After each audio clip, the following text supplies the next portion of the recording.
Gotta keep the flame on max. I'ma keep it going till there ain't nothing left.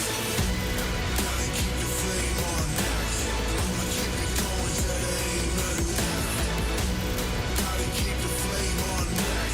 I'ma keep it going till there ain't nothing left.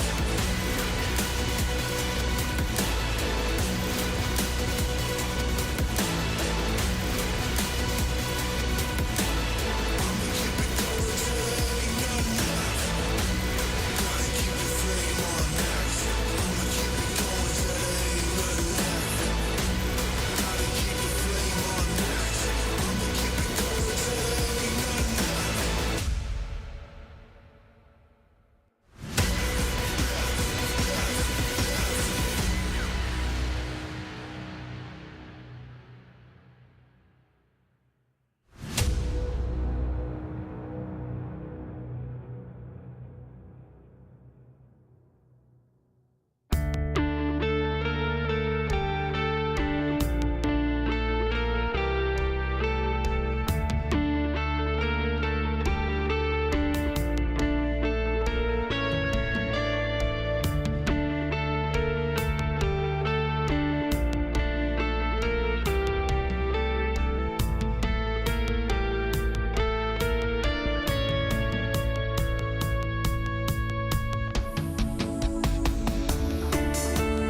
Well, CSGO changed my entire life in a lot of ways. It gave me a lot of opportunities to meet new people, to travel around the world, to earn money from the early age. When I was 9 years old, I started to play, and until now I'm playing it every day, and it's so fun, and it changed my life. Actually, I don't know how it changed my life.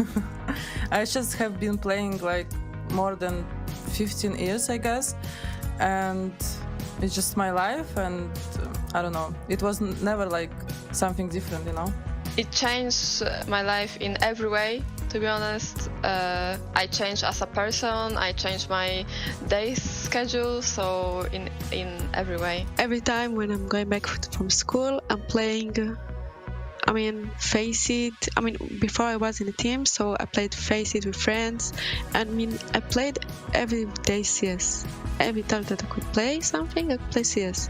Last game I have in my computer, I think, I'm playing it every day, and it changed my life definitely. Meeting a lot of new people, and like I'm traveling a lot, and I have like a lot of friends from other countries. Yeah, it's kind of big for me. When you win, you get the adrenaline rush, the excitement, everything at once. It feels like you feel all of the emotions at the same time, especially for the first 5 minutes, that second when you see your teammates are in 3v1, or your teammate winning a clutch, and she's defusing the bomb, and you already won, because there's no feeling in the whole world that can describe the moment when you win.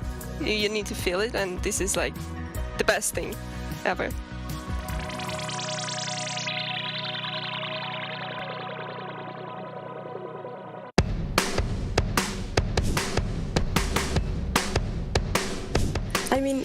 I think my favorite type of kill is a spray transfer. I don't really do it a lot, but when I do it, I'm like, damn, bro, I'm sick. I guess my favorite type of frag in CS is maybe double kill with AWP. Headshot. Every kill with headshot. Oof. When you run and headshot someone.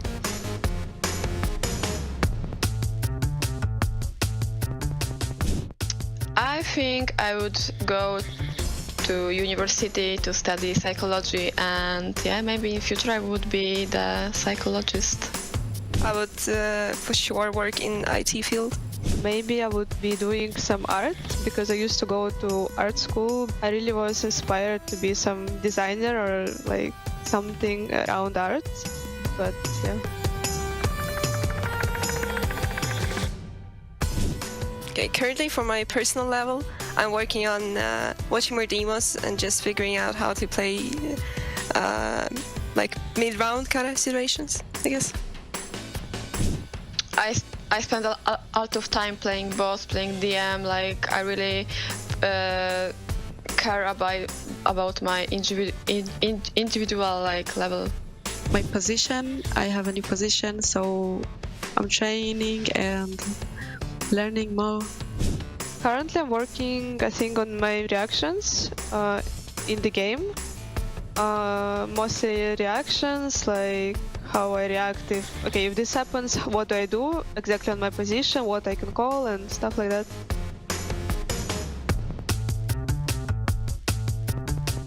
Damn. Yeah. It's so hard to describe in one word. Astra, smart. Kiara, friendly, I guess. Zana, in one word, I would say try hard. Denny, I would say emotional.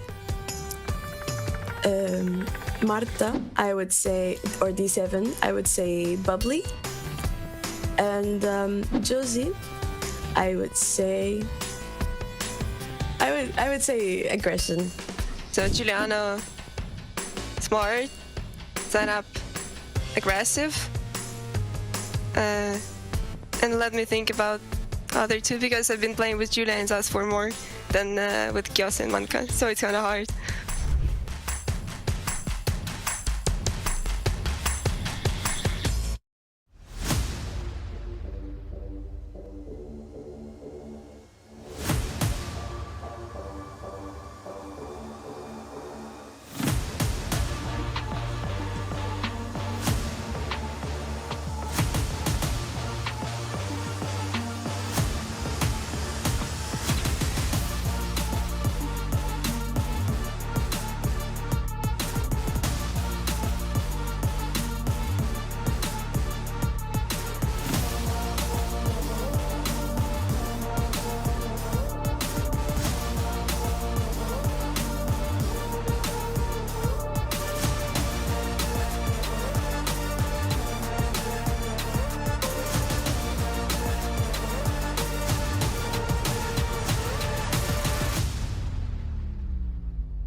Hello and welcome to Gamers Without Borders, and welcome to day 2 of our Women's Counter-Strike tournament. Yesterday we had an action-packed day filled with quarter-final matches, and today we are down to just 4 teams that remain in that battle for that $2.5 million prize pool at the end of the road on Sunday. And in true Gamers Without Borders fashion, all of this prize pool is going to be donated to charities of our competitors' choice. Don't you just love it? Gaming for a good cause. So let's kick off this pre-show brought to you by Savvy Games Group and introduce 2 experts from the Counter-Strike world into this incredible virtual studio. First and foremost, my name is Banks and I'm your host, and I'm joined by Sapphire and Miss Harvey in the studio. Sapphire, have you recovered from yesterday's onslaught of quarterfinal matches? I don't know if I've recovered. I'm just hyped. Like the energy, the momentum has kept going. I've been waiting for today to start again, bright and early for me in Los Angeles. I couldn't get any sleep because I'm excited for the matches today. Oh, I like to hear that. Although, you know, stay awake for the whole thing. I applaud you, please. Now, Miss Harvey, I've got to come to you because I think that, you know, players need to heed your advice from yesterday when we were, you know, live in this broadcast, because they need to use their tactical pauses. Why do they not use their every advantage that's at their disposal? I don't know. That's something that always has puzzled me on the women's circuit, how people just don't use their pauses. It happens in the top events, and it's happening here this weekend. So today, that's my challenge to all the teams that are watching.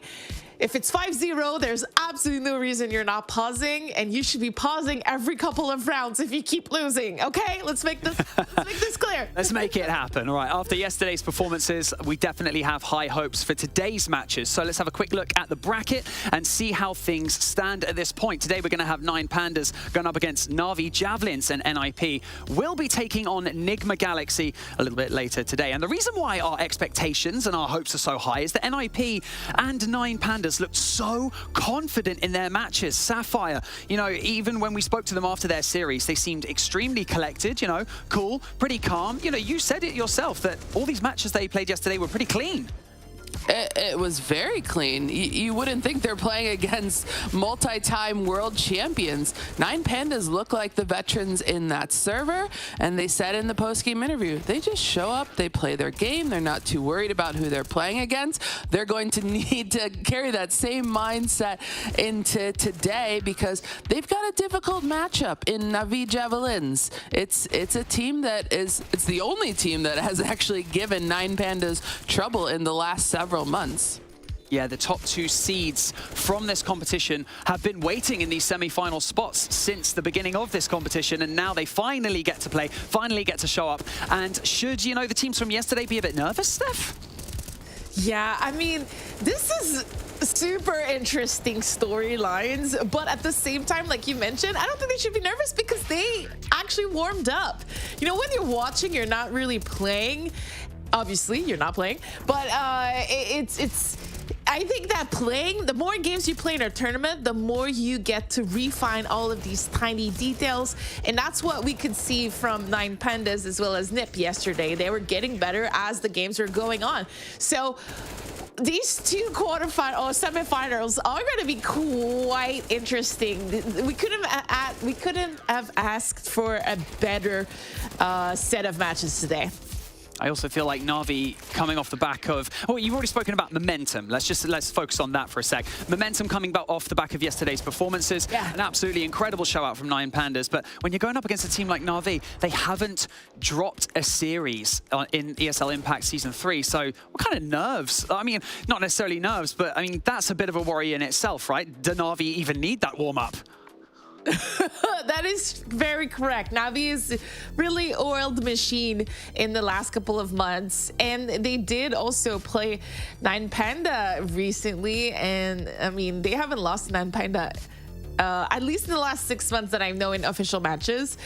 So it's going to be a very good one. The thing though is 9 Panda is getting better and better and better, and at some point Goliaths have to fall.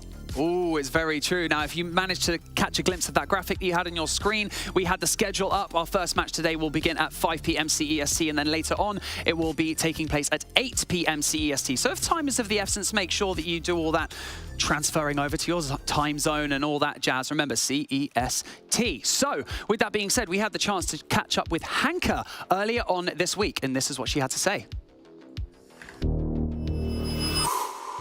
My family, since I remember, actually supported me in every way they could.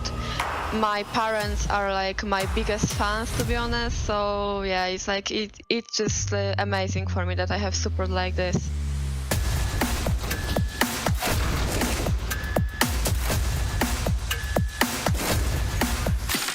Because I'm interested in psychology, my point of view completely changed of CSGO.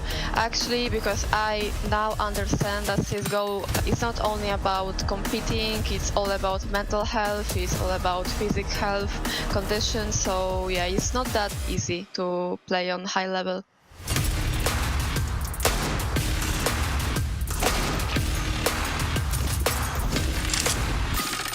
The most important thing what I heard from the pro player is that just never give up. It's like the simple thing, to be honest, but for me it's the most important one. My team biggest strength is that we are friends on the server and in real life.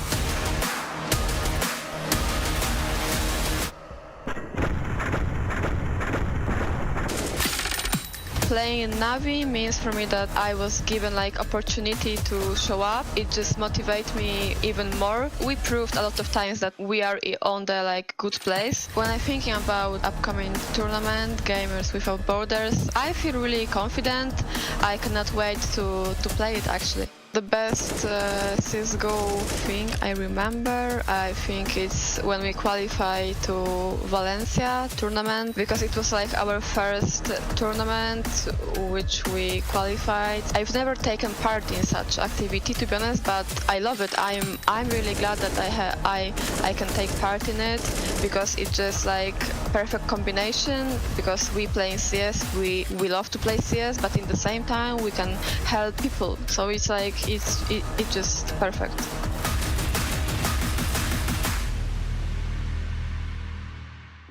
Hanka with a psychological approach to competitive play, and she couldn't be more correct. The healthier your lifestyle is outside of competitive play, the healthier your mind is. Sapphire, it's all about balance, right? Yeah, of course. That was actually really refreshing to read. I think Hanka is 19 years old, so that's just a really like, I don't know, grown-up mindset, I think, to have and realize that the game is more than just non-stop playing, doing the same thing over and over. It's a lot about the mental, the communication, the chemistry. She mentioned the teammates are friends outside of the game. All of that helps. All of that builds to hopefully a championship-winning team. I mean, this lends itself to something that we spoke about yesterday during the broadcast, which is the pressure of live competition. It's a huge factor. It plays into a lot of the minds of our pro players as they play in, you know, a larger scale competition like this one. So it's awesome to see 9 Pandas, you know, making that gradual improvement, constantly improving every time they play, whether it's on LAN or whether it's, you know, on an online setting. But NAVI have a history of keeping their cool in online. I mean, let's forget about Katowice 2023. Let's focus in on their online matches. You know, Steph, they have a pretty good track record. Yeah, they do. Their track record is impeccable online. And I used to say that, I don't know if it's because of their origin, a lot of them are from Ukraine, but they also were so calm, cool, and collected. They would clutch, and we wouldn't see anyone flinch. They would stay like no emotion and stuff. But I feel like throughout the last couple of months and last couple of Impact events, they are becoming more and more in tune with their group, a little bit like what Heather was saying and what we just saw in your interview. They seem to be more and more connected, more and more sensitive to the emotions in the game, and I think it's actually helping them a little bit. These momentum needs to appear. Sometimes being too neutral is not necessarily a good thing in a game that's so passion driven like Counter-Strike. Yeah, confidence is definitely key. I mean, speaking of Hanka, we're going to get her stats up on your screen very shortly. And I think that she she spoke to having such an integral, such an integral relationship with the rest of her teammates. She said that it creates that team synergy in-game as well as out of game, Sapphire. Yeah, I think it obviously speaks in the stats. If you look at this past ESL Impact season, Hanko consistently was one of those top players. Hardly going negative, making such a big impact on her team, and just making the players around her better as well. So clearly has a good mindset for the game, doesn't, you know, seems to play with a lot of confidence, doesn't seem to get overwhelmed. When you watch her demos, she doesn't look lost, you know, like she feels like she's got a plan and she's sticking to it and knows how to pivot. So yeah, Hanka's a really exciting up and coming player. I mean, we saw quite a fair amount of aggression yesterday with the 9 Pandas team coming into this match because, you know, we saw them play not necessarily hyper-aggressive, but they weren't afraid to take those one-on-ones. They weren't afraid to, you know, when G2 slowed things down, it almost got a bit unnerving for 9 Pandas. It kind of made them shake a little bit. So I feel like, can they take that same approach against a squad like NAVI? Or, you know, do they have to play with a little bit more apprehension because, you know, it's a different kettle of fish? Yeah, I think that we're going to have to see a 9 Panda that is going to be more challenged today. So we might start to see more cracks left and right, something that we were not able to witness at all yesterday. And that's where Navi's experience is going to really make a difference in this matchup. So I think it's all about 9 Pandas being solid and just like showing up today, but it's also them to kind of have individual really amazing performances, because to beat a team like Navi right now, we're gonna have to see some of their players step up a little bit, show off a little bit, double, triple kills. That's kind of what I'm looking forward to see. Steph, it's time for that crucial element of the series because we're going to step into the vetoes. Let's get some tactics thrown around here. What are you seeing? Go on, let us know. Well, interestingly, a couple of weeks ago or last week, when they played each other, 9 Panda let Nuke through, and it wasn't really successful. They got pretty much demolished on it versus Navi. So now they're like, you know what? This used to be our permanent ban. Let's come back to it. Navi, no surprise, they never play overpass. So now it's just a matter of, do we pick our strength or do we pick a little bit our enemy's weaknesses? So we're going to see a Mirage and an Ancient, which if I'm looking at their recent matchup, Mirage, Navi won closely 16-12. So I think it's a good pick for 9 Pandas. They think that they have found the key on Mirage, and on Ancient, it's just a more comfortable map for Navi than on a 9 Pandas. So I think we're kind of picking in each other's weaknesses here. Ooh, that's what we like to hear. Let's get this match a little bit spicy. Now, an important element of our warm-up in this studio for our viewers are your predictions from yourself, Sapphire and Miss Harvey. So I feel like this is mainly so that we can get grilled in the chat if we're wrong, but I'm going to say it nevertheless. Okay, Sapphire, I'm going to kick things off with you. What are your thoughts about this match? Tell us why as well, please. Well, we didn't see any games go to 3 maps yesterday, so I think we're going to 3 maps. I feel good about that. Like you said, I think it's a battle of 2 very similar play styles, which is going to make this exciting. It's going to make it a brawl. I still like Navi. I don't know. Navi is the kind of the kryptonite, I think, for 9 Pandas. 9 Pandas hasn't lost the series either in the last 3 months. The only team they lost to is Navi, and Navi looked pretty darn good in that game. So I'm going to stick with Navi, but I think 9 Pandas, they're tightening that gap. They're getting closer and closer, but Navi win today. Well, Steph, I saw you nodding your head through that, but so I'm guessing we're not going to have any butting of heads. Are you going with Navi as well? Well, you know what? Yesterday, Heather kind of made it interesting. She picked Nip, and they won. So I want to do that for 9 Panda. I kind of want to send them some energy. I'm going to pick them today. I thought they looked great yesterday. So confident. I want to go into 3 maps, and I just want to make this interesting as well. One apiece here in the studio, and we have had our say at the desk here, so it is now time to meet your casters. Please welcome Lucy and B-Dog to Gamers Without Borders Women's Counter-Strike Day 2. Thank you so much. It's so great to be back here on Day 2 for a very exciting matchup, Brandon. It's 2 teams that we love to see in the server against each other. Are you looking forward to this one? Yeah, I'm gonna throw some added spice in here. I think it's gonna be Navi Javelins. I think it's gonna be 2-0. And Okay. I don't think it goes 3 maps. And I'll be honest, you look at the veto, I think if Anubis, if 9 Pandas picked that as their map and Mirage was at the end, I'd say, yeah, I think we might be going 3 maps. But I've seen the way Navi set up on Mirage. They've got that individual firepower upgrade with Danu out, Letty coming in, and she is a pivotal anchor over towards the B side of the map. And you take a look at the kind of the golfing class of the individuals here. 9 Pandas, they're a very systematic team, especially on their T sides, but I feel like Na'Vi have got really good fundamentals, really good reactions, and that was the downfall last time these two teams met up. And I think it's going to be a similar story here, Lucy. I'm going to be honest. Yeah, 2 very similar teams, 2 teams with plenty of experience against each other. A story will continue to evolve over the course of this game, but we jump into the pistol now, and Viku jumps down. She's getting low with it, and there's a lot of Pandas coming from top mid. She's going to greet them in a moment. 1 shot on Shu. Oh my god, it's Viku. 2 massive kills to kick things off, and Hank has found 1 as well. That bomb out in the open. Fatal feels like she needs to deal with Viku, but you don't just deal with Viku. It costs her a bit of health in the process.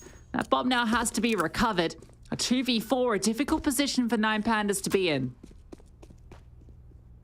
It gets dangerous. And Letty, oh, it's just the continued aggression. Does whiff the shots, but it gives over some more information. And that can allow Hanka to step up in. And whilst Fatal's distracted with Letty, that might have allowed the opportunity. But the 1v1s, Na'Vi, you can't be giving these up. That's 2 of them now, but keep your eye on Angelka because she's flanking top middle. Yeah, Dorvaris in hand. She'll be the undoing of this round. Although long range wasn't ideal, Hanka gets 1. So it's just on to Victoria now. This has gone into a 1-on-2 from a 2v4, so this is a pretty decent recovery, but not for long. Angelka makes sure that Victoria can't get up to anything there. And so Navi pick up the pistol.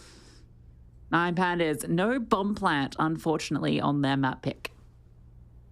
That makes the investment feel a little bit worse if you do want to dive in with the Force. I feel like it should just be a save here.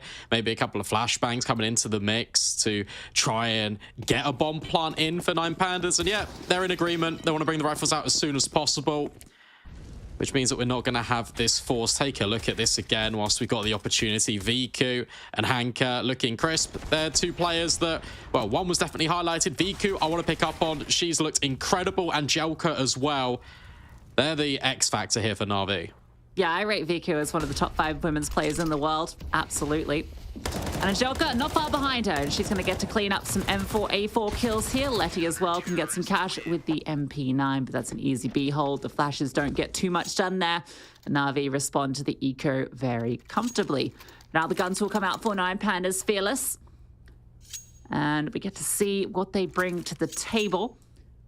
These 2 teams, as we kind of mentioned, a long storied history between them. Yes, Na'Vi have come out in the last 2 times, so you've got to think of the context of the matches that these 2 teams have had against each other. The first time they met up towards the end of Impact Season 2, 9 Pandas won that, denying Na'Vi a chance to play in the LAN finals, but Na'Vi responded in kind in the Kato qualifiers.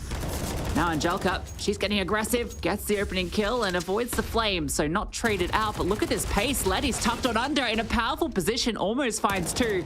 And that might be enough damage done for that anchor, but not if Elizabeth takes down Angelka. 3v3 ensures that bomb can make its way through. Going for the plant, but look at this fast flank. Yeah, I actually really like the idea. 9 Pandas trying to get aggressive in towards market because you understand about top middle. But you completely overlook Hanka, who doubles down. And now Victoria, she's in this clutch situation. Position unknown at the moment, but VQ comes around the corner and denies. I'll be honest, it looked like it was going to be a really good after plant coming in. 9 Pandas planting for market, looking to take the space out because Angelka's early skirmish in towards top middle. But Hanka just absolutely demolishes them. Yeah, Hanka's just ready for it, right? I think that's just the key thing here. They weren't able to get into the post-plant positions because of how she held it. Just so passive. Yeah, look, check out this angle. That's so hard to deal with if you're Shu. And then she's ready for the second as well. So her teammates, by the time they come through, it's easy pickings. And these rounds have been fast so far. I wanted to get into a bit of story building in that last round, but it was kind of thrown straight into the thick of things. And I expect that it's going to continue, which is kind of surprising because when I look at the 2 teams, often it's a little bit more reserved between the 2, a bit more don't know how you describe it. Like calculative. It's like The on the words server, right? evading me, but you understand what I mean. Yeah, I completely agree with you, and I couldn't have said it better myself. It's the fact that 9Pandas, they're really systematic in the way they approach their T side, and it was a real surprise to me to see them kind of rush, accelerate things, and push the issue. Here now, we've got a little bit more of a default. Lena tries to flush out Elizabeth with the incendiary, but it's to her demise. Good mid-control being established by 9Pandas, especially on Mirage. It's really prevalent and key as this T side. You lock down this area of the map because then you can split your attacks when you start to head in. Deep smoke, but Hanka walks past it. Elizabeth, though, is taking scalps. Yeah, Hanka already good for the one there. Took a lot of damage. And Victoria's spacing. It looked like she was good for the kills, but no, it's Angelka. Doubles up. And what looked like a great opportunity for 9Pandas taking space is immediately quelled by Angelka. They're split up at the moment. Shu's going to be making her way towards A. Taddy will be joining her through mid, but it will be late. And Angelka's still hanging around. Going to be grouping up with Letty so they can trade off each other. This bomb waiting for Taddy to take the space. And I like this from Navi, grouping up together, moving over towards CT. There's no smoke to block this off, and there's so many exposed positions on Mirage that you want to be planning for CT. And oh, that's a nice kill from Shu. But is she ready for Letty? Who's walked on through, one back turn, finds that one, knows where Shu is because of the bomb, and that's a nice follow-up. Letty coming in clutch. Yeah, it's nice ideas from 9Pandas, but you're starting to see the execution peter out a little bit towards the tail end. There was 2 flashes there, and it looked like Tati wanted to take space towards jungle, which makes sense in essence, but at the same time, if you're taking space on that side of the map, let's plant reverse triple. Let's maybe use the flashbangs to be a little bit more effective. Shu's flashbang actually landed a little bit short into CT, which allowed the kill to come in the first place. It's just a little bit scrappy. And well, I mean, what can you realistically do against that? It is the eco, so we can kind of just wipe and just brush this one under the carpet a little bit for 9Pandas, but it feels very sluggish from them. Yeah, well, let's take this moment to big up VQ. Okay, yeah. Well, hold on, that was a pretty nice shot. But VQ is one of the best AWPers, I think, in the ESL Impact circuit and women's scene. There's a lot of good AWPers. Obviously, Anna comes to mind as the #1 player. Zana, we saw in action yesterday, as well as Astra, who's really been stepping up this year in particular. But I think VQ is just like the most consistent AWPer out there. Like, it just feels like she never has a game where she goes missing, and she hits every single shot that comes her way, which obviously is what you want your AWPer to doing, but you just can't get past her. And I think we kind of saw it there with those 2 eco kills, just in terms of there's just no opportunity to capitalize on a space that she's holding. You know what I'd have liked here, Lucy? A pause. Because 5-0. Yeah, it's 5-0. Victoria's also just brought out the AWP for the first time. I think it's important to maybe just take 30 seconds there just to kind of reevaluate what you want to do. Do you want her to get aggressive and try and take space? But take a look at the map right now, because whilst we got this fight, which VQ loses out to Shu, we've got a lot of aggression in towards mid. 9Pandas looking to change the pace. Yeah, timing wasn't great for VQ. I think she had a bad spawn to be pushing that. Shu was there way earlier than she thought she'd be. And there's that space, taking the smoke fades, and Fatal swings on through. Hanka wants to find Shu, but she's holding that angle so deep. Really difficult fight. And all right, well, that's the round for 9Pandas, just straight out the gate. Winning a couple of individual duels, and it secures it.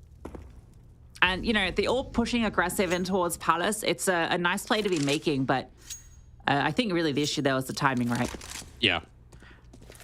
And also the fact that she lost the duel as well. Because well, yeah, obviously. But the fact that that happens means that NAVI are so much more delegated into putting rotations over towards B, transitioning through from potentially short or market, that you leave connector completely exposed. And you can see the timing of it. Lena is looking, turns her back to address Palace, and that's where 9Pandas execute through. So what we are now seeing, despite, I just said, a sluggish start, that was really nice reactions based off the initial contact that was made. And the fact that 9Pandas do it in such a flurry and a fury, and it's immediate, is a really good showing to get their first round on the board. Yeah, Fatal and Shu are kind of the 2 players I think of in this team in terms of just pure rifle prowess. Oh, Taddy might be getting a kill here. Oh, actually gets Letty. I thought Letty had her for sure there with that elevated angle. So that's a little bit of a painful loss there. Does mean Letty's going to be running with a little bit less util. But yeah, keep an eye on Shu and Fatal because I feel like they're like the most consistent riflers for this team. I think particularly online. Obviously, it's an online event, but it's really impressed me just how they translate their skills across between the two formats. Very fast, perfect flashbangs. Lena finds Fatal and she's out of there. That's the most important thing because now Tati trying to take space, has to now deal with Angelica. She does so. Letty fall blind though. Immediate trade coming out the gates for Na'Vi. It's still a 4 versus 3. Player advantage for the CTs. Yeah, good trade. And Pandas are often good at slowing things down because they're in the pistol round, right, where they just put the brakes on, let the other team make the mistakes, just wait. And Na'Vi, you can see, are moving around a lot. VQ is coming through at a good timing, and okay, that might just be it. Bomb dropped.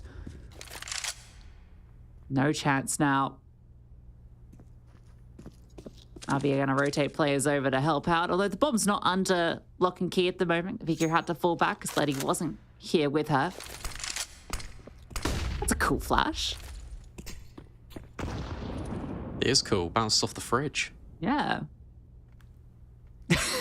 All right. Yeah, okay. That took me a second. 40 seconds. Letty can now play first contact. I love that elevation from Viku. It's so unexpected. You don't expect the AWPer to be doing that. And Victoria's going to have to try and save this. I think reflecting back on the point that you said about Shu as well, I'm going to go one step further. I think if 9 Pandas want to win this series, and in particular Mirage, it's going to have to be Shu just stepping up. Because in the last head-to-head against Na'Vi Javelins, she went a little bit absent, and that really cost 9 Pandas because they do rely on her as a pivotal piece. Shot missed as well from Victoria.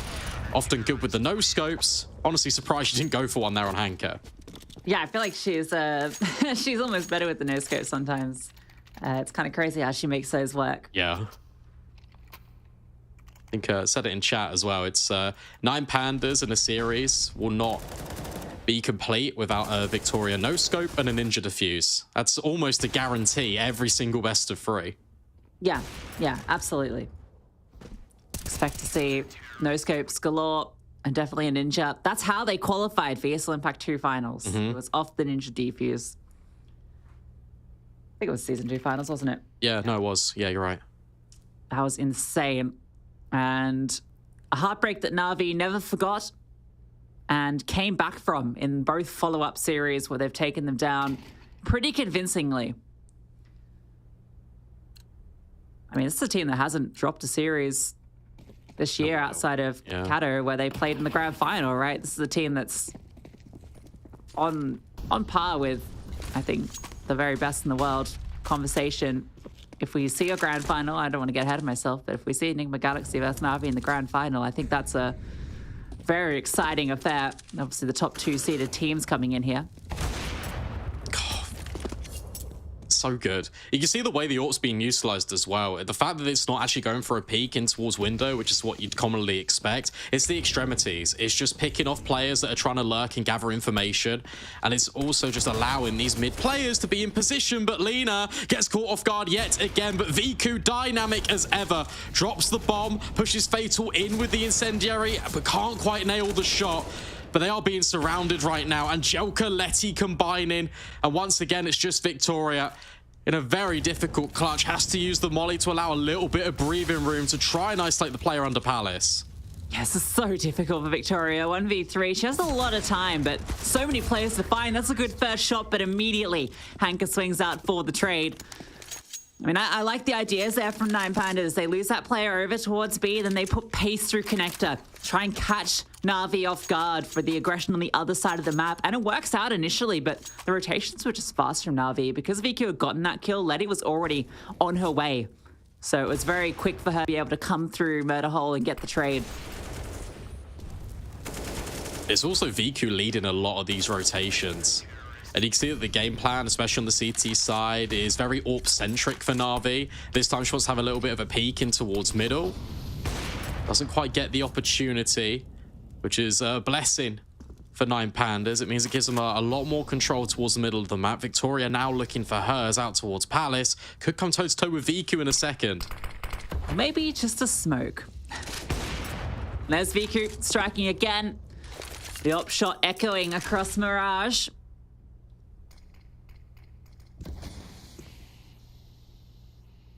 Now they start taking some space. Lena's getting aggressive here. She's not going to push the issue any further, but Victoria, she's ready for it. A nice quick flick up, gets that kill. A dangerous position to be pushing alone with that AWP, but the rest of the team is coming through Con. VQ's still here though, drops the bomb once again, but Victoria's potentially got her pinned in, but no, VQ's able to get away. A little flustered, but does escape. We're in the 3v3 now, and there's a bit of space here for 9 Pandas. They have to pick up that bomb, and Fatal taking down Angelka's gonna set them up for it, but Letty, again, finding a gap, and she is closing it. 2 massive kills. Taddy now, only good for the 1. VQ with the immediate trade, and it just feels like there's always an extra Na'Vi player there in these fights. Communication is on point right now for the Javelins. They are dialed into the server. Really clever as well. You mentioned it, the VQ evacuation plan out towards CT. Even gets a shot towards Connector at the very end that we'll see on the replay, but it's very cool to see. 9 Pandas are trying to throw a lot of pace in towards Connector, so the answer for Navi Javelins is they're going to group up. They're going to make sure that one player takes contact, then the second player, but when the second player takes contact, you've got the immediate rotation of the other player that was involved in the fight in the first place. So you never know which direction they're coming in. This time, though, it's a little bit faster. Straight out towards B apartment. Mac 10 overwhelms Letty. That's the bomb site compromised. Yeah, VQ's arrived, but the bomb will be planted. She fires off a shot, lets them know that she's here. A smoke is actually a bit out in the open, but it's got the gap that Elizabeth is holding and a re-smoke towards window. Difficult now, but Hanker is going to be coming through shortly, making her way up. And she has to put the pace on with that smoke's going down, taking contact onto Victoria. No AWP in play, so they have a lot of space to work with. And Elizabeth, she tried to get tricky with it, but Lena takes her down. Now it's definitely looking a little bit better on the retake, but Shu plugs Hanker. With VQ going down, Lena's just going to recover that AWP and get out of dodge. Yeah, nice stuff. That was just 9 Pandas going, okay, we haven't tried 5 players just go into one single position. Let's just have a go, see what we can achieve. And it's the Mac 10 overwhelming, leading from the front that gets the trade on towards Letty, which is the most important one because it gives space just beyond that bomb site. And NAVI just get overwhelmed and they have to just recover the AWP and get out of there. Yeah, good stuff. Pace coming up through, gets the second round now for NAVI.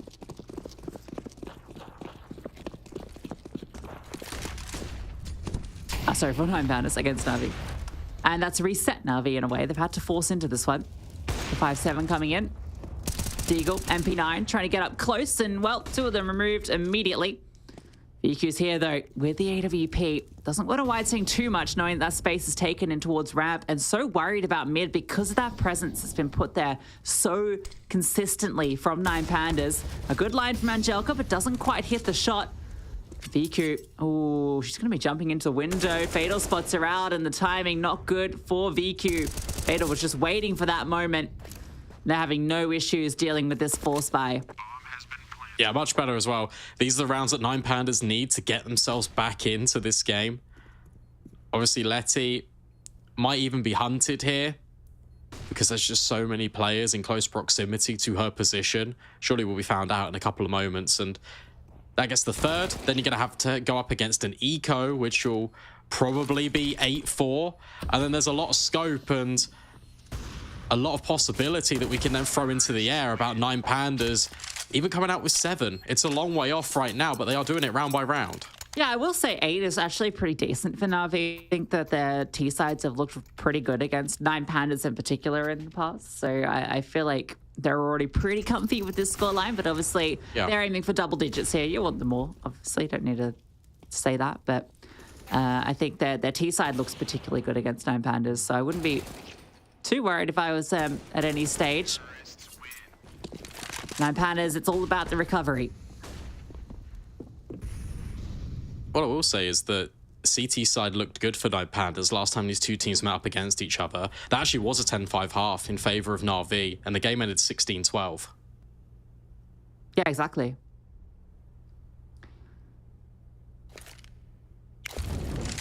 Our Molotov is perfect. It pushes everyone out. And Taddy gets a little bit of a headshot angle. Oh. 2 goes down. Okay, no, it's being recovered. It's all good. The pistols only get 2. Viku's still here. Now, are you ready for Viku to be here? That's the question. She doesn't have anything but this USP. Lena's coming in with a P250 and armor, and she could get into somewhere sneaky. Viku feels like she needs to take some sort of space here. Oh, the dink comes through.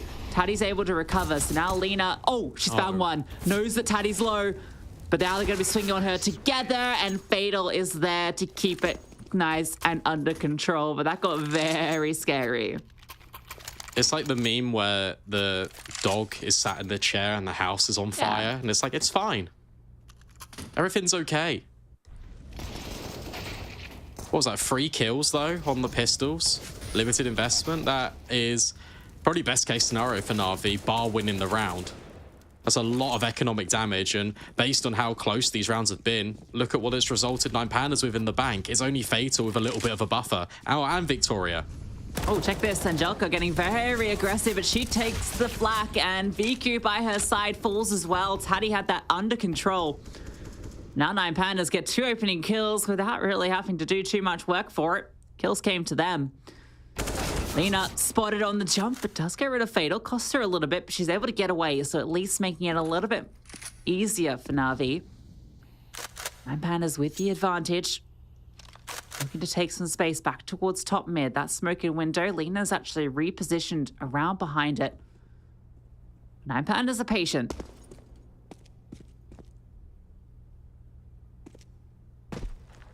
Really like this setup out of Na'Vi, though, because where have 9 Pandas been applying the most pressure, it's been in towards middle. Lena, that is a scary cross, but she gathers information. But it's a little bit of a false promise, because Victoria, Elizabeth, they're here already, and they're waiting. And they're finding a lot of control. Yeah, if this ends up being the short split, which it is looking like it is, and the utility will confirm it, they've made the right read here. 2 players on the site with M4s. Lena's going to spot out some. A lot of damage being done here. Letty's tucked on through, but Lena taken down by Victoria. Letty surely known about now. She's been making a lot of noise here and is traded after 1. Needed the multi-kill there. Hanka's interested in it because she knows that at least one of these players was damaged, but I think holding on to the M4 is the play at the moment. So 9 Pandas able to convert after getting those 2 opening kills. Yeah. Good round out of 9 Pandas. The fact that they do, as we've mentioned, just taking the sting out of the game yet again in the round where they actually got the advantage. Kind of gets traded back a little bit at the tail end, but it's with Na'Vi swinging quite aggressively to try and deny the short play. It's to try and catch off guard 9 Pandas as they make their way in towards the bomb site. You're expecting these close corners to be held. You're not expecting someone to wide swing in the middle of the bomb site. But Victoria, I think she was holding bench, so just kind of falls in her crosshair anyway. From 8-2 to 8-5. Feeling pretty good for the 9 Pandas right now. Yeah, it just took a little bit to warm up into things. And again, Navi forced into a bit of a halfie. Got that M4 on Hanka, so look to see her get activated. Maybe set her up with some flashbangs. Good to see how this one started out. Taddy with the nice angle there to get both. And you start to worry when Lena finds that kill and they get all the players in the right position. But 9 Pandas able to keep it cool. Ah, the boost comes through. Exactly what you want to see. We've got to get this M4 involved early, and this is one way to do it. Fatal brought down low, but not a kill found, and there's no HE to kind of finish the job here. And they're just putting pace on, running straight into the B bomb site. Just Letty in the back here with a Desert Eagle. Not really what you want to be doing, holding onto to keep this site under control, but no, just the tag. Potentially an opportunity there. Elizabeth spots Lena trying to get tricky with the smoke, and Angelica dealt with on the flank. 9 Pandas ready for every single angle. And Hanka, after doing that initial damage, hasn't really been able to find too much else. BQ looking to get some more tags in, but it's all tags and no kills at the moment for Navi. Yeah, I mean, Hanka could hang around here because she saved this weapon previously, so it might be worth going on a little bit of an exit mission. That's a good start. finding Elizabeth. Has got information from VQ as well that one crossed towards bench. And VQ answers back. Very good exits right now out of Na'Vi. Trying to restrict as much opportunity from 9Pandas as possible going into the last round of this first half. Victoria missing another shot. Very uncharacteristic of her. But she will actually just level on the Tech 9. Hanka finds her. That is so much damage. That's 4 kills. Yeah, that's nice from Hanka. That last kill is crazy, just tapping at that distance, being able to find Victoria there. Obviously, they got enough to buy. It's not really a big deal in terms of the scope of things. Ideally, they wanted to get some AKs or an AWP to take away from that, but at the end of the day, plenty of money for 9Pandas to invest into the final round. And they handled it well until they gave away these kills at the end, in terms of making sure that no tricky angles were exploited by Na'Vi. Now we get the last round. VQ orbed up. Victoria on the other side, holding connector. About to swing all those angles. Easy for her. Looks for a second and lucky to get away. Victoria was moving into the angle.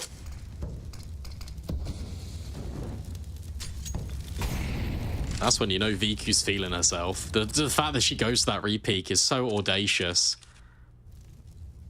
Yet again, we get another reposition. This time she's looking in towards top connector. Angelka with her position towards ladder could be everything in this round for Na'Vi. Victoria has to be careful she doesn't continue creeping on forward, peering into the A bomb site, because she will definitely be exposing herself to Angelka. And, well, no, maybe not an issue now. Elizabeth is the one that's holding for that. VQ does take down Victoria and then immediately puts a pause onto Elizabeth. Doesn't want to walk into that crosshair. She might be the one that does. That's a nice shot from VQ. So quick on the scope, straight to the head. And a 2v4 now in this final round. Elizabeth going to be joining up with Taddy, who is taking space over towards B. At the moment, Letty is the only one anywhere near this side. Lena will start to rotate over, but that flash means Letty has to play a bit more passive. That's a smoke she could have dropped on forward if she wanted to, but both these players are so low. Lena's dropped the bomb. And Taddy removed by Letty. So 9-6 the half for Na'Vi, but a decent recovery from 9Pandas at the end. Yeah, definitely. The fact that they were kind of building their momentum. How important is that round, though? Na'Vi right at the tail end of the first half to just cut it off. Now you go and reset. Now you go into the other half of play. Can Na'Vi start to build on this momentum? Or will it be 9Pandas building back into the game? We're going to have to find out just after this.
I'm sniper on the team. My name is Victoria. Next one is Fatals. She's IGL. Next one, Elizabeth. She's just rifle. Ksusha is lurker and Tati is just open killer. We were no fear, then I left CS for Valorant and everybody just kind of was playing with another team and mix and blah blah. After everything, we just come, like, we know that we are good enough to play together and we decided to play together. Yeah, we have a boot camp and it was first time when we were working a lot.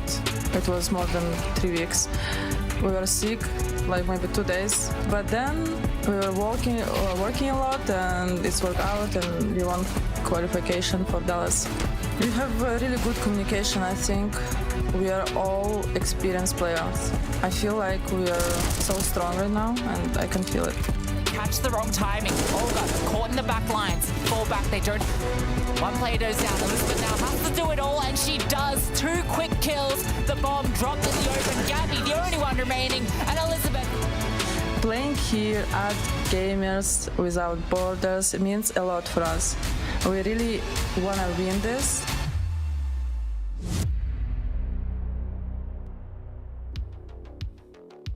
And welcome back. We're getting ready to jump into the second half. 9-6, the scoreline. Navi in the lead. Brandon, you feel like that's enough for them to close this one out?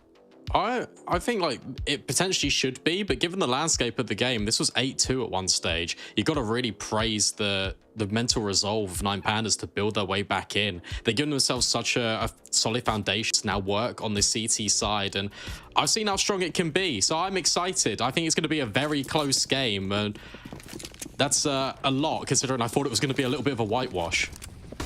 Well, definitely looked like it at a point, as you mentioned, 8-2, but definitely in the rearview mirror now. Pacing towards mid for Navi. Everyone taking space through here. Letty looking for contact onto Victoria. Spots her out.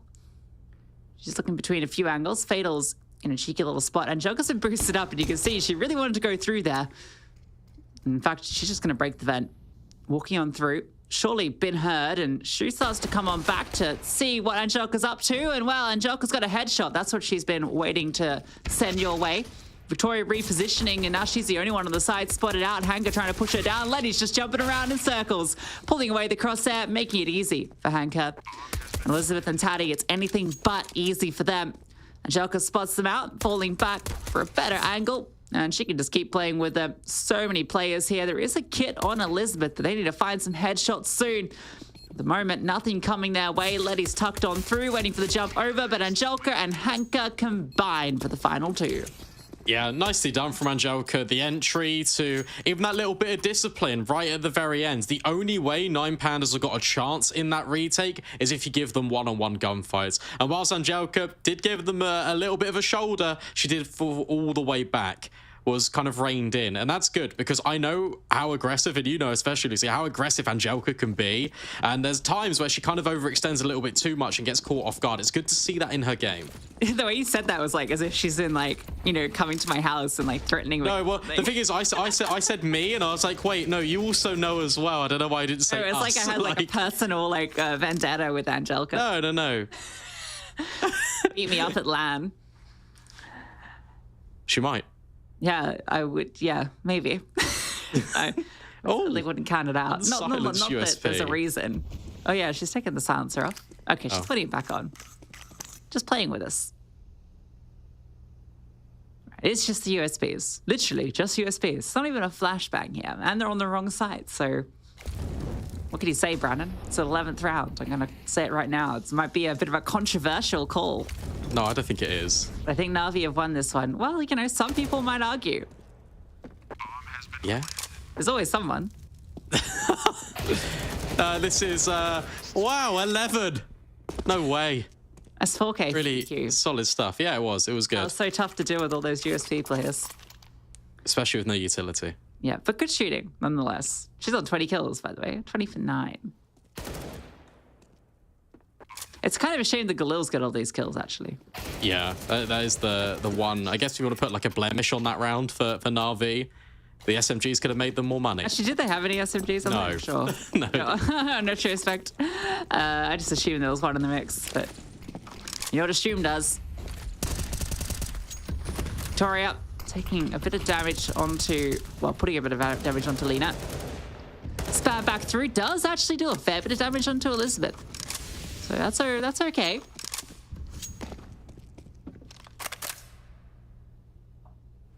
Utility very light for the CT side. They have just flashbangs left at this stage of the game. It's still 1 minute and 20 on the clock. Yeah, that's rough. Not just saying next one name's B-Dog. NAVI now looking to get a little bit aggressive towards the B apartments. Deep flash from Viku would push Tati off the angle if she was there, but instead she's just tucked on into the corner. And look what that's done, by the way. One flash has caused 3 rotations. Yeah, you kind of feel like you have to do this when you don't have the utility. Like, you need to have some sort of response, and that flashbang's a good use of it. Tati now can take some space. It all spots out Angelica. An awkward fight for both parties. No one finding real purchase there, but Angelica does come out a little worse for wear. And meanwhile, Victoria's taken less space. She's pushed all the way in towards ramp. This is a great info play. Although the issue is now, with Fatal going down, there's a big part of the map that's completely open, and Navi, I think they have the read on it. Also, Hanka went through Palace, not ramp, so she's going to walk out, potentially call this clear. Now, Victoria can be a thorn in the side of Na'Vi, but if these players get caught out in transition, just like Elizabeth does on towards Viku, then that's where it can get a little bit dangerous. Angelica is even holding for that potential. Yeah, I feel like this is where we really see Angelica shine on the T sides. Her and Hanka, a dangerous duo. I don't know how Vicky wins that. No, I don't. Had her dead to rights. But hey, this is painful for 9 Pandas. They're losing all of their rifles. Tati, this is a bit of an unconventional saving spot, so it is going to actually let her get 1 kill and even a follow-up. So she gets to keep her AK. There's not going to be a lot into the next round for 9 Pandas, though. So really, I wouldn't expect a full buy around it. You can get pistols. You're on 4-stage loss bonus. So you could probably invest maybe half armor, 5.7s, maybe throw a couple of deagles into the mix to make it somewhat contestable. But you're right. The scary thing about this is if 9 Pandas lose this follow-up round, you're then fighting back from 13-6, which feels a lot less comfy than it did, well, probably like 2 minutes ago. Straight A execution out the gate. Game plan very clear for Navi. 2 plays out Palace. The rest is going to be hitting on through, knowing that there's not going to be much here for 9 Pandas to work with. The classic default, a tiny gap that Tati can work with her AK. Has flames as well that she can throw through. And oh, it looks like a boost being assembled. That's pretty fun. Not going to spot anybody out though, unfortunately. Let's see how desperately she's looking for it. That was their way in. And now Angelica taking her down means that any chance for 9 Pandas is gone. Fatal does get 1 kill with the PT-50. Maybe a chance of more, but no. Letty makes sure that's not so. Navi continue their T-side run. Yeah, here we go. Victoria can bring out the AWP instantaneously. Tati could even buy another one. Maybe get the double AWPs move in. For 9 Pandas, no, instead it's just going to be full rifles. Shu on the A4, only player. Everyone else is on the A1S. Cool little detail. Yeah, I feel like A1S is a lot better in this map as well because of the long range. Yeah. Unless you're the B anchor. I suppose any anchor. Shu looks like she might be getting curious. No, she's just pushed out. Victoria in a good position here. Flashed off though, has to fall back.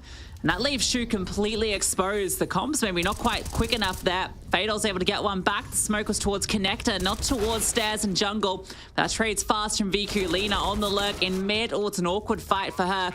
Elizabeth wins it out. Tati caught, throwing the utility though. That's a nice trade from Letty. Able to find that kill. A little bit of a funky spray. Elizabeth and Victoria, really, do you want to give this a look? And you've just got these guns out. Surely not now with Victoria falling. Elizabeth even taking a few bullets through the smoke. It's a painful round to lose. Your guns come out. The score line of 14 looming. And you just get absolutely collapsed on the A side. Yeah, we're seeing the change of pace right now. Na'Vi are being very aggressive in how they want to go into the site. I mean, you can tell that 9 Pandas just weren't ready for it. Falling at the end there is worst case scenario for Elizabeth. Money running really thin. But yeah, Shu completely caught off guard. The fact that Victoria had to back off, just so overwhelming. Here's your timeout. Yeah, here it is. When you've about to concede 15. Not ideal. I tell you what, Letty has been such a great addition to this team. I was a little apprehensive, I've got to admit, initially when the change came through, just because it didn't feel like they needed to. They just got into a grand final, you know, lost to Nigma Galaxy. Obviously, that's been their bane, but this is a team that, you know, they want to elevate to the next height. And it feels like Letty has been a great addition in that respect. It really feels like she shines, particularly on Mirage, as we're seeing here. Yeah, this is her best map by far. And I agree. I was a little bit skeptical as well, because it's actually meant a role change for Hanka. Because if you think NAVI Javelins, their best map is Nuke, obviously we won't see that today. It was always Danu that was lurking lobby, and it was Hanka getting quite aggressive. Now we get to see the other way around. Letty is taking Hanka's roles on Nuke, and Hanka's playing a much more supportive style. Has taken a little bit of time to adjust. Feet spotted for Hanka. Oh, feet for free. Everyone's favorite. Will Shu have to pay the blood price? Find out in a moment. How long what do you reckon you do here if you're Hanka? Okay, you've called over support. This is what you do. This is not what I would do, but it's what you should do. The flash comes through. Hanka drops. Easiest kill of her life. That is beautiful. I loved every second of that. Yep. Feet and kill for free. Yeah, and another one. No way. Victoria's all the way back a ticket. Another flash. This is the Hanka and VQ show. Letty wants to get involved.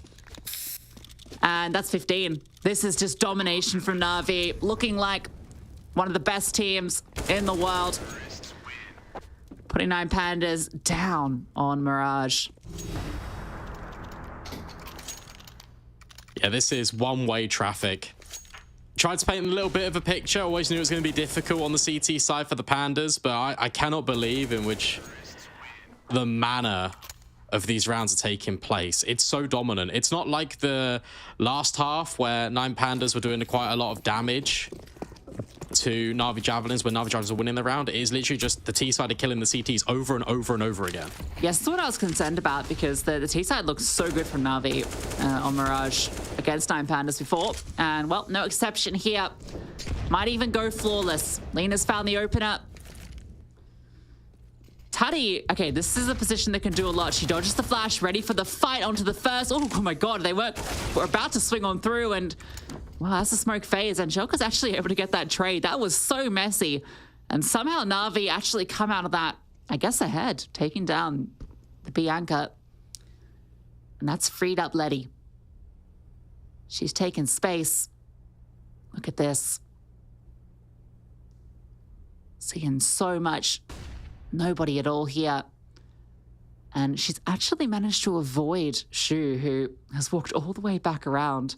So Letty has found this gap, and it's going to allow her to walk right into the back of the B bomb site. Okay, she's been spotted. Shu just sees her at the very tail end, but that is going to cause a bit of movement. Letty might look back. Oh, she does. Okay, but Shu is ready for it. A little bit of damage done, and at the very least, that's information on Shu's whereabouts, and that means they can suspect that A is open. Smoke comes on down. Elizabeth has no line of sight, but a good bit of damage done. There's a couple of low players here. Pandas can certainly pull this one off. Look at this space, though, being taken by Na'Vi in towards jungle. It's not just one player as well, it's 2. And this is where it starts to get a little bit dangerous. Because as you're fighting in, you've got to clear all of these angles. Angelika's revealed herself, but Lena hasn't. And Viku could just take this very deep line. It's only Victoria remaining with the scout. A lovely headshot. Can she find any more? Potentially, but no. Lena swings in from jungle. 16-6. Na'Vi Javelins take 9 Pandas map pick. Yeah, what a domination on Mirage, and particularly that T side. They did not drop a round. 7 in a row. And honestly, none of them really looked that close. It was pretty convincing. It really felt like Na'Vi were in cruise control. All the stars popping off. VQ ended on, what, 27 for 9 or something absolutely outrageous. She was completely in her element on a map that is obviously a map built for AWPers, it feels. And she certainly showed why. got to give a huge shout out. We did it already, but to Letty, because her impact was really felt, especially on this T side, right? In that final round, takes all of the space. It's her initiative, and it's also the mid-round call-in of NAVI. Well, look, go and lurk through towards B. If you find kills, that's perfect. It's only going to sell the idea even further. All we need is Shu to rotate, and then we've got the bomb site for free. And that's exactly what happens. They push beyond the site, and there's no chance for 9 Pandas to try and claw their way back. Yeah, beautifully put together, Mirage, particularly that T side. Exciting stuff for Navi. They take the first map in this best of 3. We've got a couple of more maps coming up, maybe just one. We'll see. But after this map, we have to go to the studio to break it down. So don't go anywhere. Ads coming through, then the gang. Every day, it feels like there is a new crisis. Families displaced by violent earthquakes and wars. Warm hearts sleeping under cold blankets of stars. Lives destroyed and washed away. Families fleeing into the unknown. But look closer. See the hope everywhere. See the ones running towards disasters to help. Compassion exists all around the world. Kindness is healing wounds, bringing hope for a brighter tomorrow. Look closer and see the many families like Layla's who've lived through unimaginable hardships and yet haven't given up. Please don't give up on those forced to flee. Donate now.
Progress is a race that has no end. After every finish line, another challenge awaits. How can we continue to push innovation in a sport at the forefront of technology? This is how.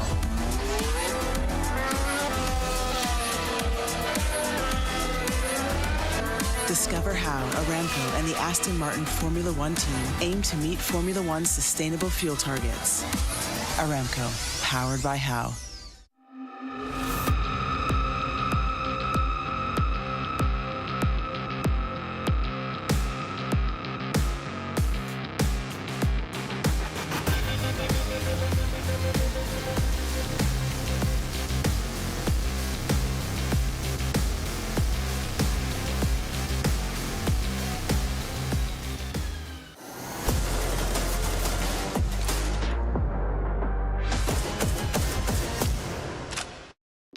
Welcome back to the studio. The semi-final is well and truly underway, and NAVI claim the lead in spectacular fashion, I have to say. Steph, 9 Pandas are on the back foot now. So is it time to throw the kitchen sink at NAVI? I mean, what can they do?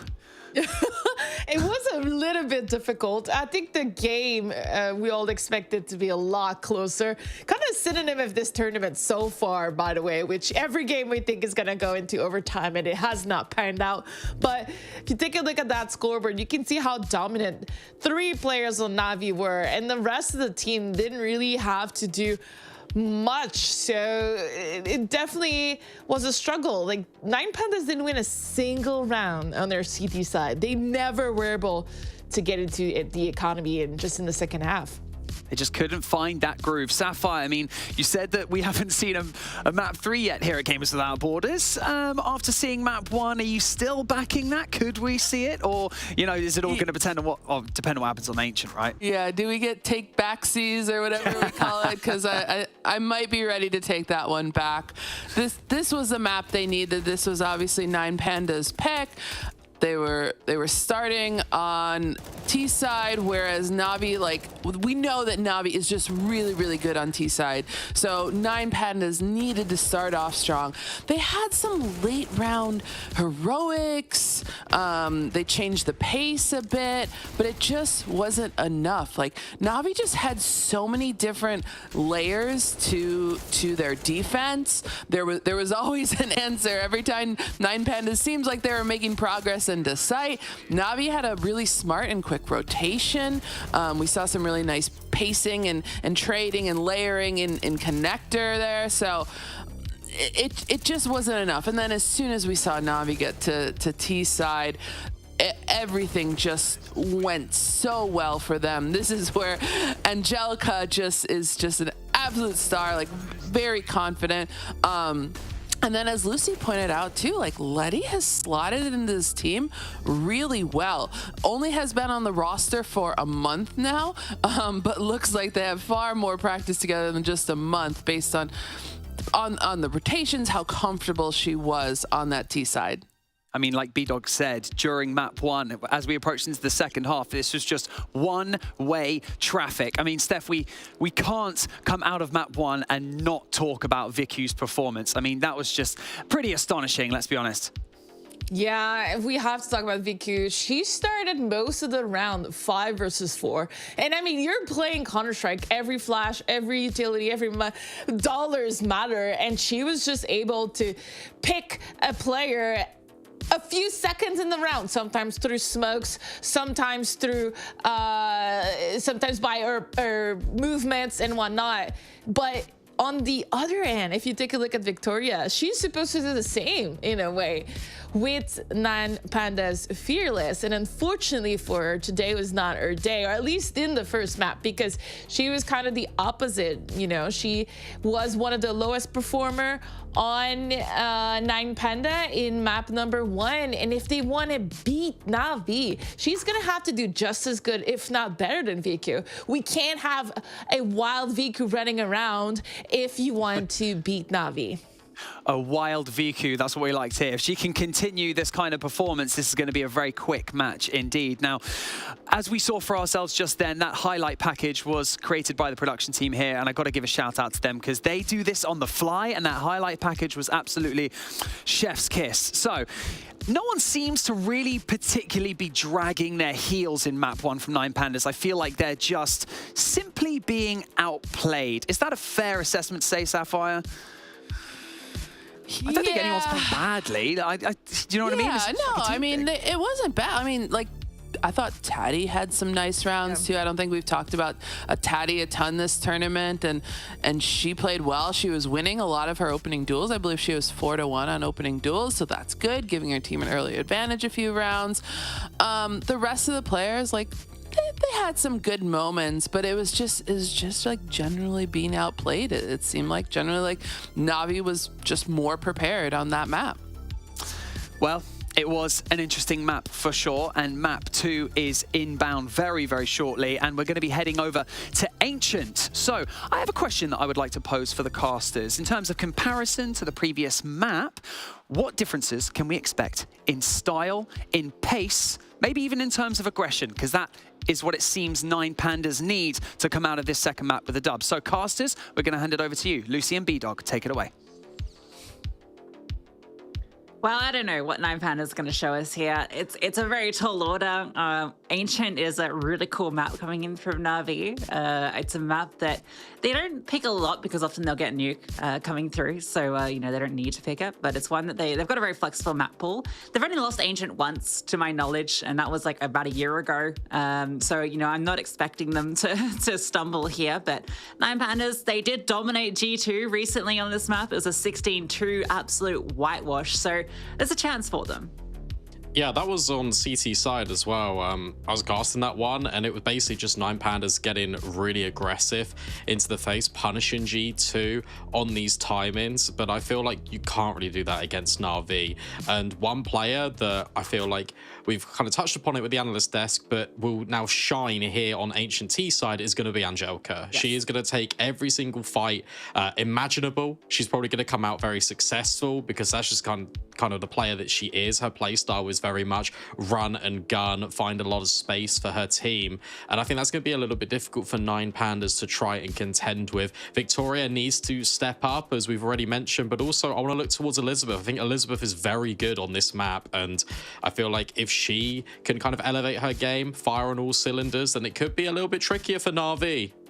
Yeah, absolutely. And you're spot on about Angelika. I think 3 or 4 times that they've played it this year, Angelika's been top of the leaderboard with some absurd rating. Like, we're talking above 1.5 every single time. The only time she was bested was when VQ had a huge pop-off. So there's just so much to go here for Navi that it feels like it should be a pretty comfortable run. And, I mean, if 9Pandas are able to pull it off in that crazy world where they can make it happen, Anubis is a pretty good map for them. You know, I think if it goes to 3, we have a very exciting matchup, but it felt like it really relied on that Mirage, Brandon. I really struggled to paint the picture of how 9Pandas make Ancient work. Yeah, I feel like they needed Mirage. That's why I was kind of a little bit confused coming into the veto. I thought it should be swapped the other way. If 9Pandas pick in towards Anubis, I think they've got a much better shot because we know how capable Navi are on Mirage, but they've been shown to bleed. We've already seen kind of Anubis performances from Navi Javelins just kind of fall by the wayside. They kind of get lost a little bit in the game, and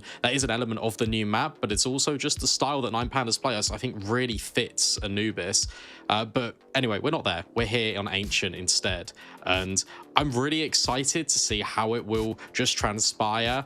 I want to know how the CT AWP is going to be utilized for 9Pandas, because the obvious answer would be, okay, well, let's just put Victoria all the way over on B. She can just hold the longest angles in the game and try and get a little bit of maneuverability and a little bit of flexibility. But as we saw from Navi Javelins on the CT side of Mirage, Viku's being so dynamic, going for so many variations in her AWP kills, finding those openings. I feel like Victoria needs to do the same.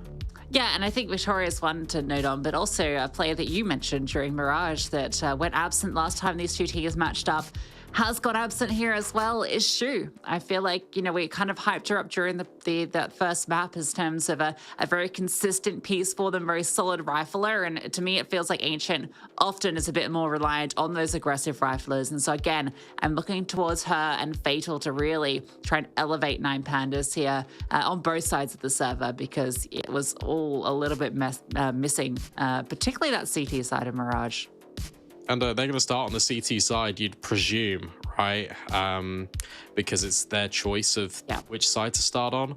So, I don't know. I feel like if you're 9Pandas, maybe you want to start on the T side, because CT looks a little bit shaky on the defense of Mirage. Now you're going to go into that again. It's kind of just a little bit of a mental slump, right? It's like, oh, we just got battered on the defense, and now we've got to play a whole half of it. Well, Ancient, it is a map that's becoming a little bit more balanced. We've definitely seen some strong T-sides coming out since all the changes to the CT spawn, and a few other bits and pieces have now made it a bit more favorable for the T-side. So we'll see what NAVI can bring us, whether they can continue that momentum from Mirage, or whether 9Pandas will show a little bit about what has made them a fearless team. We'll see. Kicking off the pistol. Instant smoke as well, thrown out by NAVI. Denies Shu any information right now. There is a pretty decent stack up, though, for 9Pandas on B. There's 4 players ready and waiting.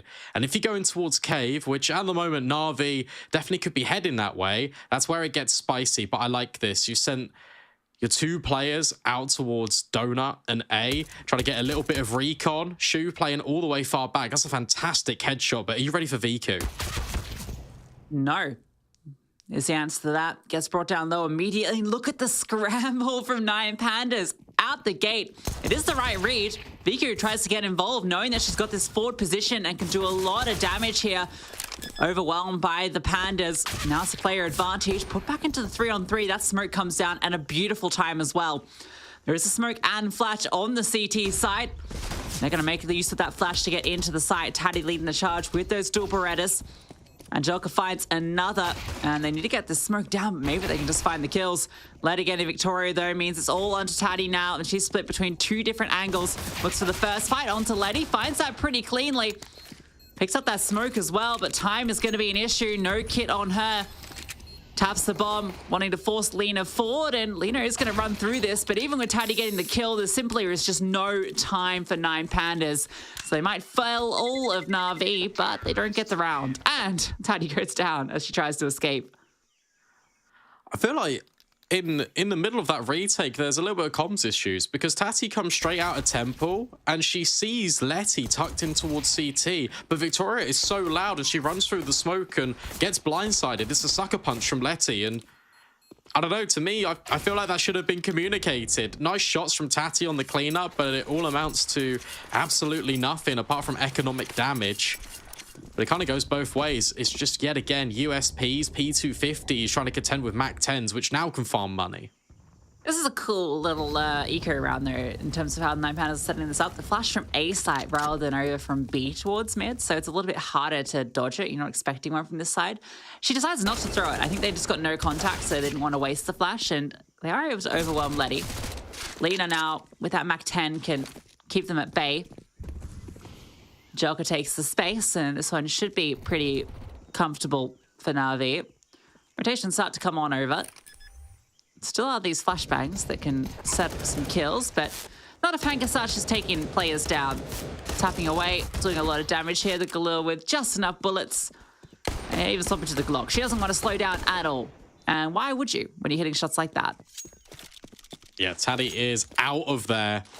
Wants to hold on to the AK. But a clean start for NAVI, and this is the danger that we kind of posed coming into Ancient. I felt like 9Pandas needs to get out of the starting blocks really early. Fortunately, they'll be able to do so with this next buy coming in, but I don't want to put a lot of gravitas on the situation because we've seen them build back in, especially in first halves, but I'd actually put like a fairly decent amount of emphasis on this. I feel like 9Pandas Fearless need to get their kind of score etched onto the middle of the screen quite early on here to give them a little bit of belief and confidence. Yeah, you don't want a repeat of the Mirage CT side where they could never find a way into it. At least with the AK held on over, which is a nice little pickup here on that eco. It'll save them a little bit of cash into this next round. I don't think we'll have the AWP out. Didn't look like there was enough to get that one out. No, indeed, it is just going to be the rifles. A little bit less on the utility, and it's pace from Na'Vi going in fast. Taddy, it's going to throw over the HE. Elizabeth gets one just through spam, and Taddy has now arrived. Gets one kill. Victoria actually found the other.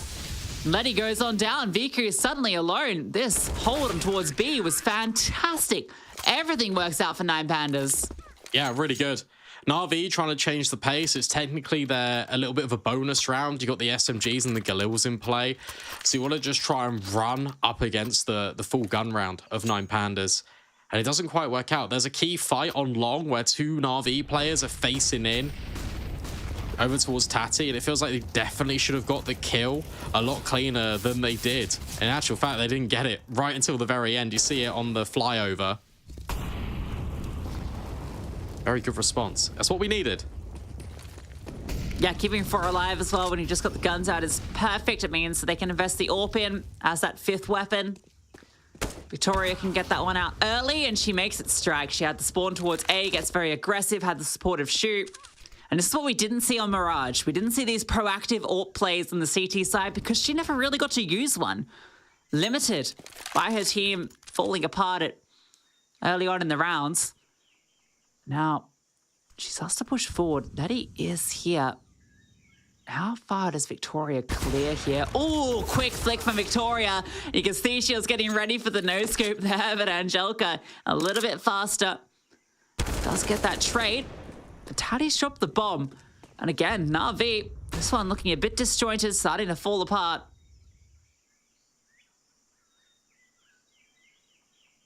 Yeah, there we go. That's the CT aggression that undid G2 quite drastically.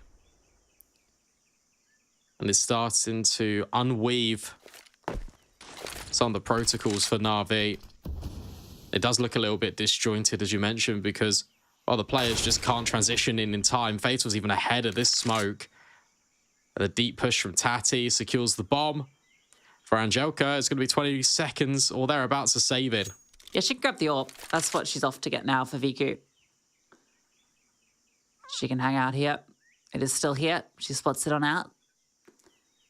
And she might be allowed to pick it up. In fact, if she hangs here, she'll be expecting someone from the CT side to come and collect it. And that's where she can even get an extra kill. So this is perfect for Angelica. She can find that one, get herself the AWP, and at least makes it a little bit costly for 9Pandas. They can still get one out. Elizabeth has enough money to do it. So I expect she will. Yeah. But it does keep them honest. I don't know about this investment coming in for Na'Vi. You're on double stage loss bonus now, which typically is the break point. Because if you save about $2,000 a player, you'd be able to invest into the next. But we saw just before the replays went live that Hanker invested in. Everyone else has kind of kept their money a little bit. And Joker actually takes the AWP and burns alive, goes 1 for 1. Yeah, I think that's good, though. You can get that rifle potentially onto Hanker. VQ picks up the AWP, and you've still got a round cooking here. Maybe not. Taddy's on the retrieval mission. Doesn't want to allow that one to get into enemy hands. Extracts it. So it's all going to be on this AWP. It opened up the round. What further can it do? Oh, Fatal spots out Hanker. Now as she repositions, Viku's desperately waiting for her to swing around, but Fatal never reveals herself. And oh, when she does, it is a beautiful couple of taps of the USP to take down Viku. Well held from Fatal in Donut. And now they've got double AWP as well. So that's quite clever. You can now bring that one out, and you can have one posting quite deep. It normally facilitates the rifles to kind of rotate over to the other bomb site without too much trouble. And you can play some very safe lines. So Shu's going to be here, just holding A. This will be her bomb site, pretty much for the foreseeable. Fatal might have a little bit of a look in, though, because this is aggression up towards mid. Hey, do you want to test out Fatal, who went huge here last round? Well, she does the same again. Couldn't quite get the third, and Joker does deal with her. Now Elizabeth starts to come on through, looking to see if she sees a player. Viku's heard this. Doesn't hear the footsteps from Elizabeth walking forward, but oh, the timing, not great. Elizabeth starts to turn. And Angelica tucked in towards the donut, gonna be taken down by her as well. Hanka with just Glock in hand, can't get anything done. So this is looking good for the 9 Pandas so far. They have donut on lock. Yeah, really nice stuff. Fantastic for 9 Pandas. Gonna be going up against the full buy, especially with Viku on the AWP. I think this is actually the first time in this half we're gonna get all the AKs out for Navi Javelins as well as the AWP. So that poses a little bit of a scary threat. And hello, what's this? That's a cool one. Where's it going? Fast donut. Oh yeah, it's just a fast donut. It's like me when I don't know. What? Viku first gets the kill on the shoot. That secondary AWP doesn't get a chance, and oh, fatal, she does. Viku's out in the open. She's able to get across, and now she can get up towards Temple. Oh, the collateral doesn't get the second kill, but look at the damage she's done. They lined up for her, bowls him on down, and she's still here looking for Victoria, and well, it's Letty on the lurk that actually finds the kill. Angelica spots out Taddy, maybe, question mark. Calmed it. Definitely now. Taddy's out of there. That's sweet. And that fast donut smoke actually facilitated the entire. You knew that Taddy was here. Yeah, I don't know about that one. Sounded like an upset parent then. Yeah.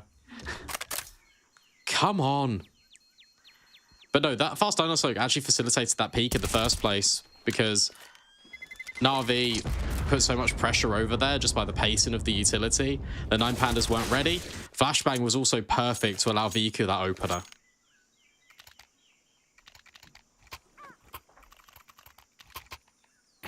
Well, to bounce back after losing a slew of rounds, 2 9 Pandas with the guns.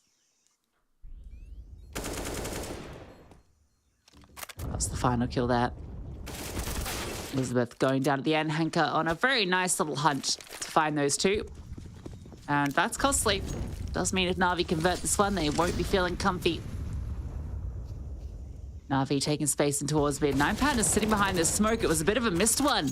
Or it's one deployed. No, yeah, it is a missed one by the T side. You can see the coloration on your screen. Big smokes go awry, and that sets up 9 Pandas for an opener. Oh, good spam. Either caught off guard. That's more information towards Elizabeth. Navi, it looks like they want to just bide their time, try and retake middle, now with the proper util set. And Shu, yet again, is potentially the only defender here. Lena, that is not okay. Yeah, that one's rough if you're Elizabeth, and this smoke is actually given Angelica space to work with. But Taddy, she had the space as well. Look at Hanka. She just runs around the corner onto Victoria, and Lena catches Taddy. I think she might have quick switched there. A little bit of a panic moment. Ooh, almost a panic. Look at this angle from Hanka, though. Fantastic on to shoot. Alina deals with Fatal eventually. A quick series of frags, which were all, in their own different ways, incredibly chaotic and crazy. Yeah, that was weird because by design, that's not normally a Navi Javelins round.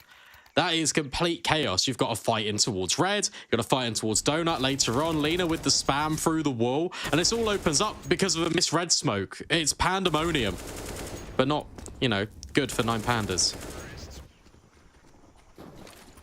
Pandemonium. What noise does a panda make? I don't know. I only know. What's your best estimation of what a panda would make?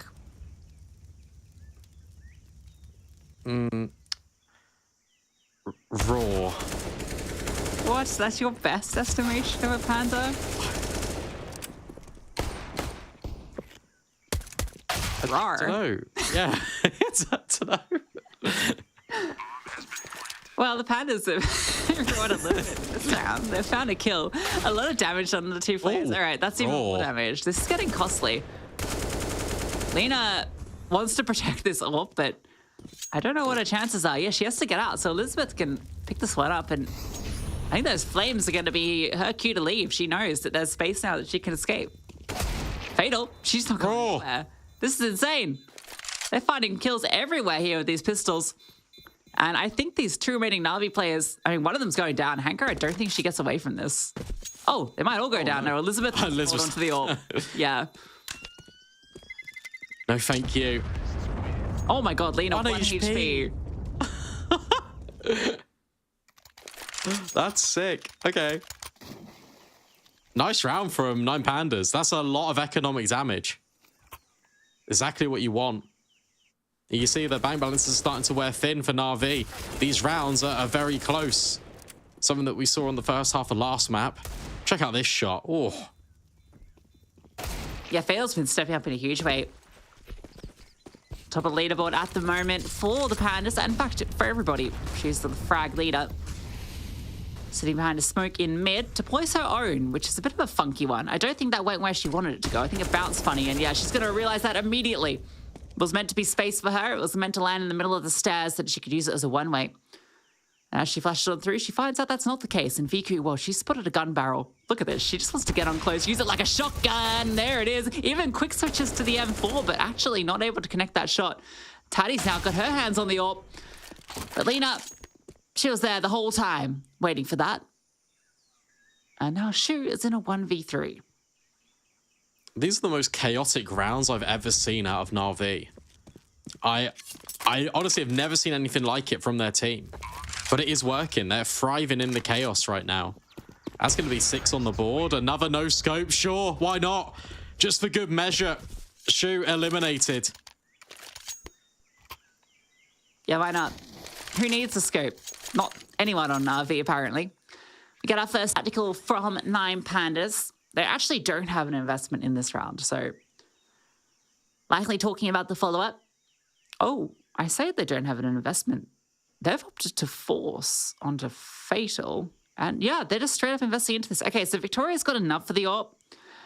I'm gonna say I don't love it.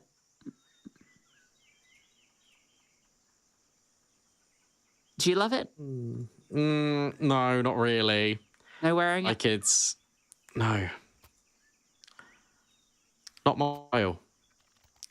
1 Deagle, 2 MP9s. Alongside an M4 and an AWP, it feels a little bit difficult, I'm going to be honest. I mean, if it works, that's fine. I want to be proved wrong, but I think this buy is incredibly damaging to the future of 9 Pandas if they lose. In general, or this map? This map.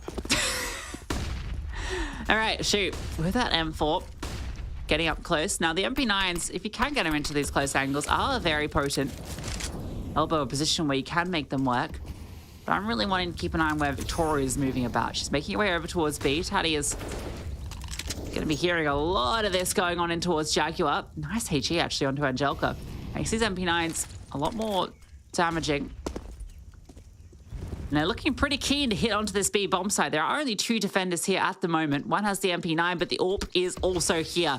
Hanko just walks straight through. That's an easy kill for her. Victoria's not able to get involved. Shu did find that lurk in mid. Oh, and that's a nice spam through from Fatal. Suddenly this gets interesting. Yeah, keep your eye on the flank as well, Elizabeth.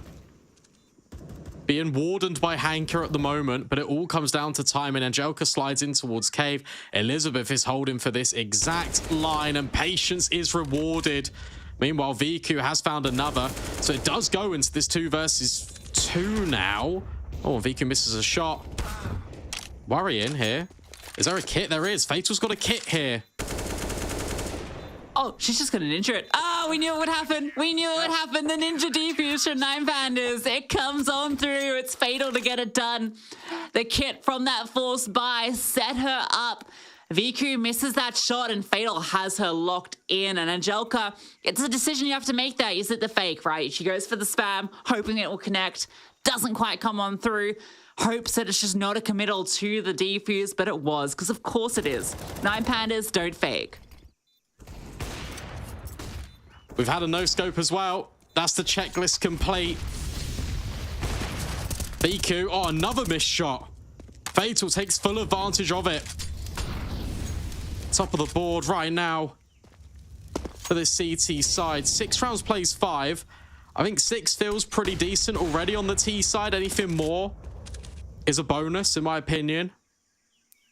Especially with how good Navi are on the defense. Fatal wants blood, but Letty just trades her out. Letty's been great on finding these timings in mid on their rotations. Now Lena's going to catch the timing. That flashbang wasn't great from Taddy, but at least she gets that kill in response, so makes up for it. And Letty's low. Shu's able to lock that one in with ease. Hanka should be aware that this is a lightly defended side at the moment. If she can find this kill cleanly onto Taddy, that sets her up to pull off this 1v3. The rotations are very far away, and she has a lot of time to work with. Oh, this is great. She's caught the timing. Taddy is going down easily. No issue here. Okay, yeah. Thought for a second she was considering the knife, but a bit of trigger discipline. Just waiting to see if she can catch out another player. Bomb goes down, and Shu has made a lot of noise. Hanka spots her on the cross. She knows that if she can isolate this first fight, it sets her up well for the follow-up. Oh, but not quite ready for Victoria, but neither's Victoria. Misses the shot. Hanka flies around the corner, and now it's a 1v1. The bomb's planted for her. Shu walks on through just below her crosshair and denies the clutch. My goodness me, though. Hanko trying to make it work. Even going in towards cave there, it is planted for her. So no ninja in today, but not needed. Shu hits the headshot when it matters most. That's the scoreline level, but what a fantastic attempt from Hanka. Bomb plant will actually allow them to get the buyout as well. They would have been on probably just pistols otherwise. Yeah, insane from Hanka to be able to make that look doable. That was the moment I got a little stressed. Yeah. No, this was the other moment I got stressed. The whole clutch was stressful. Yeah, it was a very stressful clutch to watch. But, you know, that's the best clutches are stressful. My opinion. Keeps you interested the whole time. The twists and turns. VQ flashes herself in for the peek. Taddy's now locked into this corner. She's going to be jump peeking the angle. VQ now sounds off her AWP, and the rest of the team starts to accelerate. They know where Taddy is, and that flashbang blinds Lena fully. Elizabeth tucked in behind. There's a lot of players here, and Angelica, she is able to find one. Hanka with the response. Puts into the 3-on-3, and look at Letty. In fact, look at Shu. Look at everybody. Oh, that HE is beautiful. Shu dunks down onto Letty. Now she knows that players are above her. The flames come on through. Vico and Hanka are pinned now back into going towards B. Taddy is here, falls on back, wants to keep that advantage with the Pandas. Teammates now start to come on over. Victoria's at an awkward angle. Okay, Vico has her locked in. That angle, Victoria was not aware that she was that exposed. Now Hanka swings. Vico gets that trade. The 1v1 again commences, but Vico's last info on Shu was in towards mid. Oh, what a shot from Shu. Always finds these angles, and they're always perfect shots.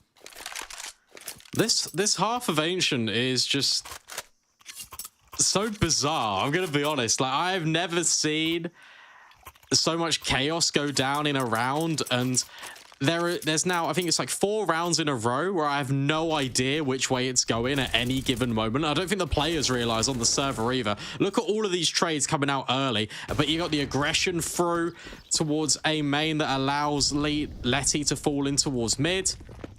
But that breaks the economy. That's most important. 9 Pandas should be a guaranteed 8th here. Victoria has got the support from Shu. Not that she even really needs it. Lena, nice shot. But here we go. Famous to clean up the rest. Never mind. It's the M4 stealing all of the kills. Yeah, Victoria gets a couple. And the site is on lock. 8 now for 9 Pandas. NAVI looking to get their 7th in this final round of the half, but already a much more convincing game from 9 Pandas here. This was not their map pick either. Pick of NAVI. 9 Pandas, not a map they've really put any focus on. So to see them looking so strong on the CT side is very impressive. Angelica, very pacey, but Fatal able to take her down. Look at this aggression in mid. It's perfect from 9 Pandas. The flashbangs, the trades, the spacing, everything played to perfection, but not quite that. Elizabeth drops on down, and oh my God, Lena's found Fatal. Suddenly, things change. A head spotted. And what looked like a fantastic advantage falls now to a 1-on-1. Victoria knew that the bomb was dropped there and knows that she has this timing, but Hank has managed to avoid her. A 1v1, definitely a lot more doable than the 1v3 she found herself in before. And Victoria went for the gamble, hoping it would be A. Bomb plant's actually faked out. And now the penny drops. A long rotation from Victoria. She has a kit, but AWP in the 1v1 and Hanka with all of the information at the moment. I actually really like this position from Hanka. While she's exposed to so many angles, she knows she's up against the AWP, but wide swings, just some talking about it. Incendiary can now go over, and Victoria can isolate. That's a fantastic way to win out the half. There's more than enough time on the clock to get that locked in. 9 Pandas with 9. Yeah, that clutch is a little bit crazy. I can't believe Victoria pulls that off. It felt like Hanka didn't even get to fire off a bullet there. Just well played.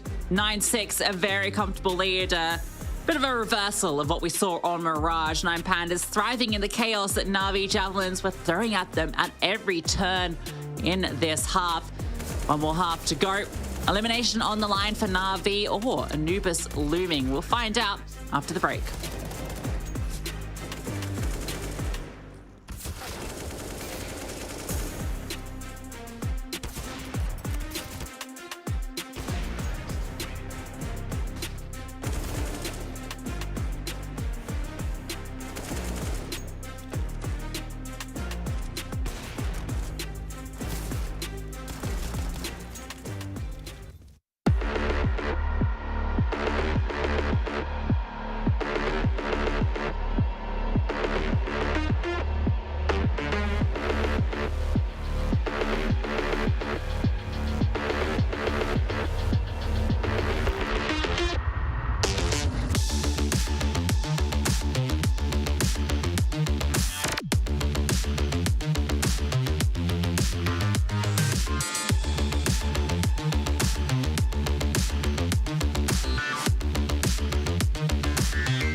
Welcome back in, everyone, to this second half of the second map between NAVI Javelins and 9 Pandas. 9 Pandas, the CT side, it was chaos. It was a little bit more than what we expected, but they got a lot of rounds. They set themselves up really nicely for this T side.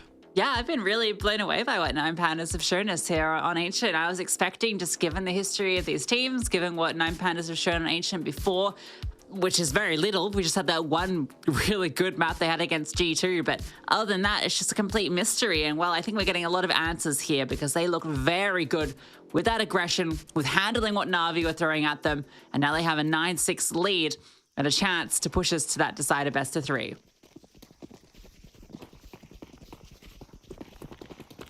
It's going to be quick as well. Coming out the gate for Nine Pandas, they want to run to A straight away. This can be heard by the donut players, so now the rotations could come over. Yeah.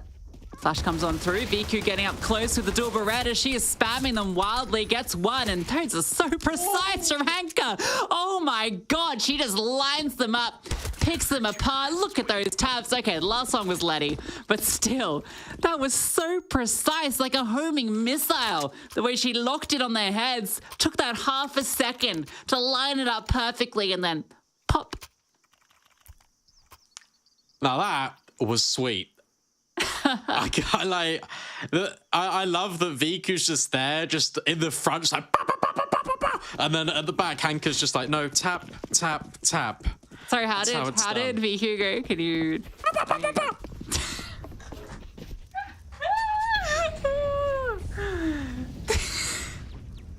That's what dual Berettas sound like, right? Yeah, I'm no firearms expert. All right, well, VQ's getting aggressive. She only gets the one. And now Lena's here with her MP9 can start to clean up some more. Okay, they're actually doing a lot of damage with these Desert Eagles, but the MP9s... Oh. Okay, this is a lot more damage than maybe it should have been. At least they farmed up money on the SMGs. That's the main thing, right? $600 in the pocket. So it's going to be... Again, a very expensive round, but now you can reinvest M4s. So your buy is going to be actually a hell of a lot stronger than what it would have been if you kept all the SMGs alive. But I guess you kind of forego the luxury of the bonus. Double-edged sword.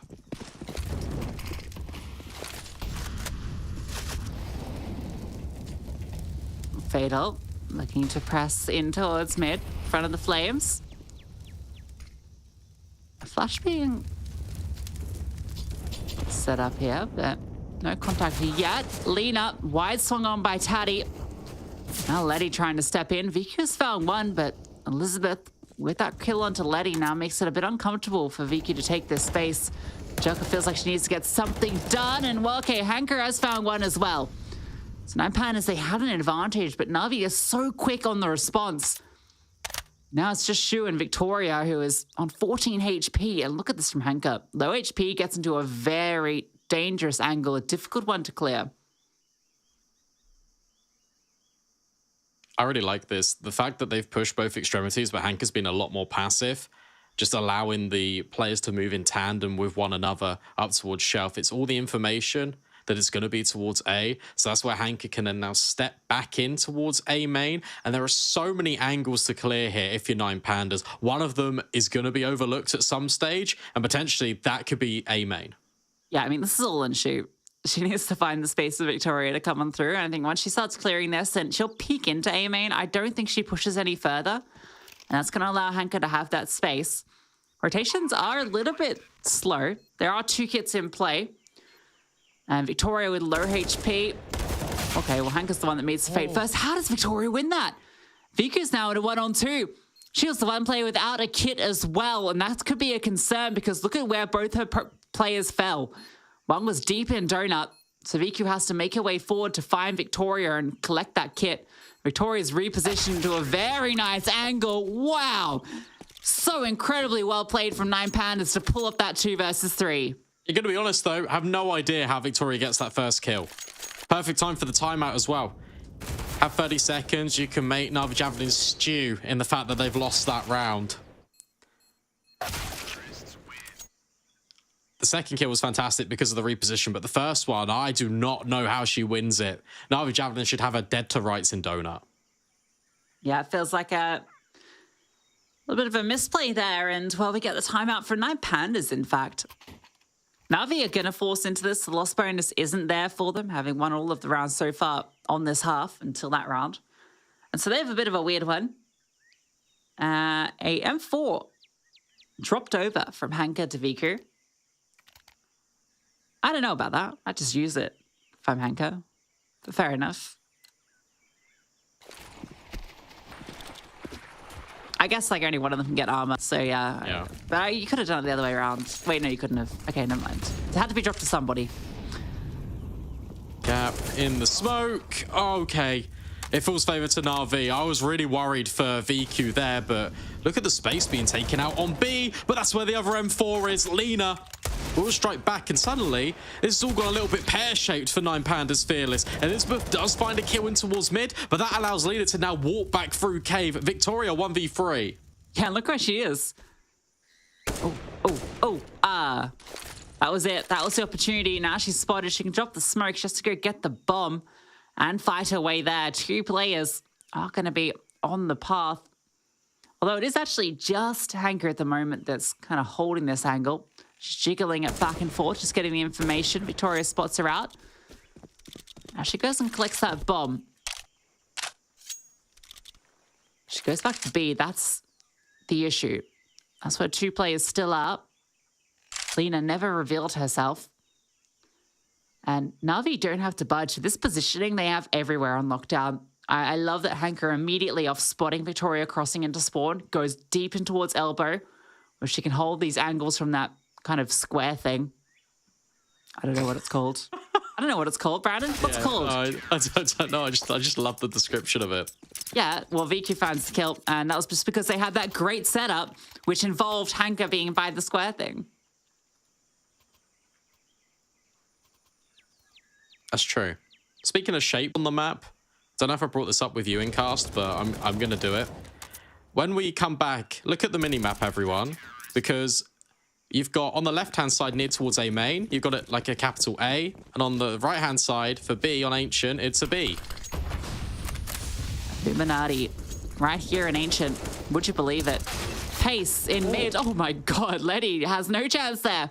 Victoria just runs on through. But Hanka is here. Hanka's tucked in, and VQ rotates over. Only good for the first. But Hanka is always good. She is so mechanically sharp, like a robot, between the angles. Gets dinked low, so Lena comes on over to support. And the pistols, they are going to be falling flat here. Elizabeth with the P250. All she has to her name. Spotted out by Lena. No chance at all. 10 apiece. I'll be honest, this is kind of how I thought the CT side was going to go. Now that NAVI can just kind of just dictate the pace and they can actually just play their setups. If they want to get aggressive, they can. If they want to be a little bit more reserved and rely on their crossfires, that's also an option. It gives them a lot more room. And for 9Pandas, they are setting the pace when it comes to the aggression in towards middle. But when we get the rifles out, well, we've got the kind of the mid rounds developing. I think that's where it's going to be the toughest for them to try and recover and post some rounds on the board. I feel like NAVI are in control despite the scoreline being all tied up.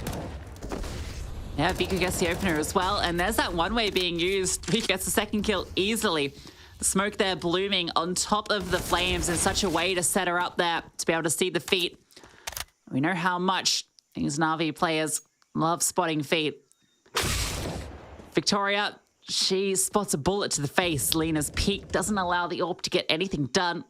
And Shu, well, with a minute left, she's got no friends. That's a little sad. No one ever wants to be lonely by themselves. She just like me, for real. She's just, yeah. Except her loneliness ends with her death. And her friends come back. Just like in real life. Gamers don't die, they respawn. Remember those like level 2 t-shirts? Yeah, no, I know exactly what you're talking about. Yeah, exactly. Exactly.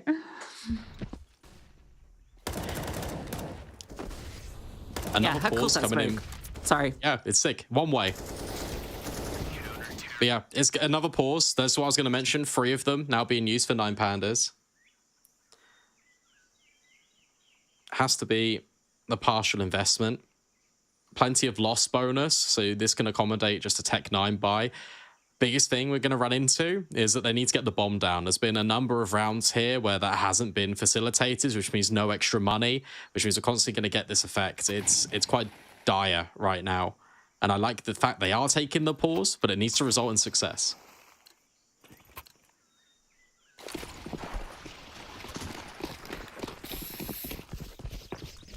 Well, these pistols found a bit of work in towards mid last time where they just overwhelmed, but they have no way to extinguish that Molotov. Look at the damage done. The flames and the bullets combined to bring them all down incredibly low. There's that P250. Oh, and there's the Tech 9. An AK recovered onto Fatal, who has armor. And despite all the damage done, this actually looks pretty decent for 9 Pandas. Lena, though, coming on through, spots out Elizabeth. As each of these players gets picked apart one by one, you start to feel a little bit more comfortable, but no, Fatal's found another. Viku swaps to the 5-7. Lena now walks in with that M4. Fatal's position known. There's a smoke and a Molotov. Flames go forward towards Fatal. Shu starts to swing on out, spots out VQ, and now it's all on to Lena. Gets the first kill, knows where Fatal is, taps that bomb, waiting for the swing. Fatal, she's going to swing it eventually, but the spray is wild, and Fatal clutches it out. What a steal from 9 Pandas. Yeah, insane. We've seen that aggression coming in through middle and donut, and they just don't stop. They run all the way through. It looked pretty decent last time, but Hanka was there. This time it's a complete overwhelm. But you've got layering. You've got a player in towards A main. You've then got a player in towards red. And whilst they might not find kills, they're just slowing down the entire retake approach. But invaluable seconds off the clock, allowing for multiple different repositions. Too much for Navi to contend with. See, there's the CT smoke towards Steph, and it works. That he's able to use that one to try and take some fights. Ooh, Victoria spots the jumping player, but doesn't hit the flick. Jelka's allowed to live another day.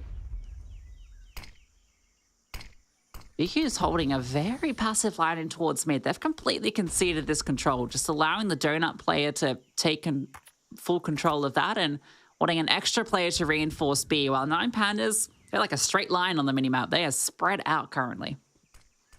Look at this aggression that is being held right now. Victoria on the timing, misses the shot.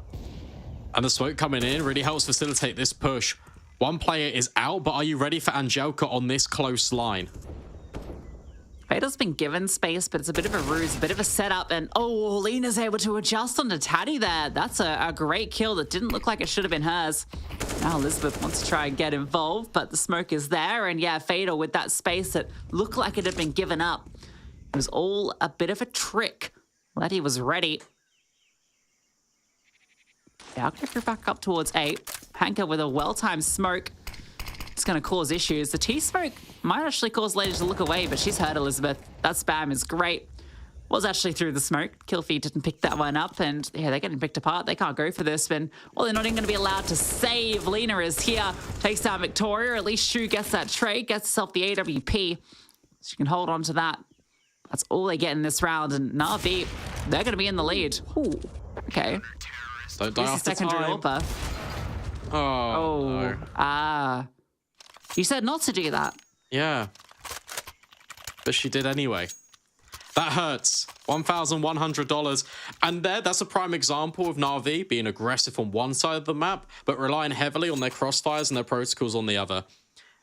Allowing 9 Pandas to feel like they've got this space, and they're like, oh, okay, this feels pretty good. We've got this control, but Letty's holding a tight angle, even follows up on towards the second. You've got hankering on A, just anchoring and maintaining. Na'Vi Javelins know what gaps they're leaving in the defense, and then they're right back there plugging them as soon as they're taking space somewhere else. Well, pace this time towards B. Lena, re-peeking and fully blind, gets the kill onto Fatal. And now Angelka has an opportunity to farm up. There's even a team kill in the mix just to add salt to the wound. Shu gets taken down by her teammate. Na'Vi now, they can almost taste that grand final spot. Just 3 rounds away from securing it. With 9 Pandas, they have another stand here. All power for Victoria. AK's on the rest. This is the moment. Yeah, this is the breaking point for 9 Pandas Fearless. This has to be the most pivotal round in the game for them. Aggressive deep smoke being thrown out in towards mid. Yet again, these incendiaries are just not being put out here. Tati even taking flak. Flashbang's perfect. Fatal somehow still finds Letty. And yet again, Tati strikes back. Another advantage falling in favor of 9Pandas. He can't lose this 4v3. Navi have been actually great at coming back from these disadvantageous positions, and that might have been an example of it, but oh, maybe it is. And Joker goes back in, the double dip, finds herself the kill, and then Hanka finds one as well. And now it's all falling apart. Both these players are wounded, one's removed. Victoria has an AWP and a dream. It's not a nice dream. It's a dream where 3 women are charging you down, looking to take you down, and VQ is the one that puts her in the grave. 14 for Navi and 9Pandas. Look at the money, Brandon. It's dire. Yeah. Taking a pause to think about it, because look, here's your decision making. Do you want to go Tech 9s and try and go through Donut again because it has kind of worked, or do you want to have 2 kind of pretty okay buys with Galil's Mac 10s? That's your consideration. It looks like they're going to go all in. Fatal's immediately purchased an AK, pistols. Not really a possibility. It's going to have to be Galil's coming out here. So you're going to have like 2 Galil buys for 9Pandas. Anyway, at least 9Pandas listened to Miss Harvey about the timeouts. They've used all 4 in this map. That's true. Oh, I don't like the scout. Well, yeah. On T side as well, like, I feel like it's just worse, obviously. But, like, it just feels a lot worse in terms of... Well, anyway, Galil will be better. VQ gets the tag, falls on back, drops the flames, and everyone has kept at bay now. Look at Hanker on the other side of this smoke. If they decide to disrespect her, she'll be in the perfect position to farm up, and she does just that. 2 kills. VQ drops another, and even the tag, and the bullets through the smoke. It's salt in the wound, smoke in the face, and 15 series point for Navi. Yeah, staring down right at 9Pandas as well, menacingly. As mentioned, this is going to be another similar purchase, and we just saw how well that one went. Maybe a change of direction, maybe a change of pace needed. 9Pandas, I feel like in the last couple of weeks are being very active on their T side. They're applying a lot of acceleration into their play, and that is something that they haven't always been doing. So maybe it's the change up. Maybe they think, look, we can get our individuals in these positions where they can strike full blind, immediate trade. The 4 versus 4, this potentially could be the beginning of the end, especially with Lena getting a lot of attention to allow Angelka to try and walk through. Oh, she's found that kill as well, looking for more, but the spray's a little wild. Taddy is able to trade. A 3v3 commences. VQ in towards mid with the AWP. Both the Navi players now looking to get information. Elizabeth's holding for this. It's well handled, but the shots don't connect, and she feels that maybe they're going to swing on around, but they just spam on through the door. The bullets rain on through, create an opening, and take her down. Shu and Taddy now with everything to do. Taddy spotted over towards mid, and that's got them questioning whether A will be the play. Shu's disrespected this smoke and walked all the way into the B bomb site. At the moment, nobody's here, and that's going to be a little bit concerning for her. How far does she decide to push this? Oh, I like it. I like it a lot, but she needs to swing on through before Taddy gets here. There it is. Shu walks in from behind, gets a kill. The smoke can come on down to give the cover to Cross. Letty does arrive and makes her presence known, but the bomb gets planted. That spam doesn't quite connect, and neither does the orb shot through. The flames at least can be dispensed, and there are kits, a bit of utility on Letty as well, but these smokes are keeping them at bay for now. He's trying to find something around the back of it. Viku misses the quick shot and leaves it onto Letty, but Taddy is there. And 9Pandas recover from a very difficult position. Yeah, really good round from 9Pandas. As you mentioned, Shu pushing through the smoke, getting the backstab on towards Lena, who's been a constant thorn in their side, 25-17. Viku's right up there with her as well. That was expertly done because it was Navi Javelins applying pressure all over the map. There's so many pushes coming in at different times, which makes it very overwhelming. But it's that pocket of space found out towards B that just allows this round to be really well crafted. Well, it's more pace, and it's Hanka trying to take the aggression. Look at that. That's a beautiful double up. Fatal does get the double in response, though. She'd gotten into mid quickly, courtesy of less support there from NAVI. So it looked like a great opening maneuver is immediately countered by Fatal. And look at Letty sitting all the way back. Her sight lines are always fantastic. Feels like she gets into these deep angles, and it's so hard to be ready for her. Fatal's about to be tasting Angelica. Oh, no, she's ready for it. Able to adjust. That timing doesn't work out for her. VQ's there with this shot. Leaves now on to Elizabeth. Another clutch required. Oh, spots the arm of Letty. Now she's known. Smoke can be deployed. That's going to block off the vision, allow her to get this bomb on over. Actually taps it to try and fake it through, and Letty just catches her on the spam, trying to get up to shenanigans, but NAVI have none of it, and they take the series. What I got to say, though, is really well played from 9Pandas. They performed really well, far above expectations on Ancient. We expected that scoreline to kind of be over on Mirage, but no, they did deliver. They showed us why they don't mind Na'Vi picking it into them. They've learned from their lessons. The acceleration is there. The mechanics, they were pretty much on point, but you go toe-to-toe with Na'Vi. Unfortunately, there's only one result. Yeah, and I mean, just look at the performance they put up here. Just some of the individuals really shining, and it was just the whole team stepping up as well, right? I think that's the key thing from NAVI. Across both maps, it just feels like everyone has been popping off. All of the stars have been shining for them. And I think on this map, we saw a lot more of what we expect to see from 9Pandas. This is the kind of fight that, you know, we wanted to see on Mirage. It's kind of where we would normally see them thrive, but it felt like it took them a little bit to warm up into this series. And unfortunately, when you're in a semi-final here, you don't have that time to warm up, because now we have to say goodbye. And it means NAVI, though, lock themselves in for the grand final. And they look pretty scary as well. All the individuals are really stepping up from map to map. Hanka looked really good. Lena as well elevated her game on Ancient. And it's good to see that we haven't really got like the VQ show. And despite not having the VQ show, we basically still get it as well, because she's getting 20 kills map on map. It is incredible to watch this Na'Vi Javelins improve and progress week on week. Yeah, Nick, it's going to get you excited about that grand final, right? A best of 5 that NAVI will now be one of the teams there. Nigma Galaxy or NIP, they'll be joining them. We'll find that one out a little bit later. And I think no matter which team of those goes through, I think it sets us up for a really explosive grand final to finish things off. Yeah, that's absolutely true. But for now, we've got to throw it to a break. When we come back, it's going to be the gang breaking it all down. Gamers, UNICEF and I need you by our side for a real-life mission. A mission to protect the rights of every child. After news cameras have left, UNICEF is here. Every day, everywhere, but particularly where it's needed most. Did you know that more than 170 million children need UNICEF's humanitarian aid this year? At Gamers Without Borders, many of you have already chosen UNICEF, and I thank you for that. Choosing UNICEF is the easiest and smartest decision you can make, because you're investing in a child. And investing in a child guarantees lifelong returns, not only for that child, but also for their community and for our world.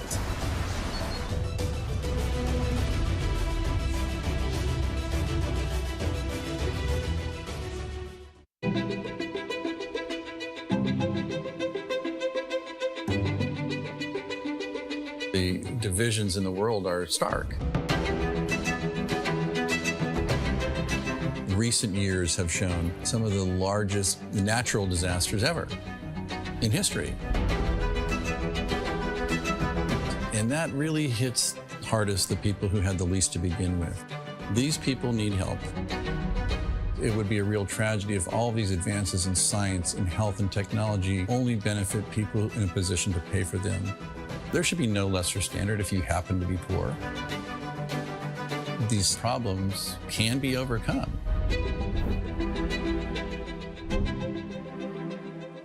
Direct Relief is a humanitarian, nonprofit health organization. The focus has been on the least fortunate, most vulnerable people. On a good day, things are tough for a lot of people in this world and in this country. And what we can do is mobilize private resources for their benefit and make it available free of charge.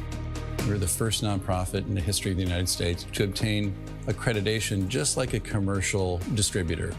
And it's been expanded geographically to every country in the world and every state and territory of the United States. What's now Direct Relief officially was started in 1948 as a private effort of a war immigrant businessman named William Zimden. The basic guiding principles of a war immigrant businessman really influence what Direct Relief has done ever since. And they begin with just serving the people who need help.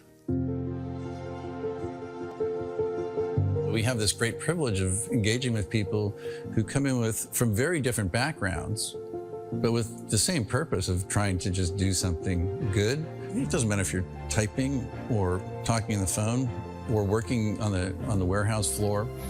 They're all part of an effort that means something bigger, and that is the fuel that kind of keeps you going. It gives you some sense that there is a way to make meaningful progress, even for a little organization that started at a kitchen table, but that's what provides motivation in life. The notion that many people, just by virtue of where they're born, the color of their skin, the country they live in, they're going to get sicker, they're going to stay sicker longer, and they're going to die sooner. That's pretty good motivation.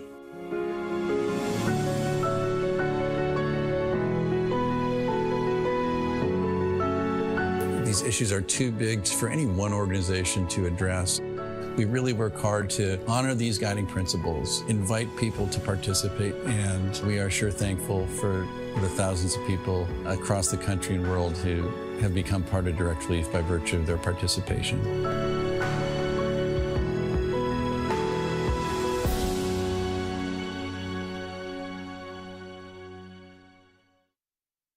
Progress is a race that has no end. After every finish line, another challenge awaits. How can we continue to push innovation in a sport at the forefront of technology? This is how.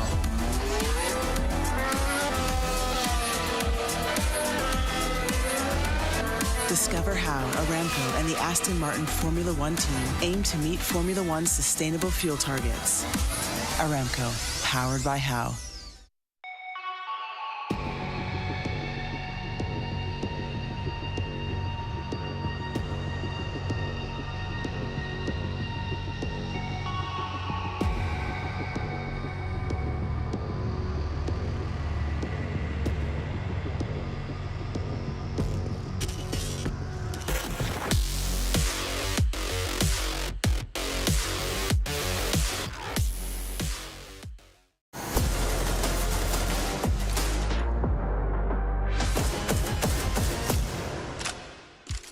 Welcome back to our Women's Counter-Strike tournament here at Gamers Without Borders. We have our first finalist in this $2.5 million charity tournament. NAVI Javelins have taken that win, and they will be playing in the grand final tomorrow in our best of 5. They've secured their spot fairly rapidly, and their their win streak, there we go, I combined the two. Their win streak continues. Sapphire, I'm going to come to you first because, you know, we should briefly touch on that last map because it was a shaky start to the first half, but, you know, they found their feet. That win, it kind of felt inevitable towards the end, didn't it?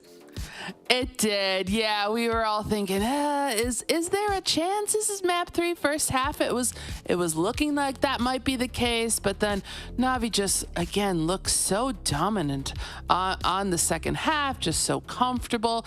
Even when they're down, they just always look like they have the confidence to make a comeback. And then just across the board, every player really had their shining moments, and obviously Viku crushed it as usual, but a lot of that was from map 1 and map 2. Like, the other players got a chance to have their shining moments, getting these entry frags, getting a number of clutches, just a good contribution across the board from this team. Navi is truly looking like one of the best in Europe. I mean, even if we're looking at kills, look all the way down at the bottom with Letty. Even still, it's a great performance, Steph. I mean, and touching back on Sapphire, we can't do takesies backsies again. Even if we were going to map 3, I wouldn't have given that to you. Sorry, Sapphire. Fair enough. Fair enough. But Steph, like I said, Letty's performance, even really an incredible performance, and yet she's still sitting at the bottom of the pack with in terms of kills. Yeah, it feels like she had more impact than what the scoreboard showed. But as we take a look at these replays, I have to echo almost everything that Heather said, even though I kind of liked Inshin for 9 Pandas. I think that there's a lot of really good rounds, a lot of moment where they could have ran away with the victory. It's just it feels like they're falling apart in the second halves of both of these maps, but it definitely was a bit closer.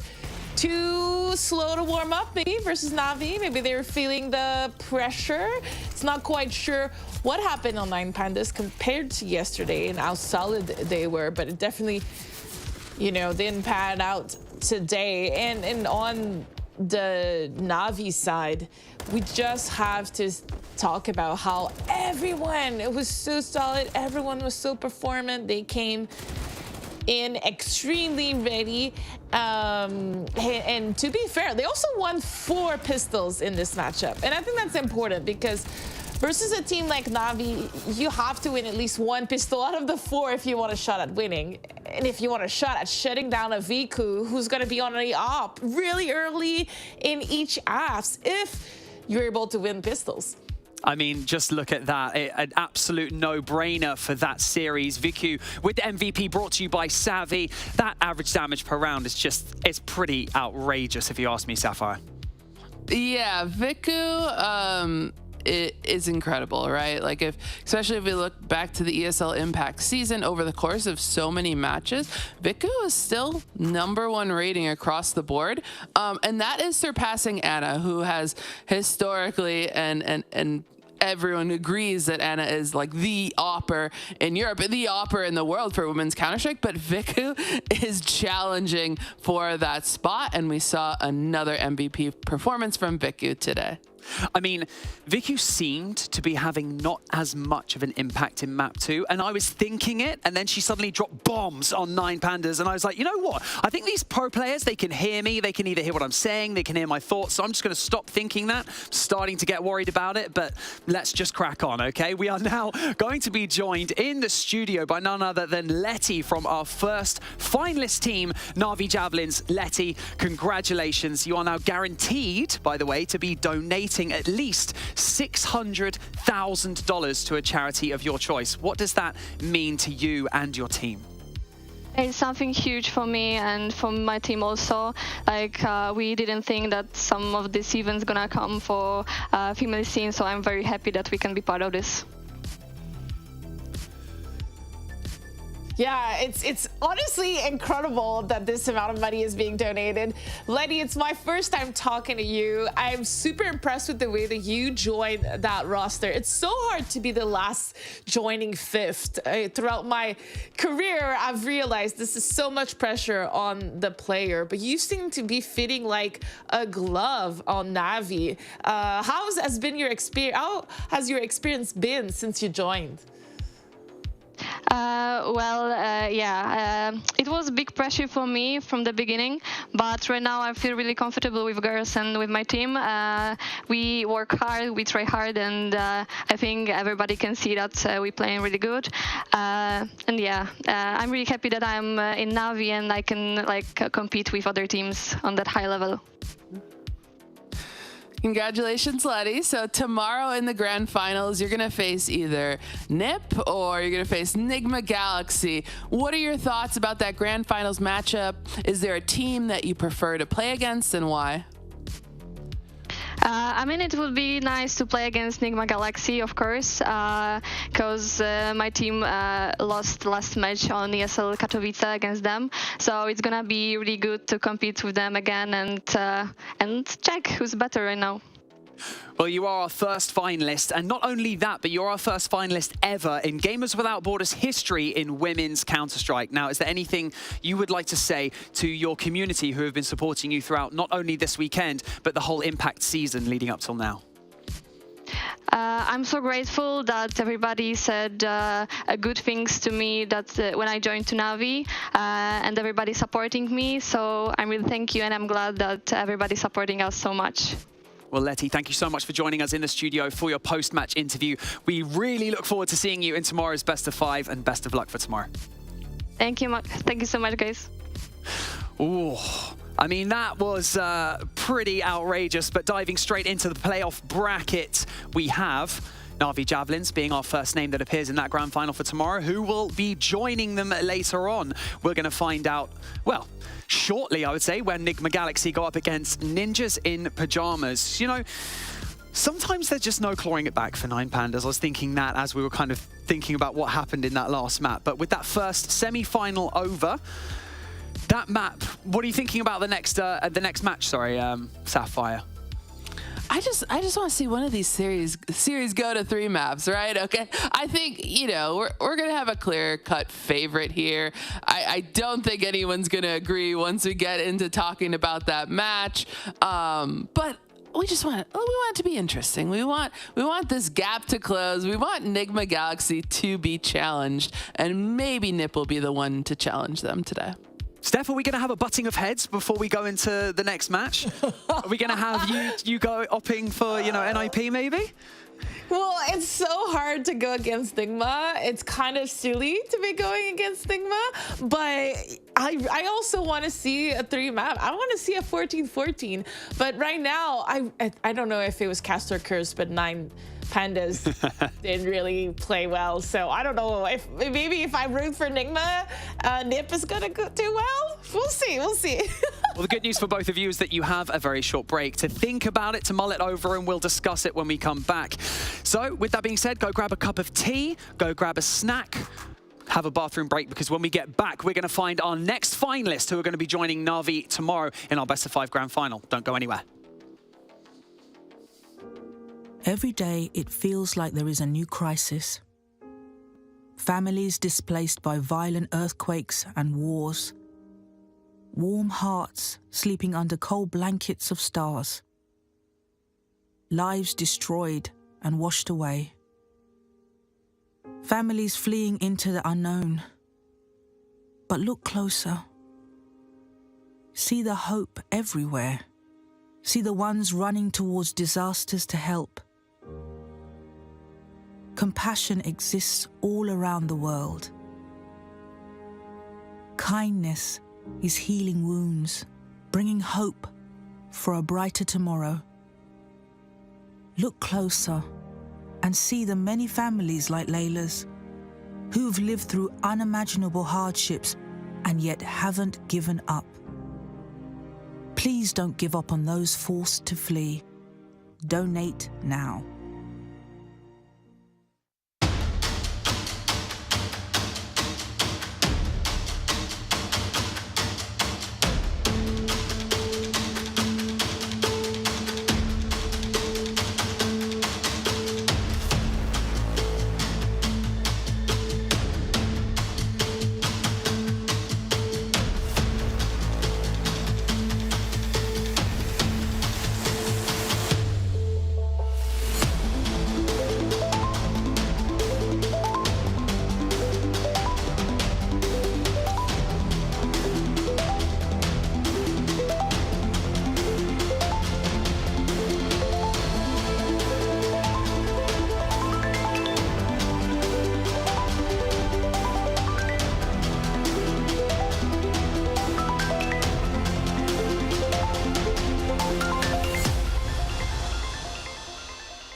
Progress is a race that has no end.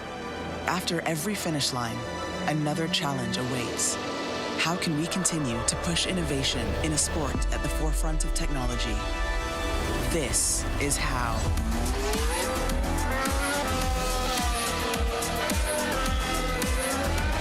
Discover how Aramco and the Aston Martin Formula One team aim to meet Formula One's sustainable fuel targets. Aramco, powered by How.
Gotta keep the flame on max.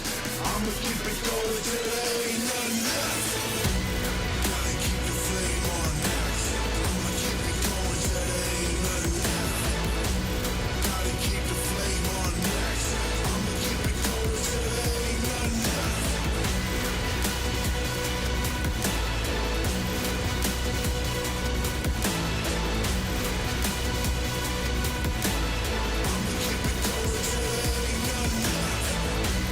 Gotta keep the flame on max. I'ma keep it going till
what I think makes us so dominant in the scene is that we've been playing for a very long time together, and we have a really nice chemistry inside of the team and outside. For example, even if we don't play the game, I can still go with any of them like as a friend, and we trust each other.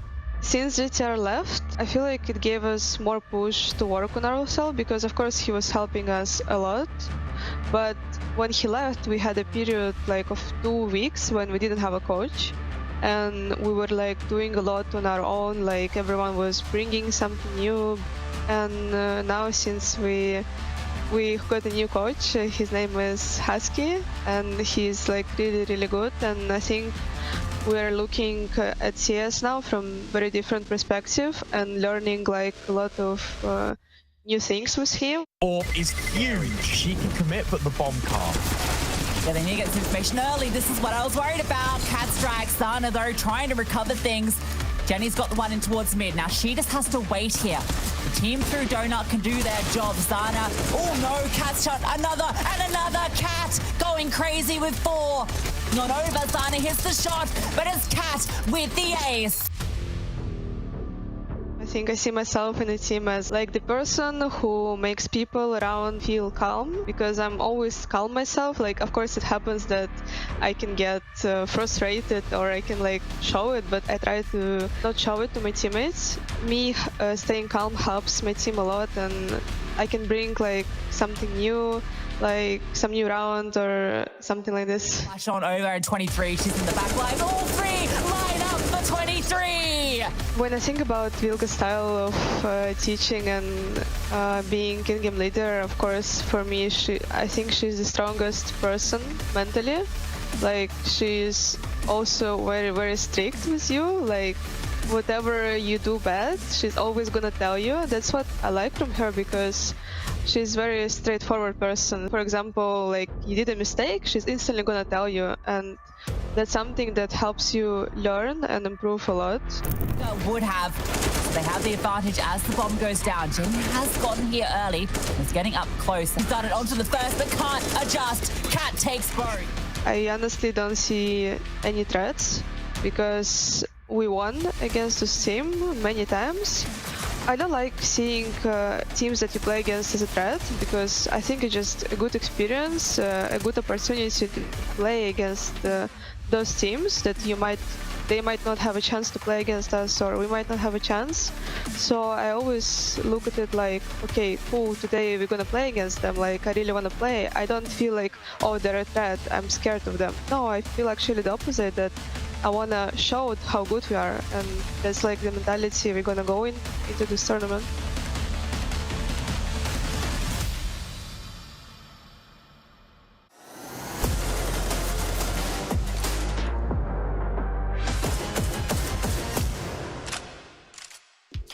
Welcome back to Gamers Without Borders, and if you're only just joining us now, we have our first finalist in the bag. $2.5 million prize pool is just 1 match away for NAVI Javelins. But that's going to have to wait for tomorrow, because right now we have Nigma Galaxy, and they're going to be going up against Ninjas in Pajamas, and we are extremely excited for this one. We just saw the video of 23 discussing Nigma Galaxy's approach to the game, approach to the pro scene, approach to competitive play.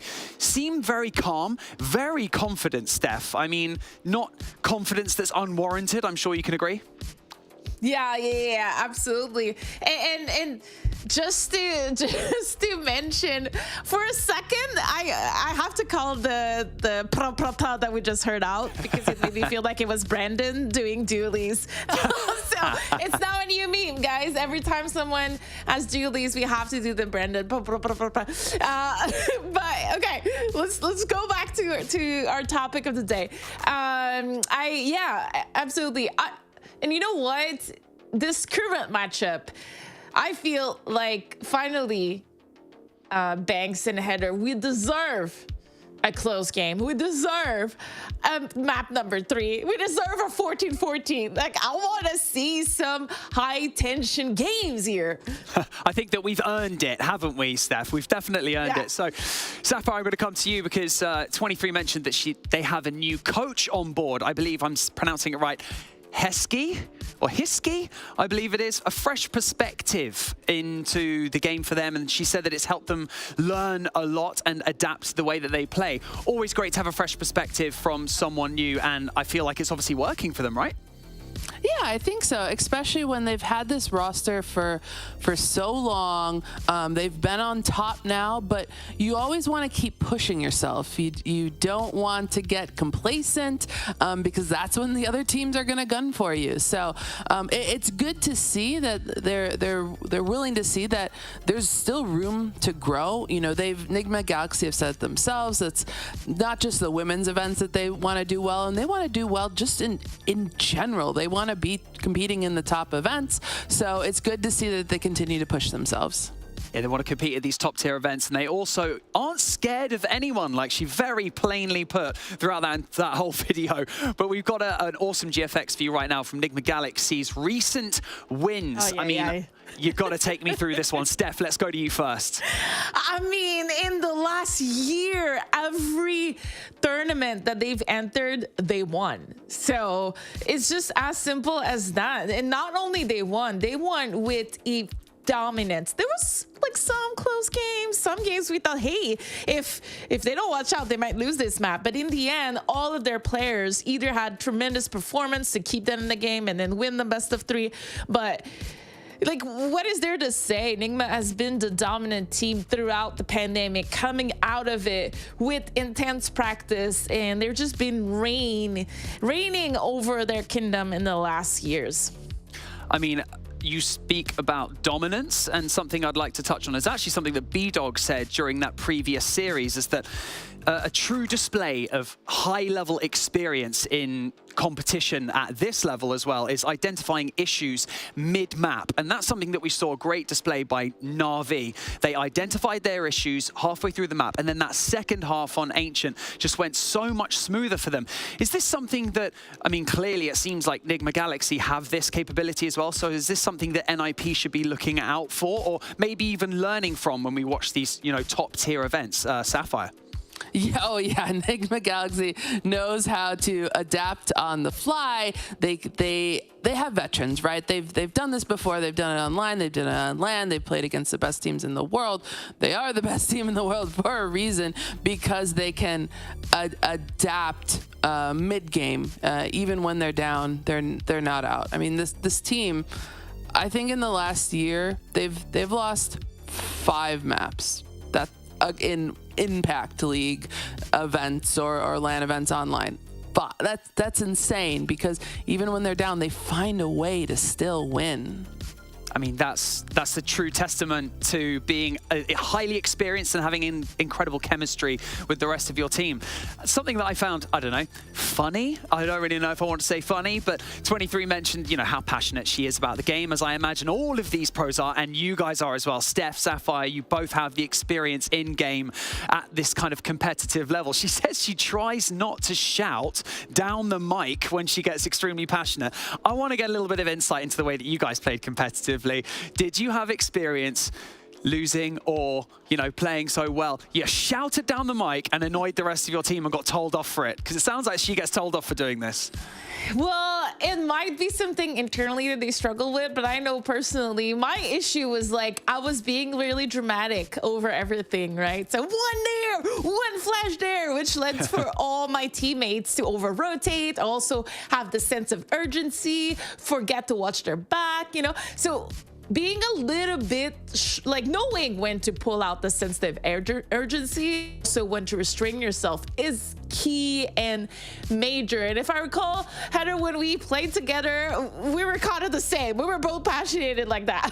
Oh yeah, many times. Beep, beep, beep, beep, beep, beep, you know, because you want someone to come help, and you know, maybe you get a little too aggressive in that call. That's certainly a skill to learn, and especially when you're playing on LAN too, because there's an energy that you can feel from your team. You can literally see out of the corners of your eye someone like getting really excited because of a rotate. You know, you got to be careful not to, you know, you miss something. You don't want to slam your mouse because that's gonna maybe negatively impact your teammate because they're going to be like, okay, well now she's feeling defeated. Now I'm going to feel defeated. You know, it's, you know, your composure, how you make your calls, all of that is important. Keeping your calling short and concise is very important too, and not long drawn out sentences because someone else has to make a call on the other side of the map.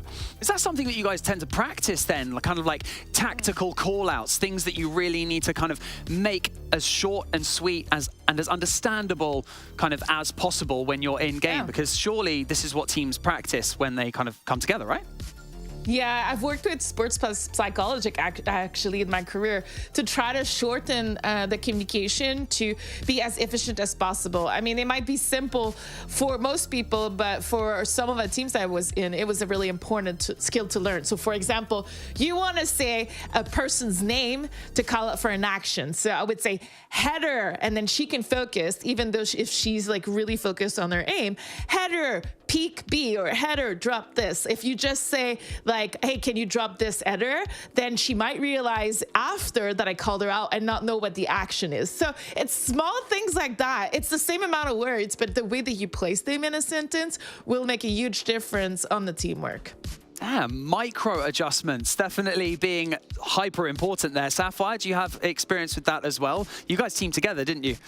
We did team together. We won a world championship together. So all of those things are important. I think when we won our world championship too, we were down. It was not looking good for several maps. But again, it's those micro adjustments that make the difference and help you win in the end. So let's focus in a little bit now on NIP, because when we're talking about how dominant Nigma Galaxy have been week in, week out, year in, year out, even up to this point, NIP took the only win from Nigma Galaxy in this Impact season. So obviously the question on everyone's mind is, can they do it again? Are Nigma Galaxy going to be able to adjust to kind of filter out any of those potential losses? The NIP that we saw yesterday, extremely dominant. Are they going to be lured into a false sense of security to then come out of the gate swinging to a very well-prepared Nigma Galaxy, Steph? Well, I think that they will never, no one can ever underestimate Nigma Galaxy. They're just the best. Winning versus them might be a fluke. It might not be. But one thing is certain is that in this very mental game, now they put some doubt on Nigma's mind. And I think that's really important. Not only does NIP know they can beat Nigma, they're not the undefeatable team versus them. They're no more their nemesis. They're no more unachievable. It's no longer an achievable goal. And I think that can change everything. That might make the difference between, oh, should I go for this peak or should I play more conservative? And in a world where Counter-Strike is a lot about feeling, a lot about teamwork, but sometimes individual play, making that extra peak or swinging or being confident versus a team like Nigma can have a big impact. So this is why this matchup is very exciting. We got very lucky with the semifinals drawing, even though the first one was a little bit unfortunate. It's really exciting to see a team that already beat Nigma in the past play today. Well, speaking of individuals, we've already kind of seen NIP compete yesterday. We obviously had Nigma Galaxy waiting in the wings for today's semi-final match. So we haven't actually seen them play on the Gamers Without Borders stage as of yet. So Sapphire, individually, who should our viewers really be looking out for on the Nigma Galaxy side? We know that they're extremely OP, but who do you feel they should particularly be looking out for? Who's going to put up the big numbers?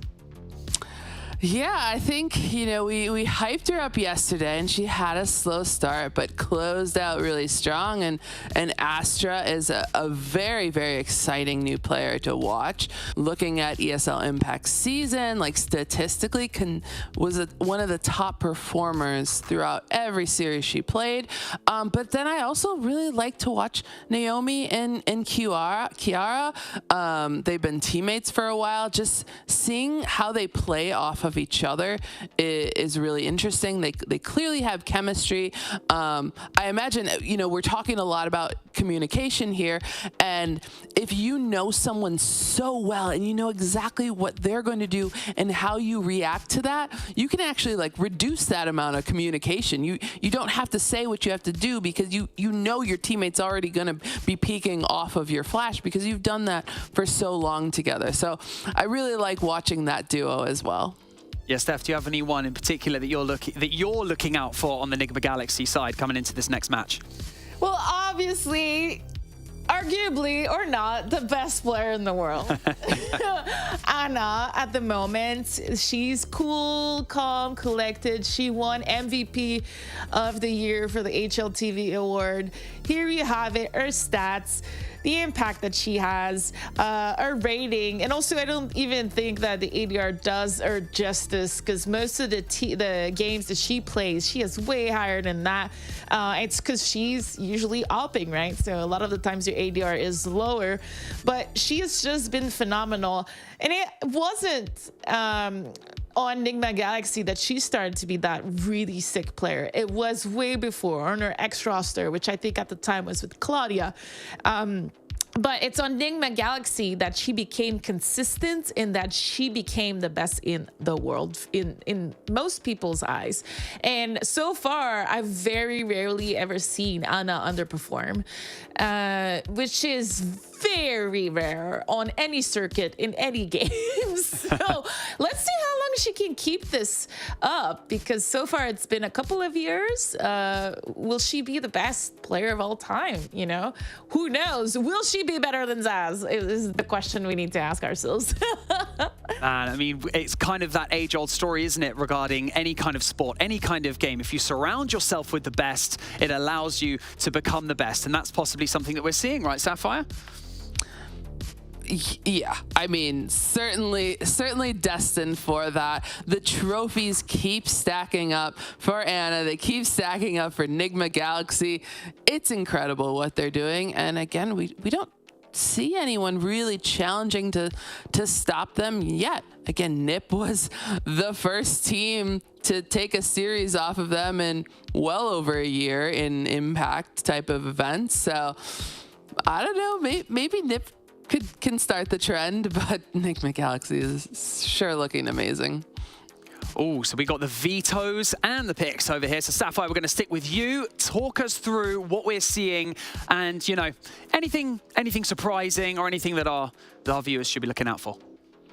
No, I think, you know, certainly expected to see, I imagine that first band's probably actually Nuke, because Nip never plays Nuke. Anubis, definitely out for Nigma Galaxy. Neither of them picked that. Mirage, interesting for Nip. They did beat Nigma Galaxy 16-14 week 1 to open up the ESL Impact season. But Nigma's still pretty decent on that map too. As we look over to Overpass, which is Nigma's pick, Nip's okay on it. They've beaten some lower tier teams, but they have losses to teams like Big and 9 Pandas, whereas Nigma they actually don't play Overpass a ton recently, but I do have some vivid memories of how good they are on that map previously. And then as we go over to Inferno, that's a map both teams love. So that one feels like a coin flip in a sense if you're treating these teams equally, but will we get there? Not sure. Nigma obviously continues to be a favorite. I want to add something here on that veto. I always think the best teams, you need to play them on maps that are newer. I always think that. I mean, it's a little bit less like that on the mixed circuit, on the main circuit, because all the teams are kind of learning the maps as we go. But for a team like Nigma Galaxy, I want people to play them on Anubis, on Ancient, on maps that they are not as comfortable and they can't rely on their years of experience as a squad with no roster change. And right now you saw Nigma ban Anubis, Nigma ban Ancient. There was a little bit of an opening to potentially pick Ancient, even though it's not necessarily NIP's best map. You know, just for me, go with that wild card. Give it a shot. A good tactic, I like that. Drag away the more experienced teams away from their comfort zone, because I mean, at least you're going to be helping yourselves tactically, even if it's not your best map. You'll at least be putting them on a map that they're less familiar with, yeah? Exactly. Okay, well, I think that something that we touched on yesterday that could be important for today, I don't know, I want to get your guys' opinion on this, is momentum. We talked quite a bit about it. NIP putting up that incredible performance yesterday, dominating 2-0. I mean, obviously, we had both 2-0s yesterday, but put yourself in their shoes. Would you be trying to ride this momentum? I mean, does the momentum carry overnight? Would it be easier to say that the momentum would only carry on the same day across maps? Does it carry across from the quarterfinal into the semi-final? Do you think so, Steph? I think as soon as I went to bed, momentum was gone for me. So it really has to be on the same day. I hated when, you know, you do like you and I did so many local lands where the schedule is not like set in stone. I hated when they would send us home when we had like a good winning streak and we had to play the next morning. That was my nemesis. I hate mornings. I hate having to warm up. So I think that momentum is hard to transfer from day to day. You never know. Like, it's just like anyone. You can wake up on a really awful morning. You know, it might not be sunny outside. Your coffee might be not there this morning. Like, no, I want to play when I'm already on fire. Well, okay, let's bring it in a little bit then. So Sapphire, what do we say about cross-map momentum as you were playing as a pro? Previously, I feel like, how do you prevent your opponent from maintaining that momentum from map to map? What are kind of the tactics you go through? Like we saw yesterday, G2 slowed down the pace of play. That was their attempt at killing the momentum for 9 Pandas. Are there any other tactics that people can look out for when you're trying to kind of slow down that momentum or prevent the momentum from carrying across maps?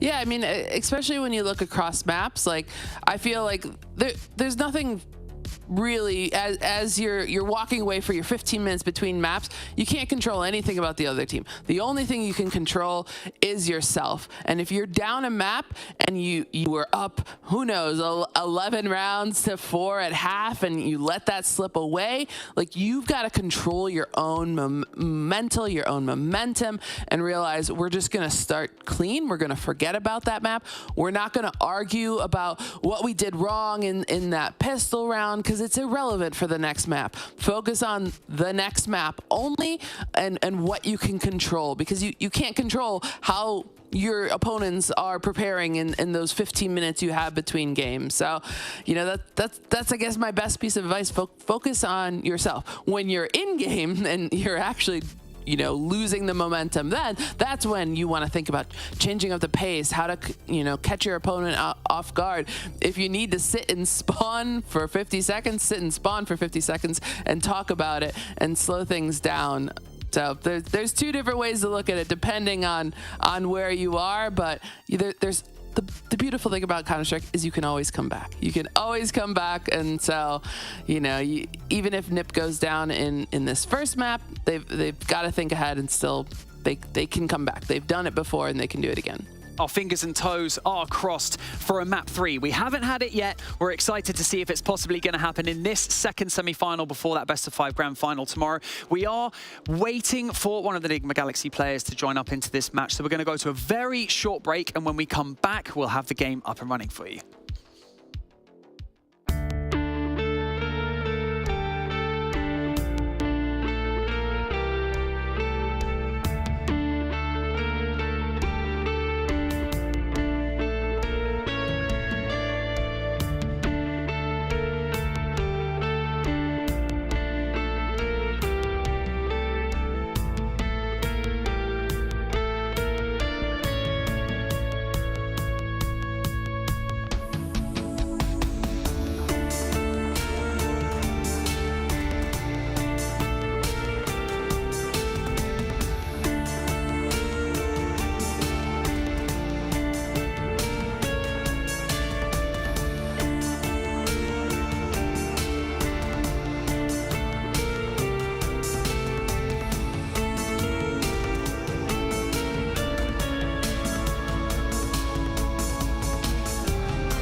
Welcome back. My name is Tom Pickering, and joining me on the microphone is the wonderful, the amazing Nara Mizuki, aka Sam. Hope you're doing well, but we've had a bit of a change up on the lineups on these teams. Sam, how about you run us through what's gone on?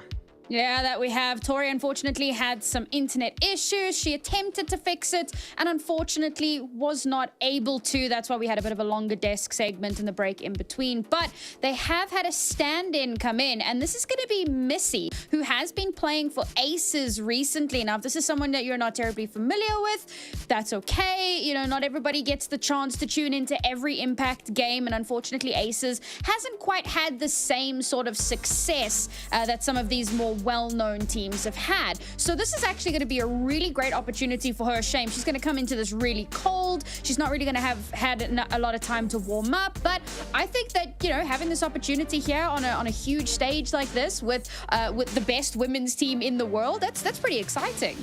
Well, here we go, diving into the first map of this best of 3 Mirage. This one might be a little bit difficult for Nigma here, Sam. Yes, indeed. Unfortunately, as we said, Nigma having a stand-in means that they will have a little bit of an asterisk on this game, and they have lost to Ninjas in Pajamas before, even at full power. There you go, standing, going to be rushing straight on mid. Missy looking to try and hit. Came off with a spicy shot, but not going to be able to connect with the first couple of shots, but the fifth one is going to be able to connect, making it work. There we go. Checking down in towards underpass. Let's make sure no one's sneaking up on her teammate. Good work. You know, Astra and her teammate's going to be down a player right off the bat. Not a good look. Molly goes out. It misses. This is terrible news for them. Smoke as well. It's going to allow them to progress. Decent damage over towards Vilga, but Cat's going to be here to answer back. Takes a couple of shots. Smoke's going to get dropped out. She needs a reload out, but she doesn't have time for this. They push through the smoke. The headshots rain out. Jenkins picks up one. Astra with another. Vilga on site. Now going to have to play big on this front. Going to have to go in for the reload. They're going to be pushing her down. They're going to be able to get the kill as well. 23, a player they're going to have to count on alongside Anna. 2v3. The bomb's gone down. That's money in the pocket. Spicy start for Nigma.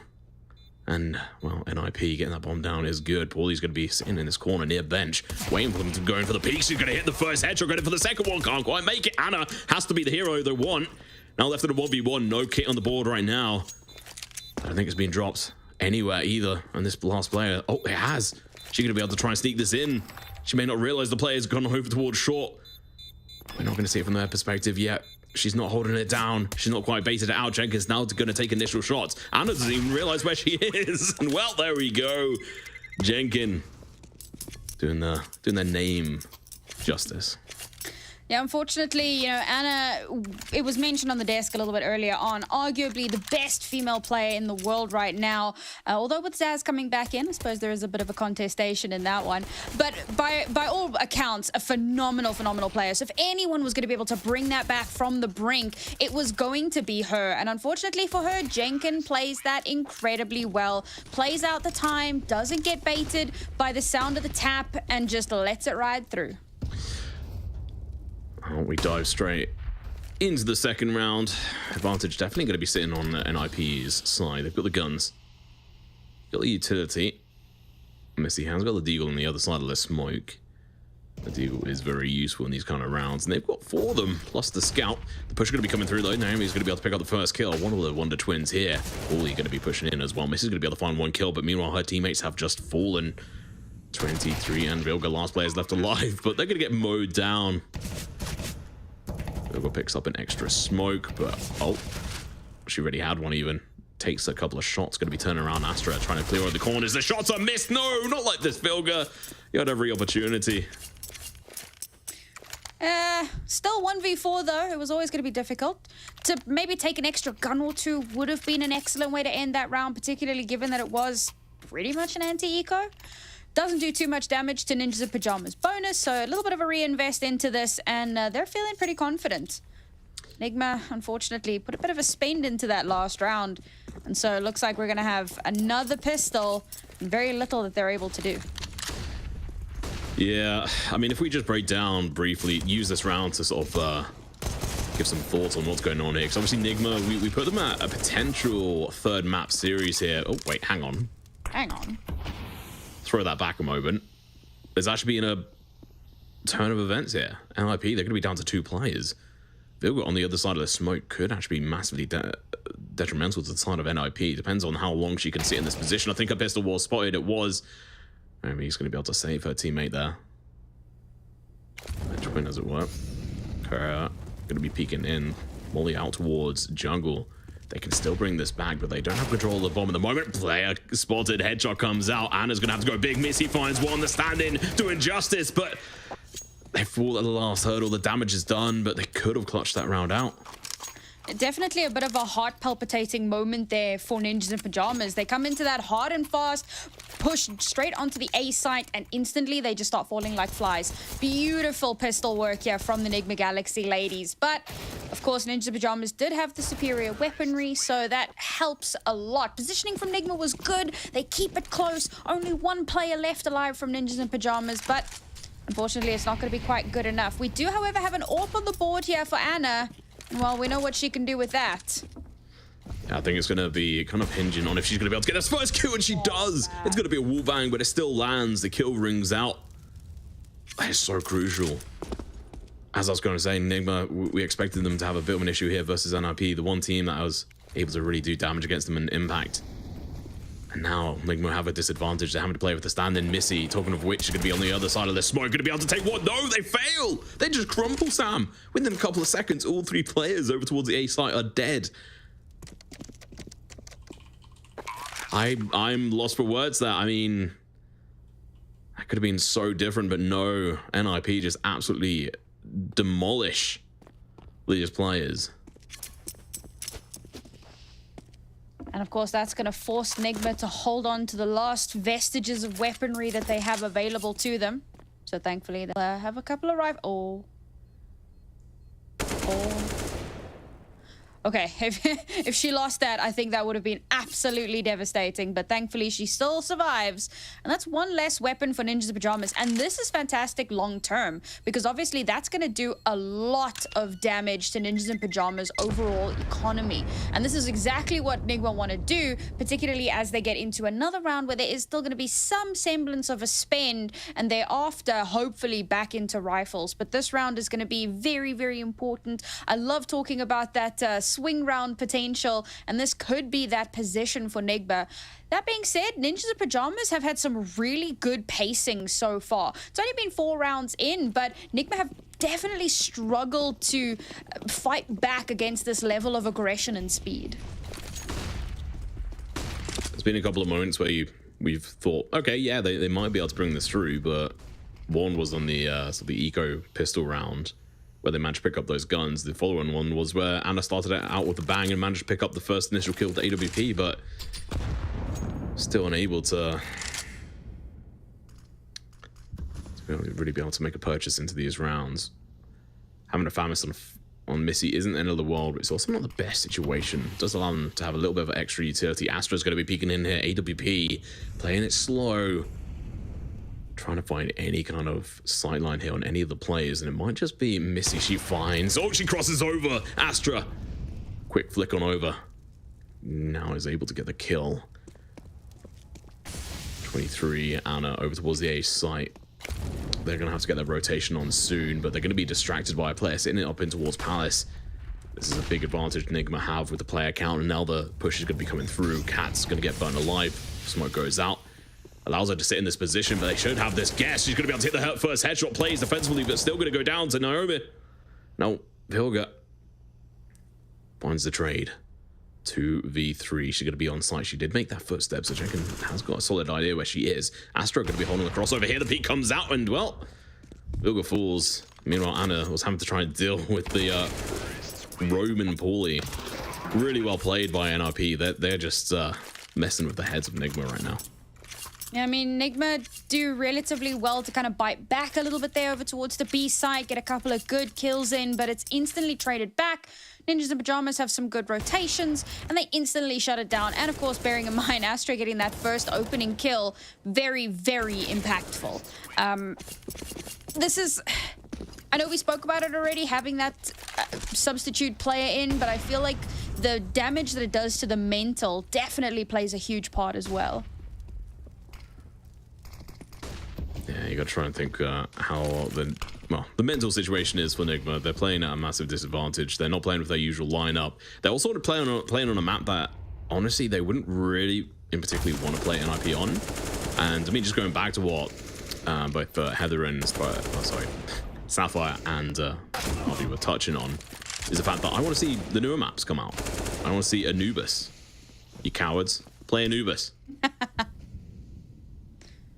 We wish. Don't really expect too much here from Vilga. Maybe a little bit more than that, but she got one shot off at least.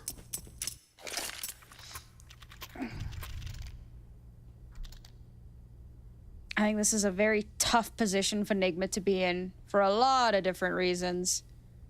Able to buy in again, so this is gonna give them a little bit of a leg to stand on here, but already having conceded 6 rounds, it's not the best start to the map, not the start that they would have wanted. That's gonna leave them feeling maybe a little stressed out. Hopefully they can just kind of push through that pressure a little bit. We're gonna have to see a lot more adaptation. This could be it. Cat was far too slow to respond to that player crossing over there. It's a little bit concerning. Nade does go out. Naomi's going to be a little bit lower. Astra does take a shot to the legs there. At least to the body. It's going to be Anna looking to try and hold this position. Kira potentially looking to try and cross, but I imagine they may want to either flash it or smoke it. But Vilga, she's on a mission here, sneaking up behind them. She spots one of them out, takes early shots, gets the kill as well. This leaves the AWP Astra stuck in a very difficult place. And it's going to leave Vilga to chuck down a smoke. They haven't found the bomb yet. Cat's going to be going in for the peak as well. She's going to be going in for an aggressive position here as well. Astra's going to be going in for the peak. It doesn't matter though. She falls. Jenkins going to be peeking over towards site as well. I think she has been spotted out from these players. The smoke's going to be going out over A side. Poorly falls. Jenkins looks, finds the first kill. Down to 3 HP though. Narambi is going to be low. Down on 41. Going in for the rotation. Going to have to make this quick. Missy spots the player over towards Shaw. No, spots one over towards Benchberg. Going to be falling to Naomi. Fantastic shots. Anna, AWP in hand.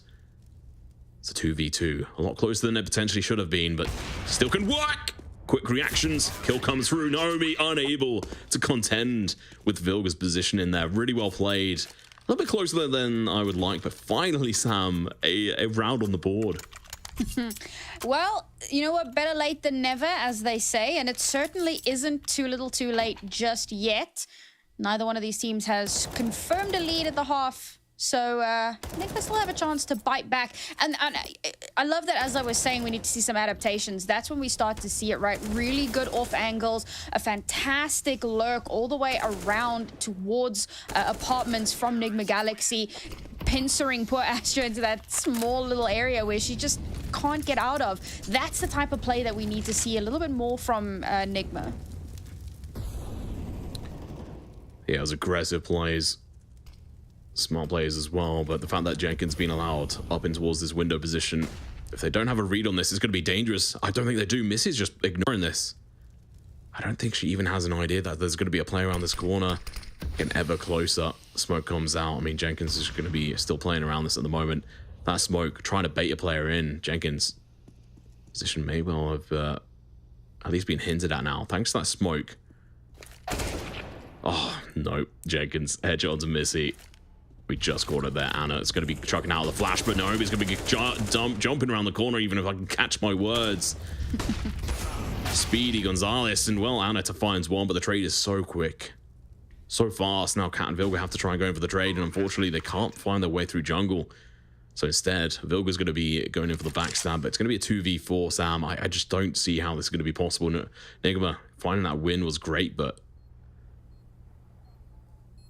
trying to turn that into a successive series of wins, it seems to be a little bit too difficult. There we go. Vilga goes down at this point. Cat, I mean, saving would be great, but at the end of the day, if she can take a couple of weapons off these players, it'd be good. And honestly, she's not going to get a chance to save unless she finds the kills now.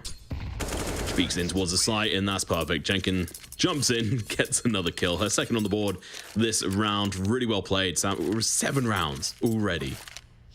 I mean, this is starting to look really, really good. And I think that, like, as much as we talk about the fact that poor Nigma have a stand-in, we also have to remember Ninjas in Pajamas. This is the team that beat them, right? The only team that has been able to beat them in a best of 3 so far. It wasn't in a grand final, so it wasn't on our pretty graphics earlier. It happened during the Impact League, but it has happened. So as much as we, you know, feel a bit sad for Nigma, we gotta put some respect on Ninjas in Pajamas. They've put so much work into this. And, you know, of course, Mirage was one of the maps that they beat Nigma Galaxy on. Previously, it was a 16-14, very close affair. And, well, Ninjas in Pajamas just looking to better that scoreline. And they're looking so clean and clinical right now. Even if Nigma were at full strength, I think that Ninjas... I mean, we were talking about it before we even knew about the Tori situation, and I'm like, yeah, it's going to be a Ninjas in Pajamas win. You know, you and I, we were in sync on that one. I think the stand-in just kind of cemented that a little bit for us. But we always knew, right? This Ninjas in Pajamas roster, exceptional group of ladies. Yeah, a bunch of young guns. I mean, the youngest player is 17 years old. There's 2 18-year-olds. They're full of skill and energy that is just great to see. And what we need from these kinds of teams. And obviously, Nigma having to come into this with a disadvantage sucks. We do know that Missy is going to be backing out and Tori's going to be rejoining the server.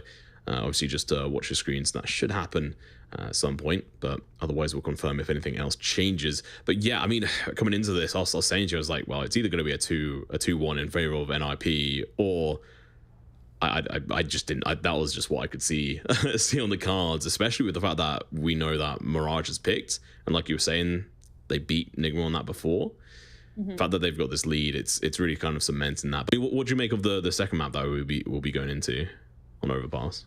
Yeah, I mean, that's going to be the really interesting one. I'm kind of looking forward to seeing how that plays out. Again, you know, I saw some comments like this, but you saw the map veto and some people like, oh, well, that's terribly exciting of you. And it's true, right? Mirage Inferno, and then you have Overpass, which is very quickly becoming the third map in the Holy Trinity. It used to be Dust 2.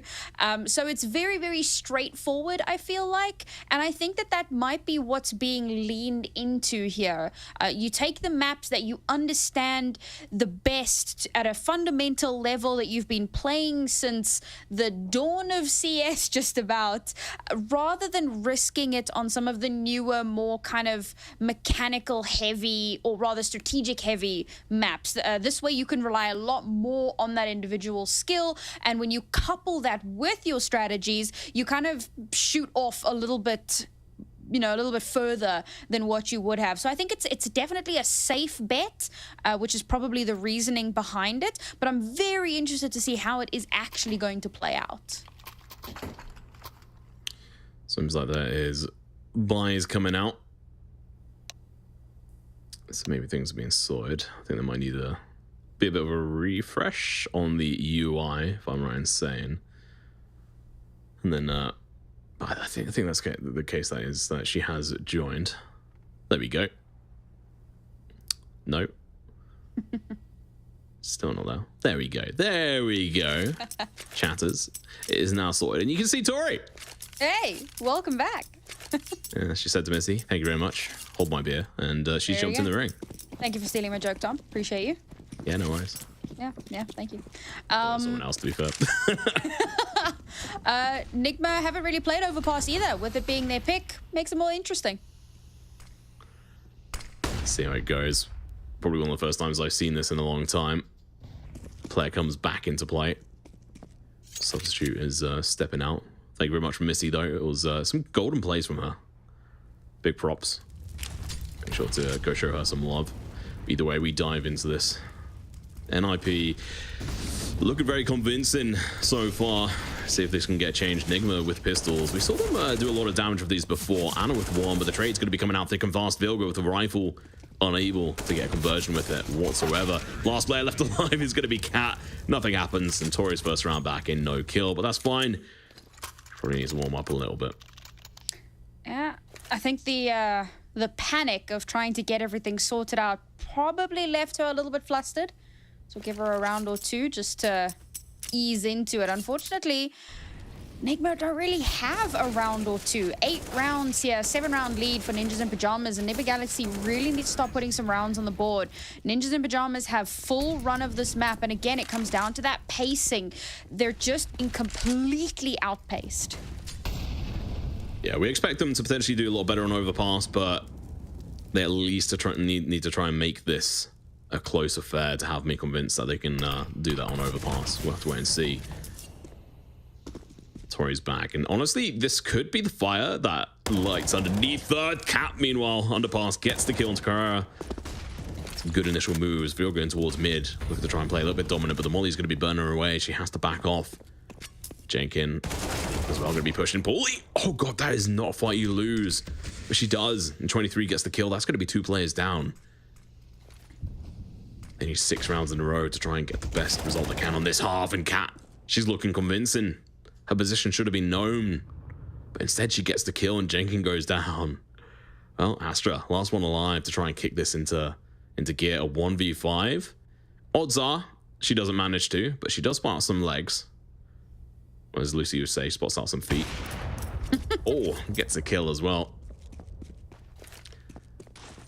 So at least, you know, her position's known. Bomb as well is to be seen in her grasp. Watch for her. Anna has a lockdown. Really well played from the side of Nigma. Tori coming in a little bit spicy there. Yeah, the rallying cry has been heard. Their sister reunited with them. Nigma Galaxy reinvigorated. I don't know if that's actually what happened, but to be fair, that was a really, really good round. They had tried some of that aggression in prior rounds, and Ninja Pajamas generally tended to kind of catch them off guard, but this time they seem to be a little bit more steadfast in their aim, a little bit more steadfast in those angles. Managing to win out those duels makes a huge difference, and well, at least they'll have at least 2 rounds into the next.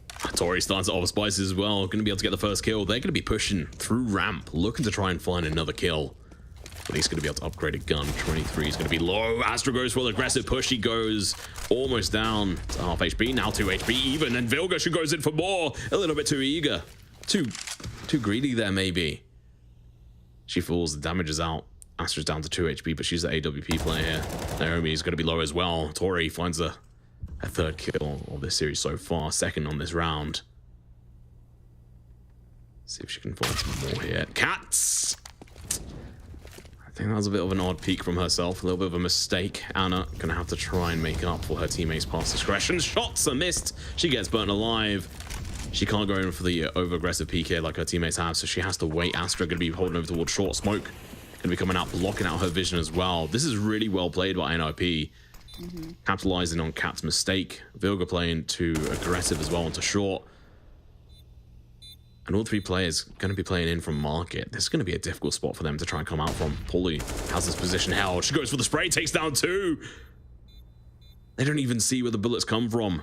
Anna, now in a difficult spot. They just can't time these rounds together, Sam. They find one, and it was so convincing last round. But now, it goes into the second that they just can pull it together. I feel like a lot of this round comes down to, so Astra plays hyper aggressive and is very nearly punished for it. But luckily for her, she has a teammate that is able to kind of swing out as she hides behind cover after that nade comes through and gets that trade across. I believe it was Naomi that got that one. And that is huge because now with Astra alive, that's a 3rd body and that's the AWPer as well. So she's gonna play a little bit further back, right? Generally speaking, when we remember that what got her into that situation was playing a little bit too aggressively. But the rest of her team hold down this site really nicely. And again, it's another situation of Nigma trying to push as a stack into the site together instead of maybe going buddy system. Come on. They peeked so dry in towards that ramp position. They deserve to get punished there. Quite a few mistakes I'm seeing here from Nigma's side. They're going to need to pull it together fast.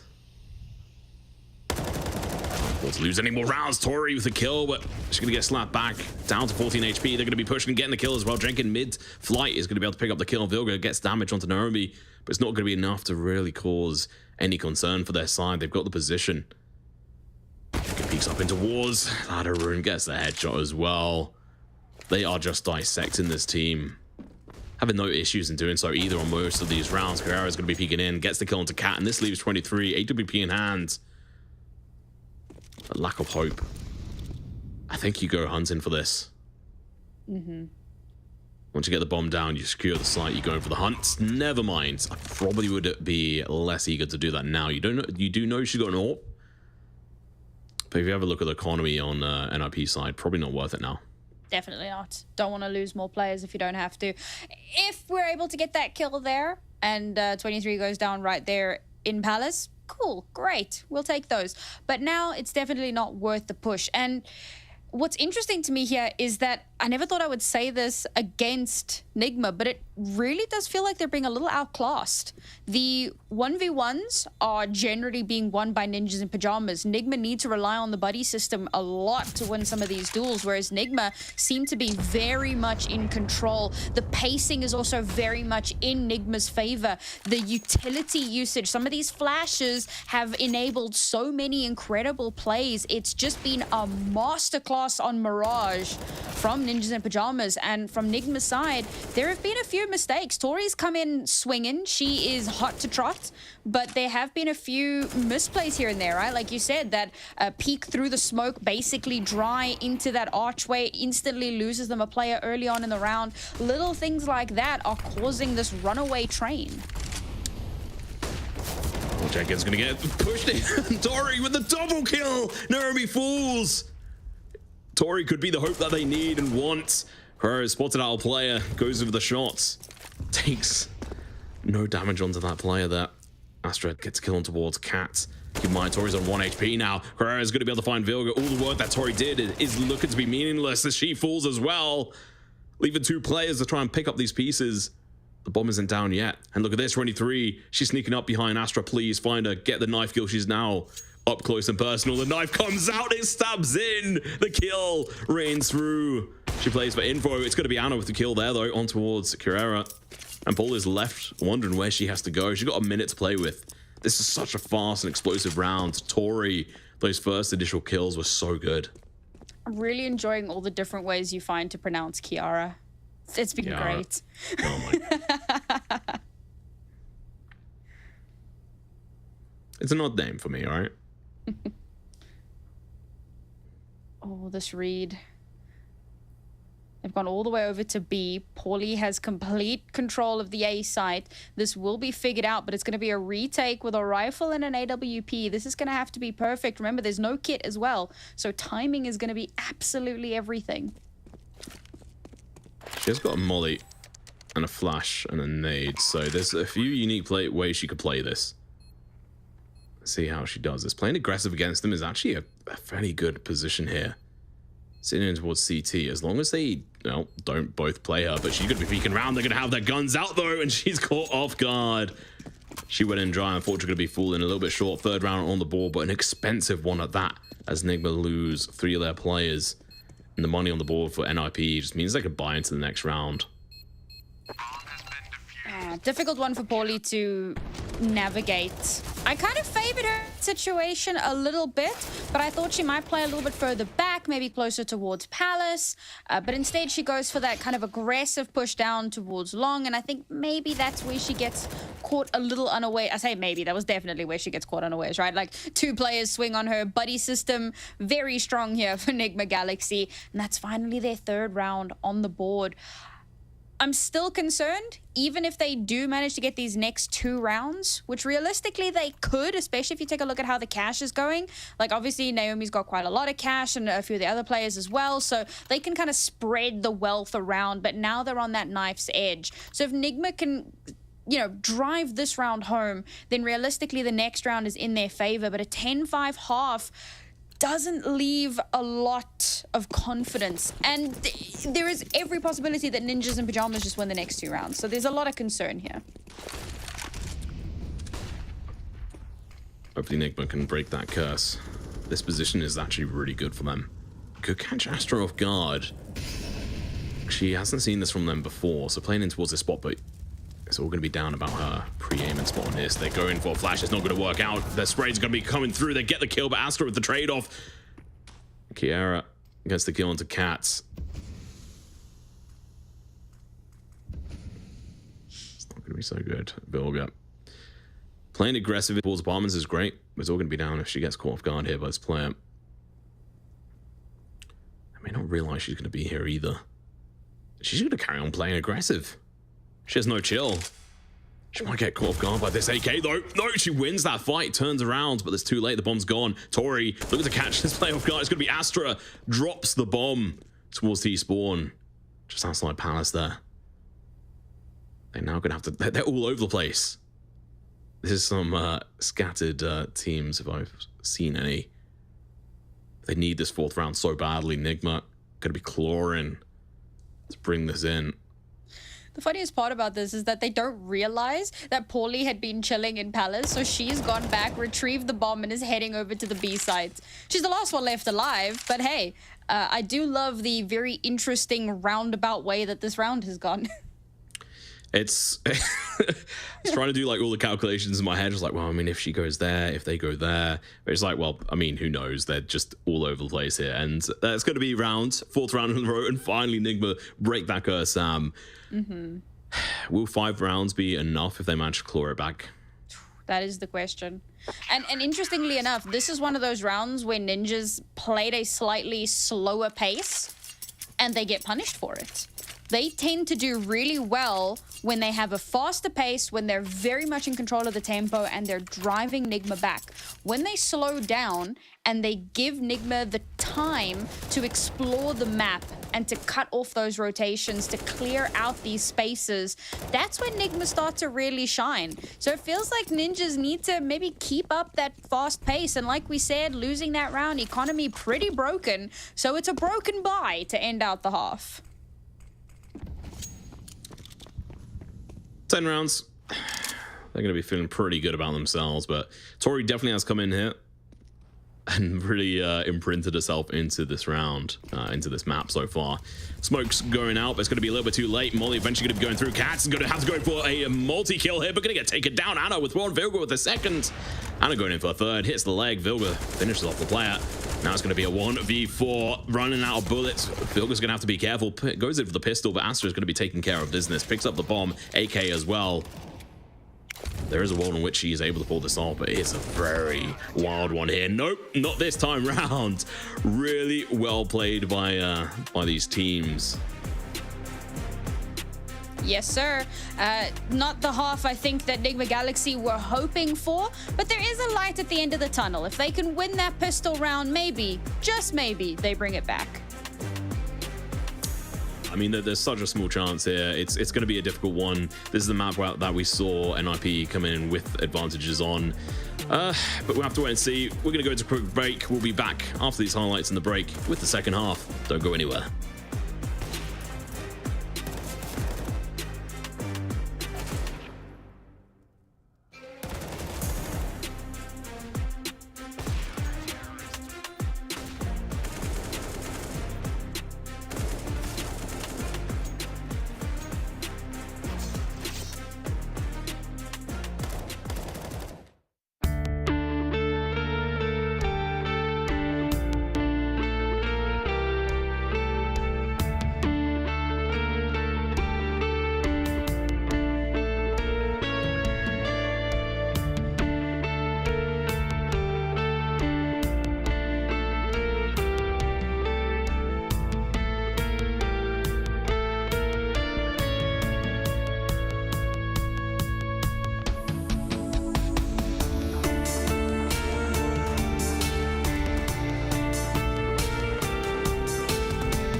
Welcome back after that break. Hopefully you were able to go and grab some popcorn and drinks. I know I was, and I'm excited, Sam. We got the next map up. It's going to be, well, not next map, sorry, second half. Yeah, it was a 10-5 half here. Ninjas in Pajamas looking very much in control. They concede 5 rounds, but let's face it, they very much had that map on lock. Now as we swap sides, I said it before we threw it to the break, this pistol round is going to mean everything to Nigma. At the very least, a bomb plant is needed, but that round win, that could make all the difference. You know what I'm not seeing here is a pair of Julies.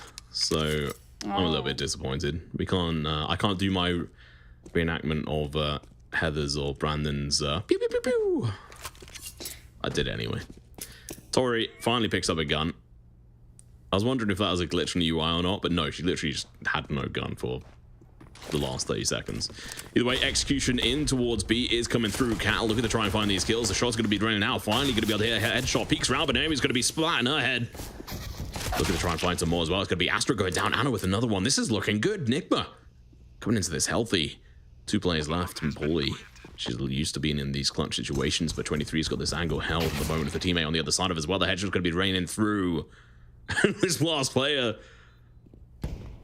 no defuse kit, some armor, USB in hands. They're going to be playing aggressive against her. 23 with another kill. That's going to be a third to make it a triple. Beautiful start to the round, exactly what they wanted. Round in the back pocket, going to be able to buy up here, and that's going to potentially springboard them a little bit further on. We know that pistol rounds can be a little coin flippy from time to time, but it did feel like a very strong approach to this particular bomb site, this particular round from Nigma. So if they can continue on with that same trend, then I think we're in for an absolute treat in this half. Reverse sweep, anyone? Could be. And if they do win this map, then honestly, third map's back on the table. Vilga holding this angle as well. Not going to get a chance to get a kill. The headshot going to be raining out against her. Anna with 2. But Naomi's going to be falling out. These USBs going to be sharp and strong. Very few bullets, but it's going to be enough. That money, 5 kills, that ace coming up from Anna. Going to land her on 7.8k. What I was saying about Anna, man. Such a good player. You cannot... It would not be possible to overhype this player. Same with Vilga, right? You can't overhype them. And that was a fantastic performance. Again, more or less what we expected coming out of this round. It was like a USP round from Ninjas in Pajamas. So the little bit that they did manage to get done is great. They do a little bit of damage to that economy. But for all intents and purposes, that was a very strong Nigma round.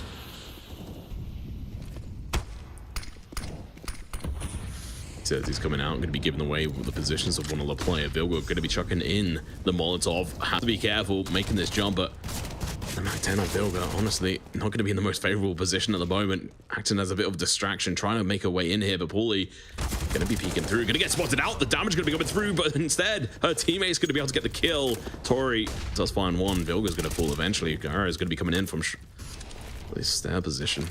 Let's get a kill. Anna, we try and help our teammate out. She spent a lot of her money here on this AWP. The bomb does go out. She jumps out of Pandas as well. Don't know if they knew she was there. The bomb is in a bit of a dangerous position. Smoke going to be coming out towards ramp. She's going to have to play aggressive with this AWP. Not exactly where I'd want to be positioned with it. She finds first kill, but the follow-up player going to be pushing aggressive, gets the kill. And that is going to be Cat left in a 1v2. Makes it a 1v1. The bomb was tapped. Cat going in for the spray here. Gets the initial damage. Jenkins going to be down to 37 HP here. 0 utility on either side. No defuse kit either. No round win. The AWP is going to be a little bit too far away to recover. So it's going to be a costly loss for Anna there. But still, a round win. Yeah, I mean, they got to keep those round wins coming. Into the back pocket they go, getting into reserve. Only a 2-round deficit now, as Nigma slowly claw their way back into this game. Bearing in mind the rounds have been kept very, very close, with Nigma only having a few players left alive in the last few rounds, and that can make an important difference. I say the last few, it was the previous round and then like 2 rounds back. But that can make a huge difference in the long run. For now, however, super comfortable. Deagle's on the board for Ninjas in Pajamas, and while that can do a ton of damage, it's going to take a lot more than that. Yeah. Vigil was doing a lot of good work here with the Mac 10 in the last round. I was kind of wondering why she was playing so Haberdash, but it did work out. Oh, Astra headshot comes through, but the trade from Vilga does happen. Jenkins headshot going to be raining out. 3v4. It's all about trying to damage the economy here. Oh, Jenkins has done the animation here. That means the next shot's going to be a headshot. That's how it works. Charging up the Deagle. The boost may work out as well. Going in for the peak. At least it could be a kill, because Vilga's low HP, so as soon as she exposes herself to the short position, she could go down. 23, pushes on, gets the kill. 2v3, not looking so good now. They know where one of the other players is. They're going to be spraying through the wall. Paulie's going to be in a dangerous position. I don't think she'll spot it out there. She's going to have to hit the headshot, but only hits one of the legs. Jenkins low, all the way to down to 0 as Tori picks up 2. Looking very good here. Another pretty much anti-eco. Nice buy versus the pistols, and goes more or less again to be expected. I must say, this recovery from Nigma has been fantastic. And I think a part of that is also having that little break between the rounds. Tori taking a moment to not have to feel so flustered, right? Like she could take a breath, calm down for a moment, and really engage gears. And now we're seeing the Nigma that we've come to know and love. Now we're seeing what this team is really capable of. Yeah, on paper, Nigma, best women's CSGO team in the world.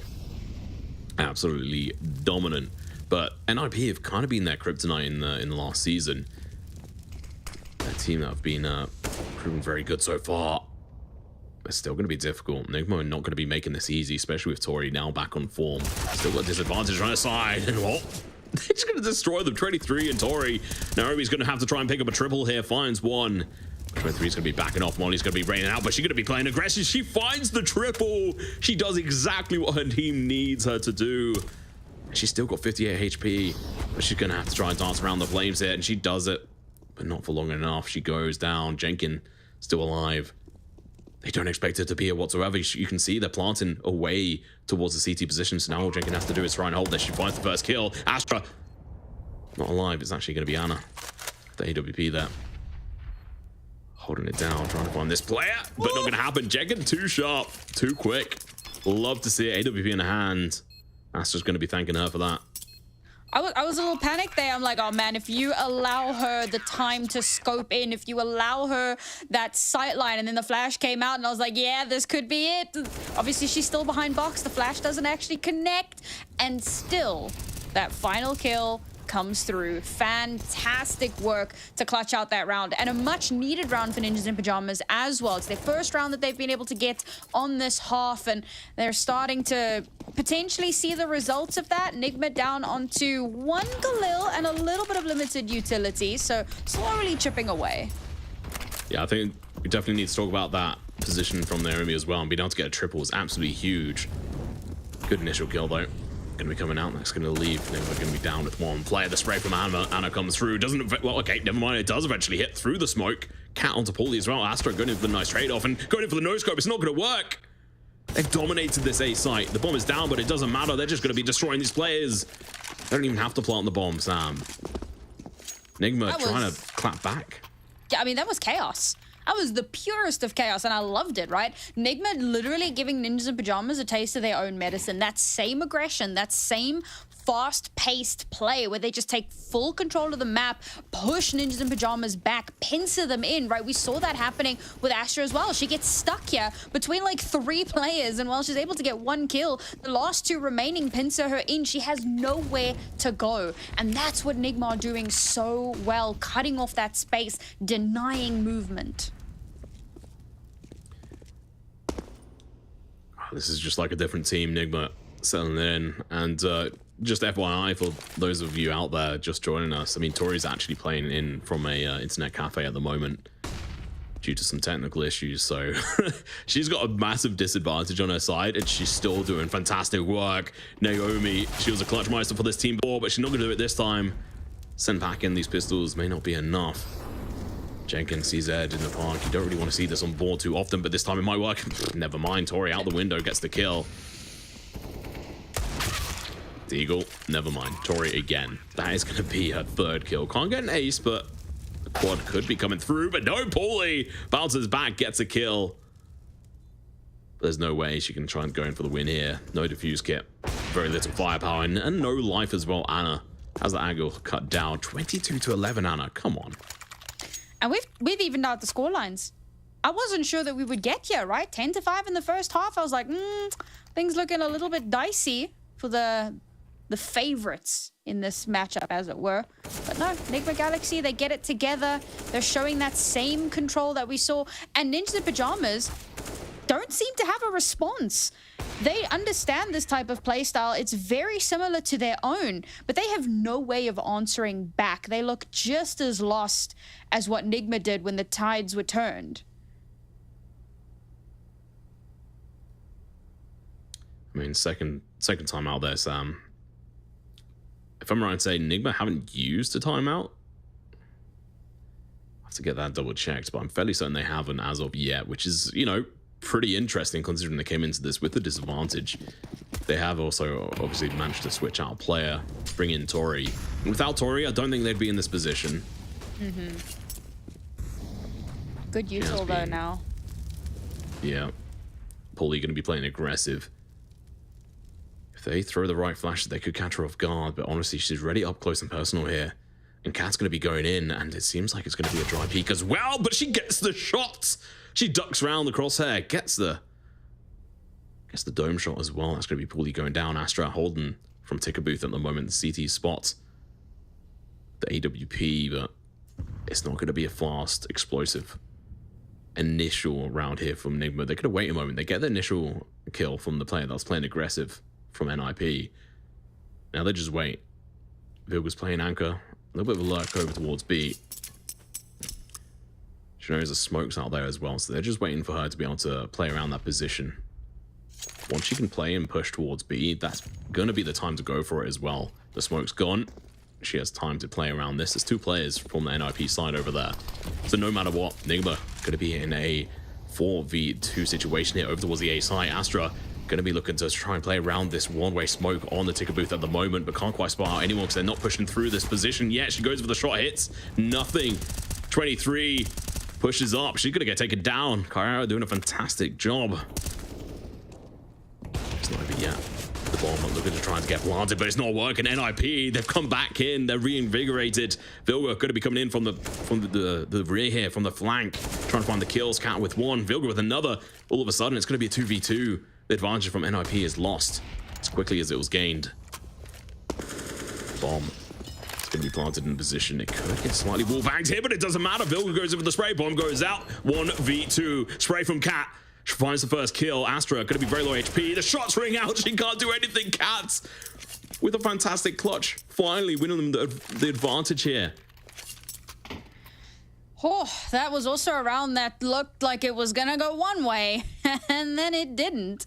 Getting that first kill is so impactful, but Ninja's Pajamas don't bite. They don't make a full rotation. They keep this site on lock, and slowly but surely they whittle away at Nigma Galaxy's forces. Vilga's lurk comes in very, very late, and I start to wonder, you know, is that going to be timed too badly? Is she not going to be in position to actually get the full effectiveness from that lurk? But no, she actually arrives just in the nick of time and helps her teammate not only plant the bomb, but then get that final kill onto Astra as well. Beautiful clutch moment there from Nigma to finally get them into the lead, 12-11. A situation that I don't think a lot of us expected. No. First time out as well from Nigma Galaxy. Never like doing that after being on a bit of a run around like that. It kind of work out. Trail around on the board, looking good. Pistols in the side of NIP. I mean, it's not looking so good for them, but as I say that, I'm going to cast a curse hit, and Cat does go down. Good shot from these Deagles. Such a powerful gun. Sorry. Spots out this player, but can't get the headshot in time, and Astra takes hers off. Looking very good. The Deagles looking absolutely dominant here so far, but seemingly looking to change Vilga trying to take the lead here for her team. Knows there's going to be playing onto side 23. Fortunately, her teammate's gun has been picked up. Money's going to be coming out. Astra has to play aggressive around this pillar and wins that 1v1. From pistols to heroes.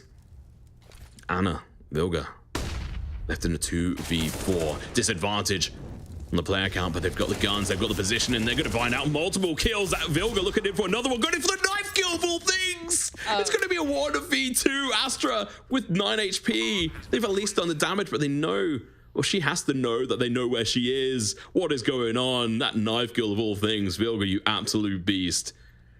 They want to try and give her this ace as well. She's got 18 HP, so she can't play too dangerously on this front. Going to be playing in the corner. Astra on top of Anna at the moment, but Anna has to take it. Well played. That was cheeky. That was cheeky. And a part of me is going, no way you let her get that knife. I don't know. The spray and pray, I thought maybe it would come out clutch. But it looks like we have a second knife in this map. It's not often you see 2 knife kills in one map, and I think it was a little bit of like a revenge play, but it happened. And here we are. 2 knives down. Now all we need is a Zeus, right? And it'll just be, and a shotgun. Zeus, a shotgun, and a knife, and you have like the holy trinity of BM. Be great. Yeah, it'd be a shock if we'll see that. Yeah. Ba-dum-ts. Vilga was about to give her a massive compliment and she fails to flash. I don't know if I should give it to her now, but she really has been trying to get the money in for her team. She's been doing a really good job of this. That knife, extra cash in the bank. She got 7.8k. It's a lot of money. Anna too, and Anna's got the AWP in hands as well. Nigma Galaxy, helped to Nigma Galaxy things. 23 made her way in towards mid. Has been spotted out.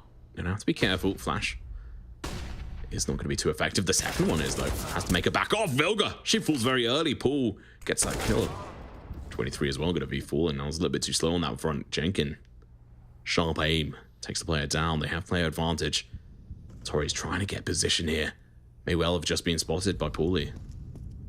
Alright. Gonna have to play aggressive against this flash. Gonna be coming through. It wasn't really worthwhile, but it made it work.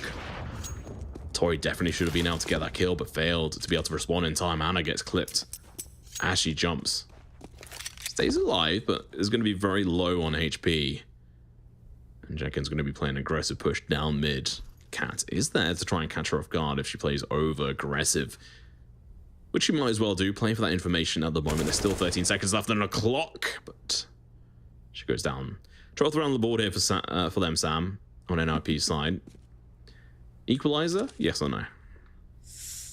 Ooh, tough to say. I think, given the economy, I think that it's going to be pretty easy for Nigma to maintain that control. I think a lot of what that round came down to, similar to actually what we saw in the previous half, where Ninjas in Pajamas take a lot of these faster-paced rounds, and then they take a slow round, and they just get clapped. And this is a similar thing.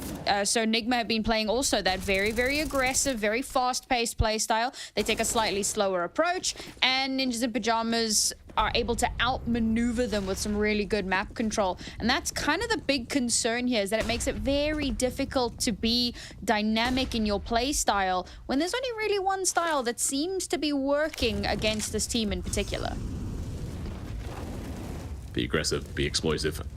Vilga, try to play through this smoke. That is so dangerous. Bully over towards CT. Vilga does get that kill as well, catches the player off guard, but she is now going to be very low herself. Paulie has been spotted out. They're going to be playing aggressive. She's going to be able to find one. Tori, even though Flash does get the trade-off. It's 23 is taken down. Flash out towards CT as well. Asher's going to be blind, but still looks to go for the shot. Fails to land it, though. Jenkins going to be very close on site. Anna might get caught off guard, but it's going to be Cat spotting her out as well. Jenkins going to be playing around the box. Her teammate's going to be able to pick the kill up. Get this trade-off. Naomi left in a 1v1. Tori has to go for the spray. She just plays aggressive. Had her back turned. I mean, it was the perfect moment. If there was going to be a time to push out and attack that player, that was the one. When she had all of her defenses down, she was trying to lay a smoke to go for the defuse, and it just was not going to happen. I will say that when you were like, be aggressive, the first thing that came into my head was like those American cheerleaders that like, be aggressive, be aggressive. And again, that's what they did. And it worked. That is their playstyle. That is what they have to lean into. No way, Xana. That's what we like to see. Spicy AWP shots. That is what I like. I'll have to see it. There we go. Pushing down. It's not really explosive action this time around. They have taken a step back, but it's not out of choice. They're waiting around these smokes at the moment. Vilga not looking to try and play deep into the smoke 2 rounds in a row. She's tried her luck. She's going to be chucking a smoke on Flare. It's going to give a potential position. Jenkins got this angle as well. Held, she's going to go for the spray. Misses a lot of shots, but eventually gets the kill. Vilga going to go down. Hannah has to be careful. There is a player pushed up in towards apartments at the moment. Naomi looking to lock this down. Famis in hand. Astra with 1 on towards 23. Naomi pushes, going to fall. This opens up this B site. They can go and play aggressive. Tori, if she can hold down short for her teammates, this is going to be absolutely detrimental. Astra with AWP holding in from Market. Not Kitchen. It's not Kitchen. It's never been Kitchen. Jenkins. Oh my god, Tori. She made the jump but made some noise, and that's going to be them falling. I thought they might have just been able to push over towards B this time round, but they predicted potentially the hold from Market. Have to try and find this player here. I know AWP at the moment. She's going to be peeking up on towards short. Hits the kill. Exactly what you want from the 60 HP. The plant looks to come through, but oh my god, they switch position. Astra gets the kill. 7 seconds left on the clock. You have to go for the hold. Paulie can peek in. This is going to be the 13th round on the board for NIP. Really well played. I mean, NIP just outplaying Nigma every turn in that round. Yeah, I mean, that also felt like a round where Nigma make a couple of mistakes, right? Like one of those, the reposition so that you are in full view of that mid angle. Man, that opening shot, that's going to stick with me for the rest of my life. That was so good. But this was a really, like you said, it was a solid performance here from Ninjas in Pajamas. Really good map control, a bit more of a passive play, so they don't try to kind of out-aggressive the Nigma Galaxy players. Instead, they hold back a little bit. They let them take some of that space, and then they kind of fan out. They really do kind of live into the name of the ninja, hide in the shadows and catch them off guard, and now they've push them back down on pistols. I don't know if it's too early to call, but I'm feeling that OT. We've been waiting for it. I think this is where it's going to happen. I think it's a strong possibility. This is the closest match we've seen so far in this tournament. Nigma, they've just got very little to their name. Going in with the pistols, they're going to have to play in to try and take to the 15th round and deny NIP this, but the kills are going to, you know, one does come out. That's going to be all she wrote. Sam, 14-14. Interesting scoreline, and that means one of these teams is going to be able to get at least the penultimate round on the board. By the end of this round, we will have whoever is on map point. I do think it's interesting just to point out that the last time they played on this map, it was actually Nigma's map pick. And this time around, it's Ninjas in Pajamas who are like, you know what? We quite like that map. We thought that went quite well for us. So they picked into it, and they did. It was 16-14, which we could very easily replicate here in either direction. Economy is messy, at least for Nigma's Galaxy. Ninjas in Pajamas still kind of okay, but not great by any measure. So by the end of this round, we could have a very clear indicator of who will be taking this first map. Yeah, I mean, Anna's had to play into this round with no armor. That's a sign of like, okay, we're on our last legs. Which is a bit scary, especially if NIP do manage to win this round. There's no initial kill, and there's no initial aggressive push as well. There's very little utility for them to mess around with at the start. They have to go in for real sort of executions or peeks that are going to turn into a kill. Jenkins peeks in, gets the damage. The nade's going to be coming through. That should be a kill as well. Oh no, Kat. She's been so crucial for her team. Those entries, but it's not going to happen this time round. And coming in from the connector position, the spray comes out, the kill doesn't. It's actually going to be in turn. Paulie and Jenkins come in to help. Paulie eventually goes down, but not before taking... Oh, no, sorry, she didn't go down. What we're talking about, Jenkins went down. That's 2 kills, though. Nigma looking dangerous. Tori takes advantage of Astra looking away. Peeks on in and gets the kill. Paulie could be on this angle tight as well, but the headshot comes through. Tori, the hero they need. And now Naomi, MP9 in hand. There's an AK that she could be picking up. That's exactly what she needs right now. Going in for the spot. She has been spotted. That's going to be the 50th round on the side of Nigma Galaxy. Economy not looking too hot for NIP.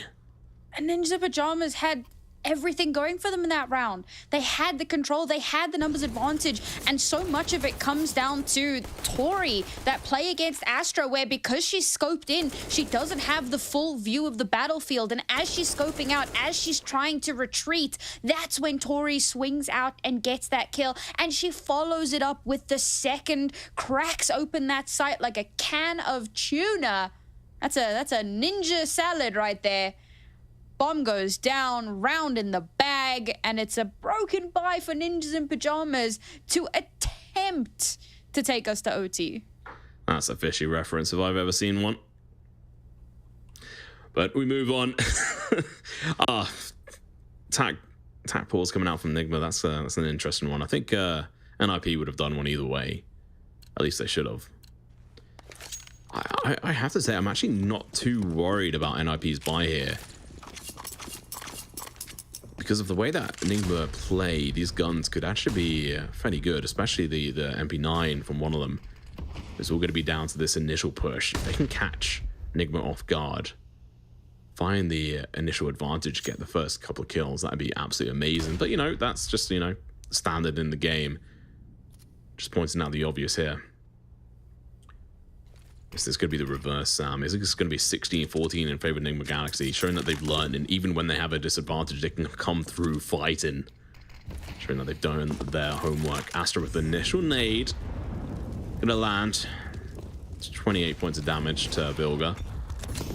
Nothing to laugh out against, especially when you've got these weaker guns on the board, the Famises and the MP9.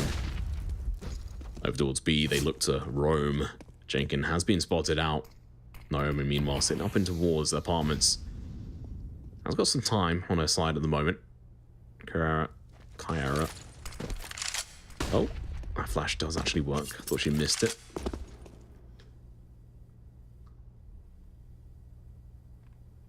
Nigma Galaxy not looking to dedicate themselves to one spot at the moment. They're waiting, and look at this. MP9, like I said, if they play it in the right positions, they have the advantage, and Jenkins gets the second one. 23 goes down. Overtime, it's looking likely. Less so now. Vilga pushes onto site, but there's going to be pulling in towards Ninja at the moment. Astra's going to be distracting them with the AWP, trying to kill. It's going to be a 1v4. Anna has to try and bring this home, but can't. We're going to OT. Yes, we've done it. Rejoice, chat. We have made it into overtime. So exciting here. I think that we couldn't have asked for a better semi-final. What an incredible performance. 15-15. Oh, clearly, you know, Nigma, they don't want to give up their title as the best women's team in the world. They've got a bit of an axe to grind against Ninjas in Pajamas. Don't want to allow them to take even an inch of free space. Oh, the leg shot comes through, but the player remains alive. First round of overtime. 1st to 19. If you're just joining us, this is the first map, and Astra hits the headshot to Vilga, a player that's been so crucial to get some of these initial kills as well.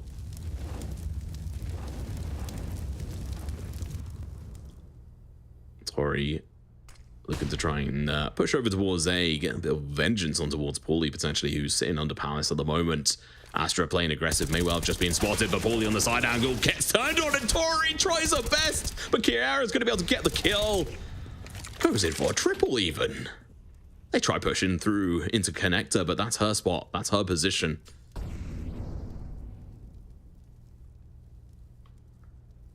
Anna. 1v4 Sam. I just don't really have much hope for this. She spots out the player. Headshot comes through. But without a rifle, I think she's going to be in a whole load of trouble. Jumps up, goes in for the self boost. She gets spotted out, goes for the no-scope. If that landed, that would have been ridiculous. Yeah, I mean, after that first kill, position completely known, and that would have been communicated on to the rest of the team. So very few options for her in that moment. Good start to this overtime for Ninjas in Pajamas. See if they can continue that along here. So far, so good. They started to kind of clamp down a little bit onto Nigma, started to really get a feel for what their approaches are going to be like round after round. And that shot from Anna was nasty, regardless of the fact that she doesn't win the round. Like, she is just so good. Oh. Astra, good initial kill. Playing aggressive in towards underpass is definitely a turn of events. Vilga's going to be able to catch her off guard, though. Turns around, pre-fire in this angle. Gets shots onto Kiara here, but it's not going to be what you want. Naomi gets the damage in, but not the kill on towards Cat.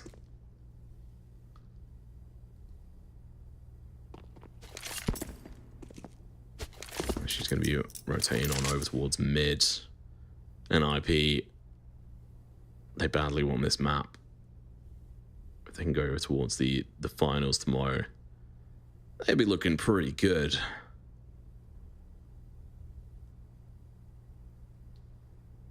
We're still playing this a little bit slower than I may well have wished.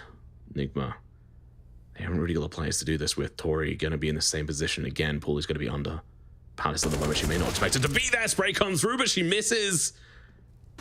Kira chucks out the flash rather. Cat in towards mid, gets a kill, and the rotation now has to come through from her teammate. She has to play through short by herself at the moment, and that cross is going to get watched by Kiera. But she's missed it. The flash is going to be covering up a transition as well. Going to leave Naomi, the player, to try and clutch this in a 1v2 over towards the B side at the moment. Smoke comes out. It's going to be covering up the window in towards that market, but the shots from Naomi finishes what she started earlier on. Gets the kill onto Cat. Anna, once again, left in her clutch situation. A 1v3 this time. No scope comes through. She misses. She pushes in towards Market. Misses the player. Tries to go for the knife. At the moment, she's just sitting around the smoke. They're trying to go for the reverse knife here. She gets one stab in, but it's not going to be enough. Naomi trying to get some revenge for her teammates. Just a fun little bit of trivia for anyone that didn't know. So Naomi and Kiara are actually twins, and their names are actually Naomi and Kiara, and they've taken fun, interesting phonetic spellings for their in-game names. So you can see that in the N-A-O-Y, or N-A-Y-O. Spelling is hard. But it's quite cool. I quite like that. So there you go. There's some team trivia for you as we head into this next round of overtime. Nigma starting to feel that pressure again. That same pressure they were feeling in the first half. Ninjas in Pajamas once again 1 round away from map point. Nigma going to be feeling a little stressed out, particularly when you have a look at what little cash they have left here, right? I mean, there's still at least 1 more round in this OT, and their money's in a really tight spot already. Well, last round on this half, so doesn't really make too much of a difference, but Astra gets the kill on Totori. Trade's going to be coming through. Cat. Let's get out of business. Jankin over towards short, though. This is not looking good for Nigma Galaxy right off the bat. They're going to be down 2 players. 23 can't even play aggressive through the smoke. Jenkin playing very defensively here, turtling up, trying to make sure that they can at least control the flow of time at the moment on this round. Does seem like it is going to be a B hit from them, but Astra, she's going to be turning this against them. Gets the first kill. Jenkin makes quick work of 1, and the follow-up is going to be onto Anna. NIP 1 round away, Sam, as we go through to the second half as they switch sides. And it's map point. Nigma. This was previously their map pick against Ninjas in Pajamas, and they lost it then. And now to have it picked against them, to potentially lose it a second time, that could be absolutely devastating. Oh, I'm starting to get a little bit worried here, I must admit. Starting to get a little concerned. Oh. I was going to say, especially when Astra's able to hit shots like that, but she misses her second and third shots. It's not looking so good. Naomi comes in, gets the initial kill, and Anna falls as well. This could be the end of this map. Well, Tori's going to be burning alive. Vilga left in a 1v4. She could potentially... Never mind. She's flashed out of this world. That is going to be GG. Well played. 19-15. Not a single round into the overtime as NIP put them to shame. NIP had their backs against the walls as we headed into overtime, and that's when they decided so far, but no further. And I was taking a look at the last time that they matched up on this, and interestingly enough, so I mentioned that it was actually Nigma's map pick, right? So the first half went 8-7. it was a lot closer when it finally ended on that 16-4. So this comeback from Nigma in the first half, from that 10-5 deficit to claw so far back into the game, was so impressive. But unfortunately, at the finish line, when it mattered most, the Ninjas in Pajamas ladies rallied themselves together and they stamped their foot in the ground. Yeah, I was really impressed by the way NIP were able to adapt coming in towards obviously the overtime.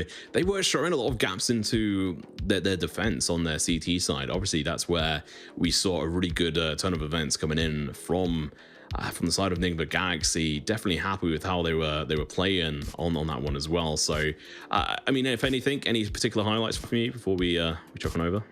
Anna's really nasty AWP shot in main. I mean, that like I said, it's gonna live with me forever in my dream. Also, the flick shot in mid up into the player on window who was literally a pixel. Just put together an Anna highlight reel, and those are my highlights from this map. Yeah, there were a lot of good plays on that front. But let's hop over to a quick break, and we'll be back with the Analyst Desk right after this. Gamers, UNICEF and I need you by our side for a real-life mission. A mission to protect the rights of every child. After news cameras have left, UNICEF is here. Every day, everywhere, but particularly where it's needed most. Did you know that more than 170 million children need UNICEF's humanitarian aid this year? At Gamers Without Borders, many of you have already chosen UNICEF, and I thank you for that. Choosing UNICEF is the easiest and smartest decision you can make, because you're investing in a child, and investing in a child guarantees lifelong returns, not only for that child, but also for their community and for our world.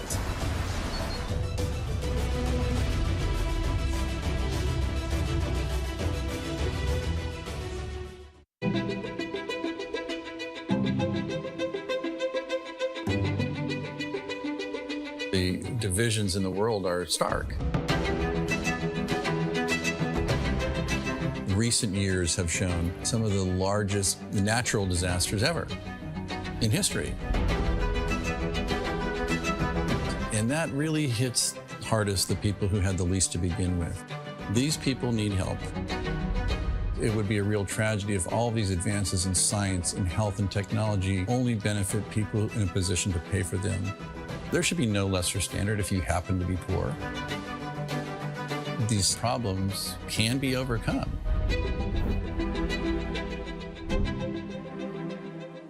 Direct Relief is a humanitarian, nonprofit health organization. The focus has been on the least fortunate, most vulnerable people. On a good day, things are tough for a lot of people in this world and in this country. And what we can do is mobilize private resources for their benefit and make it available free of charge. We're the first nonprofit in the history of the United States to obtain accreditation just like a commercial distributor. And it's been expanded geographically to every country in the world and every state and territory of the United States. What's now Direct Relief officially was started in 1948 as a private effort of a war immigrant businessman named William Zimden. The basic guiding principles of a war immigrant businessman really influence what Direct Relief has done ever since. And they begin with just serving the people who need help.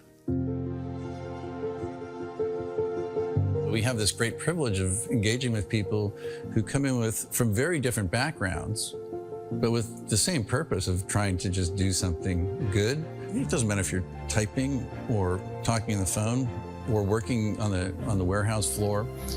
They're all part of an effort that means something bigger, and that is the fuel that kind of keeps you going. It gives you some sense that there is a way to make meaningful progress, even for a little organization that started at a kitchen table, but that's what provides motivation in life. The notion that many people, just by virtue of where they're born, the color of their skin, the country they live in, they're going to get sicker, they're going to stay sicker longer, and they're going to die sooner. That's pretty good motivation.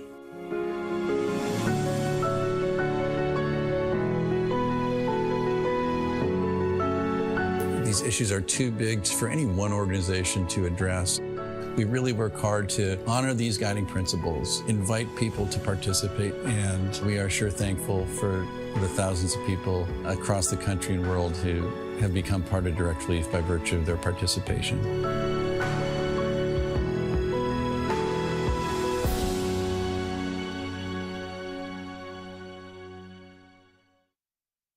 Progress is a race that has no end. After every finish line, another challenge awaits.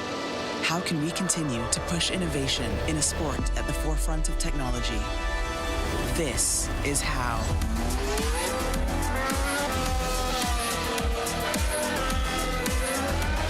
Discover how Aramco and the Aston Martin Formula One team aim to meet Formula One's sustainable fuel targets.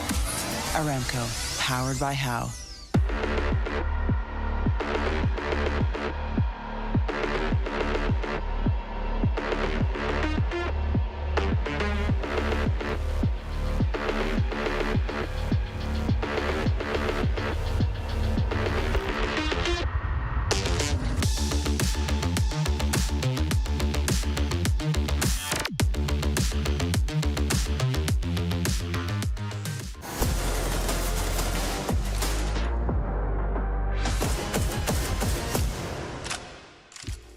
Welcome back to our semi-finals here at Gamers Without Borders. First map going to Ninjas in Pajamas up against Nigma Galaxy. Nigma Galaxy now have an uphill battle for the remainder of this series.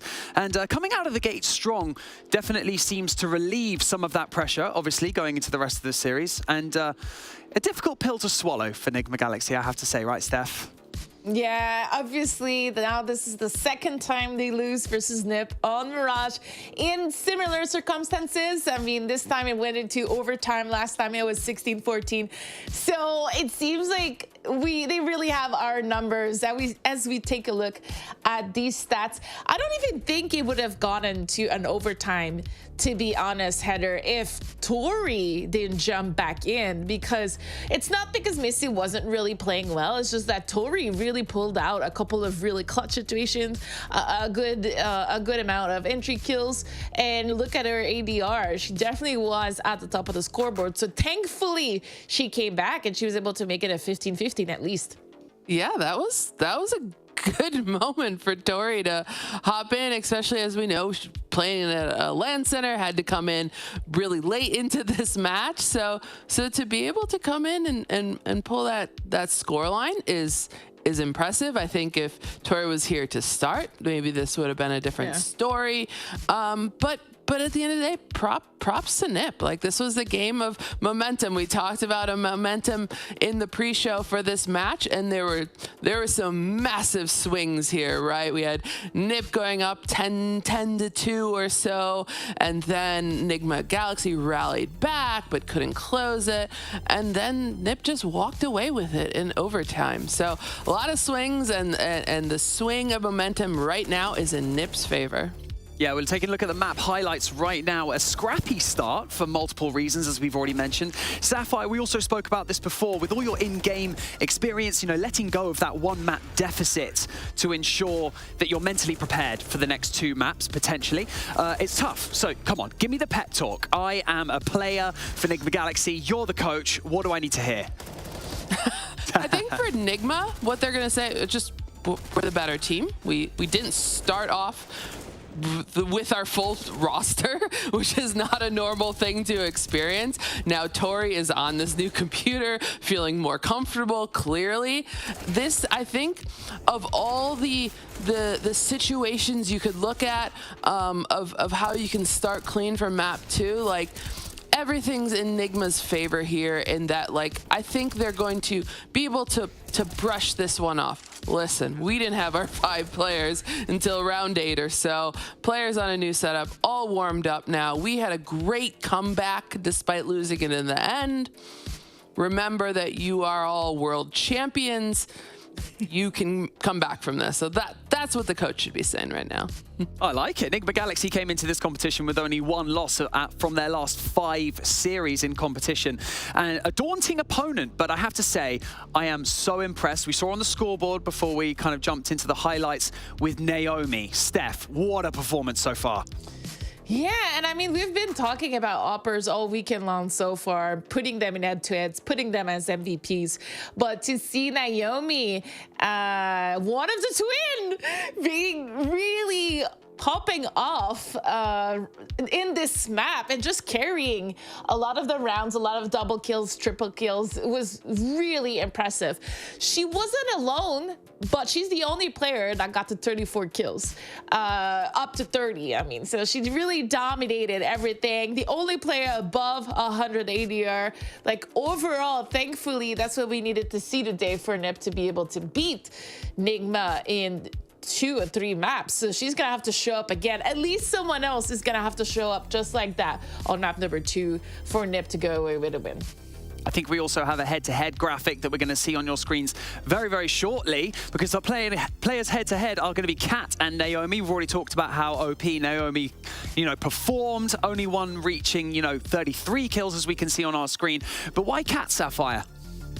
I thought Kat had a lot of good impact rounds, and while the scoreline might not necessarily show that, I think Anna and both Tori, despite coming in late into the match, had more frags. I think Kat had a lot of good impact in that comeback. So she had so many entry frags. She had won a number of very important clutches, and I like to just see the impact she had, which doesn't necessarily reflect in the stats. You would have had to see it to believe it. But yeah, Naomi here on the other side, just absolutely crushing it. I mean, so many rounds. She was getting 2 frags, 3 frags a round. And that's so fun to see her sister Kiara doing the same too. She had a ton of 3K rounds as well. And Steph, something that we love to talk about in, professional level Counter-Strike are the OP plays, the clutch plays, the crazy plays. That snipe from Anna, I mean, was absurd. I think Sam is still recovering from casting over that moment. How did that make you feel watching that moment? I mean, I feel that I've seen Anna just give me like once in a lifetime rounds so many times in my career as a analyst slash caster, and this was once again another opportunity to let you know that she's arguably, like we mentioned, the best player in the world. She just does it effortlessly, even if they're down by I don't know how many rounds, even if it's a 1 versus 5, you can never counter out, which is kind of scary to know. Like, if you're in a 1 versus 5, you're playing, you press stop and you see Anna still alive, you're like, guys, let's make sure we crossfire. and one thing I'll add about Anna too is that she just plays it so cool. Like, she's had those clutches on LAN, and just like, maybe you'll get a little smile out of her, maybe. just another day in the office for Anna. Nigma Galaxy are going to have the opportunity to claw it back if we go into our second map soon. But before we do that, we never got the opportunity to talk about our predictions for this match. And I know that it seems a bit difficult to do it, obviously, after we've had a map, but do either of you see Nigma bringing this back to a map 3? Steph, I'm going to start with you. Well, okay, so hear me out. I didn't say Nip earlier because I didn't want to jinx them. I kind of want Nip to win, but I'm going to say Nigma so that way Nip wins. Get it? Bit of reverse psychology for everyone. The reverse jinx, we'll call it. What about you, Sapphire? That was deep stuff. Wow. I don't know a ton about Nigma on the next map. They haven't played it a lot lately, though that's, that doesn't mean they're not going to come out firing, right? Like, it's almost like you got a few surprises. I do vividly remember, though, Anna on this map, like a year ago on LAN, just more of those once-in-a-lifetime shots. So I kind of feel like Anna's going to have a field day, and we might be going to a map 3 here. Oh, I mean, we should all be so lucky. I hear in my ear that Sam has now fully recovered and she is ready to go into map 2. Sam and Tom, take us into map 2. Are we going to have a finalist coming out of this, or are we going to map 3? Let's do it. Oh, thank you very much there, Banks. I think me and Sam are both sitting on the same sort of stool here on our predictions. What do you make of it, Sam? Yeah, honestly, I'm in the NIP fan club, to be honest, and a lot of that is because I love the storyline of it. You know, we've had a little bit of a Nigma Galaxy dynasty, and I'm one of those incredibly strange people that get bombastic side-eyed because I say I don't like dynasties. I love close games. I love underdog stories. I love these like toppling moments where the gods fall to, you know, David with his little slingshot kind of thing. That's what really gets me excited. So I'm keen for Ninjas in Pajamas to take this one away. Yeah, as I've seen, I think it was yesterday, I can't remember where I even read this, but I think it was actually Sapphire in one of our group chats, the fact that, you know, to fail is to learn. And I honestly think Nigma need to, you know, continue to learn. It's the same in the sort of NA scene from obviously Team Red in the women's scene, where they've not really had a team to go up against them where they can properly learn from. So luckily for Nigma, they've got teams like NIP who are coming out of the woodwork like, yeah, we've got fresh resources on our side and we're going to clap back. And they did exactly that on the first map. The second map is going to be Overpass. Sapphire is right. We haven't got too much knowledge on this one, but what are your expectations diving into this? The little bit that we do know is that they won it 16-10 against Aces very recently. That would have been now in this Impact season that's just gone by. And that's a bit of a non-dominant scoreline. That's a little bit closer than I expected a team like Aces to have pushed them. So in a way, that almost makes me a little bit concerned. But it is their map pick, so you've got to think they've got a trick up their sleeve. Hopefully more tricks than they did on Mirage. They managed to take it to overtime rather, but that was about it. And now they take it to Overpass. Starting out on the T side here. They've got Tori right off the bat. So they did have a disadvantage going into that last map, and you do have to think that maybe, just maybe, if they had Tori off the bat, they would have been able to win that. But who knows? We move on. Astra with the first kill, coming in with the second. Never mind. Kiara being able to pick up the first and the third there. Looking absolutely glorious. Astra's aim is on point. Kat, one of the players highlighted there for having a high impact on the round this time. She's going to have a massive one in a 1v5. She spots out one. There's a player that's looking to go in for the backstab there, and it works out. Never mind, Kiara coming in, being able to get the headshot there, get a third kill. Well, as good a start as can possibly be wanted from Ninjas in Pajamas. That's a second pistol round that's going to go in their favor. They won that very first pistol round, if I remember correctly. My memory is not nearly as good as yours, Tom, but I do believe it was Ninjas in Pajamas that won our first pistol round on the previous map. So that's going to give them that extra little bit of cash in the pocket and give them the boost they need, the buy to come out. And Nigma, well, quite understandably, not a saint gets spanked into this one.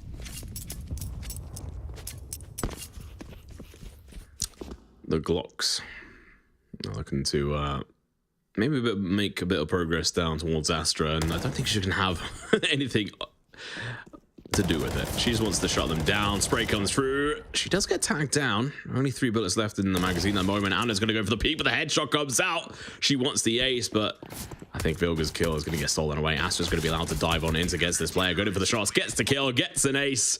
That's a nice padding on the HLTV there for her. And to do that in a flawless, clean fashion, not a single player lost, that is a very strong bonus here for Ninjas in Pajamas. They only have to refill some of that utility, and the rest of that cash can be saved away for a rainy day. That's a huge boon in their back pocket. Man, Astra's just nasty. I feel like I almost feel like replaying that is bullying. The only thing I would say is on those kind of rounds, you want the MP9s to be getting the kills. Yeah. It's good and all. Astra got those kills, but you lose out on a lot of extra cash into this bonus round, which then allows you to pad out into the fourth round. So we'll have to see how they do. Naomi starting off with a bang. Cat's going to be falling. This is not looking good at the moment for Nigma into this round. It's looking spicy, but Tori, what was that? Through the side of the door, gets the headshot to Naomi and shuts down Jenkins as well at the side. They stood no chance. This is a player who I don't think I even mentioned this on air, but when she's the first player to get a kill in a map, there's a 78% chance that they win that round. That's an just absurd nuts. statistic. Yeah, it's just like, where does that come from? There's no other sort of player that sort of touches as close to that. I think on average, yeah, I mean, actually no, I think most of them are quite high to be fair, but that is still amazing. We move on. Nigma Galaxy making their way through Monster, trying to find an opening. They've done exactly that. No one's here to defend it immediately, but they are sitting in Monster. So, Walter, kill comes through. Bull's going to be able to find one, but the trade's going to be thick and fast here. Tori pushes over towards Water. Utility's going to be coming through. Astra has this red, goes in for the peak, gets the kill, but down to 19 HP. The bomb is not planted yet. The Molly's going to be denying them this, but Annik's going to be able to find one, and Vilga pushes aggressively towards that short position and catches Kira off guard. A solid round there. Nice push up through Monster. Good sets of util being used as well. Ninjas in Pajamas get completely overrun, don't have time to rotate in. And as much as they keep those trades relatively even, the problem is they take a lot of damage while it's happening. So 2v2, but when two of your players are like sub 30 HP, you're at a massive disadvantage already. And of course, Nigma do a very good job of pressing that advantage. So they're going to take this third round, and that's a great and quick turnaround, one that they definitely needed. Really well played by 23 there. Baiting out that initial AWP shot from Astra. Chucked in the flash, went in for the shoulder peek. Good information gathered. Allows them to now try and push further over towards that long position, which you can see. Meanwhile, here towards B short, they're trying to get a boost in. They're failing a little bit, and they've made a lot of noise. So they're going to have to track down utility. Naomi's going to be pushing in. The smoke might cover them up for a little bit, but Naomi's going in for the initial spray into the smoke.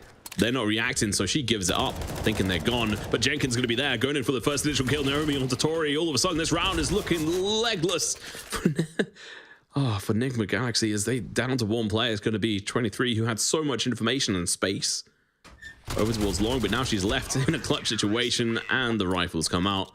Easy wall bang coming through for Nigma Galaxy, getting there. Oh, sorry, NIP. Man, I'm mixing these up here. It's those ends. Nigma, ninjas. It takes a moment to get your mind around sometimes, at least for me. I love that boost. I think that you can get so much done with that, but this aggressive push from Naomi just completely counters that. And of course, the swing from the door as well to add that beautiful crossfire. I mean, if you're those Nigma players, what do you do at that point? You're going for a cool play, but it's red. Yeah, I mean, as soon as you're heard and there's a molly that goes down, you should have someone watching short. And because they chucked that smoke down, it really screwed them up.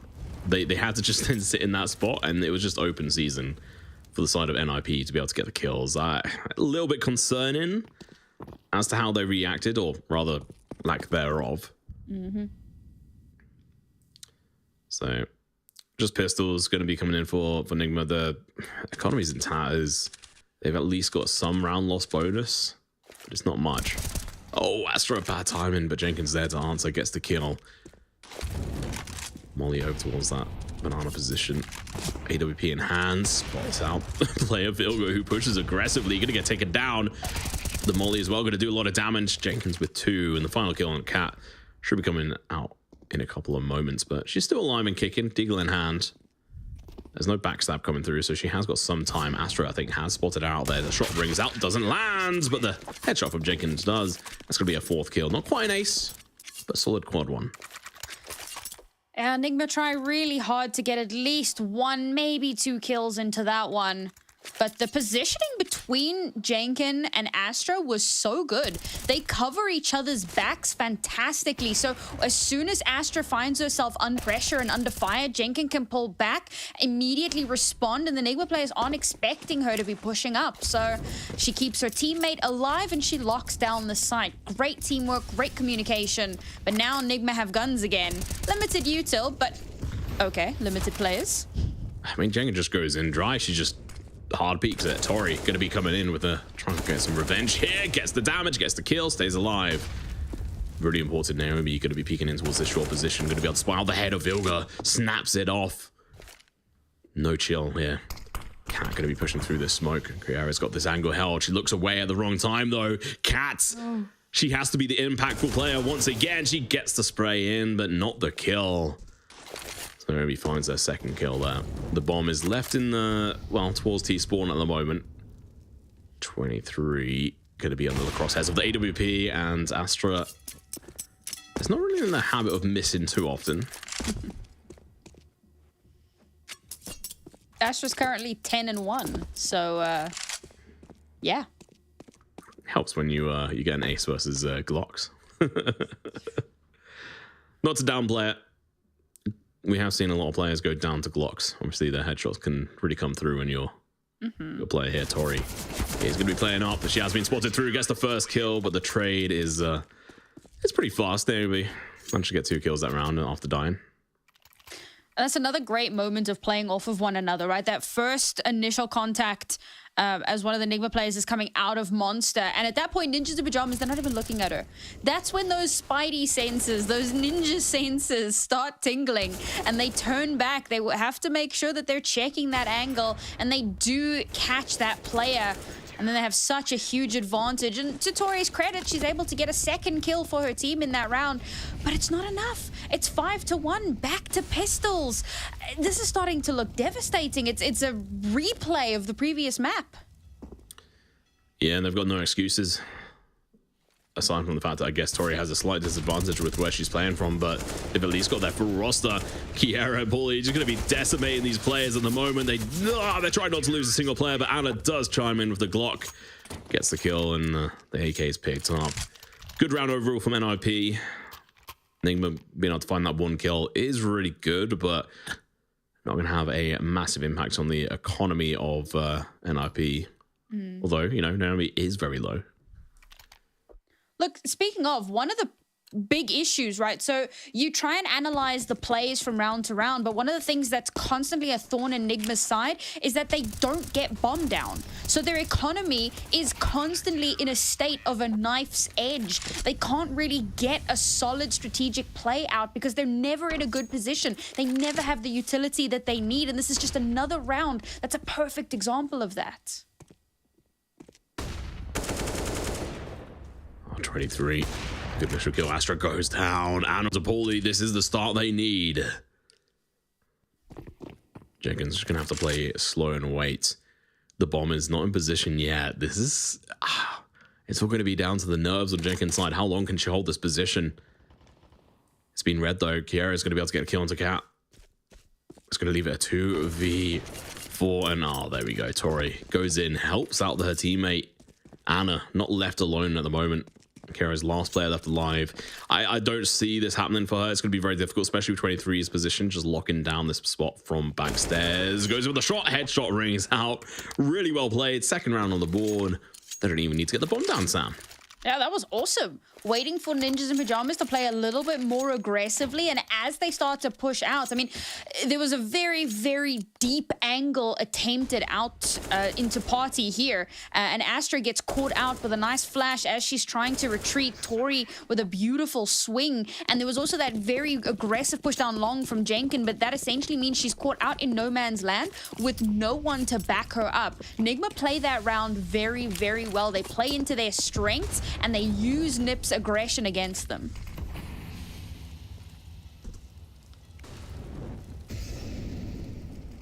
Train goes across and this boost remains, but not for long.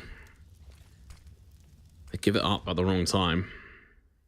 Astra over towards long. She could find this first initial kill. She does. 23 goes down. It's a good boon to have. Tori on the other side of the smoke. Jenkins. Catch him off guard. Naomi fools. Her trade does come through. Kiara's going to be able to make quick work of Cat. That re-smoke is going to be super annoying. Astra does get tagged, but the kills are not going to be coming through at the moment. Jenkins going to be able to try and catch him off guard. No, Tori hits back. Claps back, even. Kiara's going to be in a whole world of trouble at the moment. They should have an idea that she's going to be around this position. But she's going to be left alone at the moment. She doesn't wait. She gets 2, and that's going to be enough to make it a 1 versus 2 at the moment. Tori waiting to go in for the plan, and this may well confuse them, but for how long? Paulie's going to be playing aggressive here. Tori has to try and wait potentially. No, she's going to be playing into this angle and gets killed. She had 30 seconds. Could have spared a couple of moments to try and get a kill there, or at least try and plant the bomb. They don't even check her. They don't even clock that Kiara's there. They run straight past that angle without looking. And the fact that Kiara is able to get 2 is ridiculous. Like, that should not be happening. And of course, that would have made it her 3rd kill on the round as well. Very, very good anchoring from Kiara. Like, she's been a menace on that B site. And that's been a huge thorn in Nigma's side. Oh, that nade as well. How's that done so much damage? That is disgusting. Oh my god.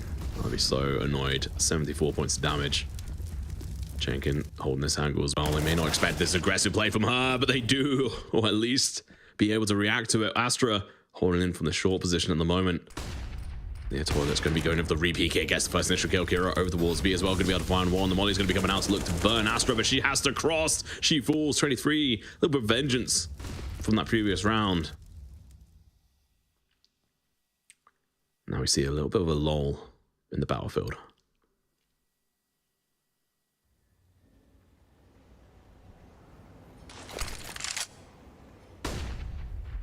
Good flash from Vilga.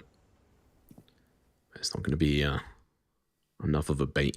There's a bit of a rotation coming out from Kiara over towards the A site. She's going to have to do a convincing portrayal of a B hit at the moment by herself as she goes in for the PK over towards the site, goes over the spray, gets the kill. That's so crucial. In towards Heaven as well, but misses too many of the shots. I think it was actually due to the fact that she ran out of bullets.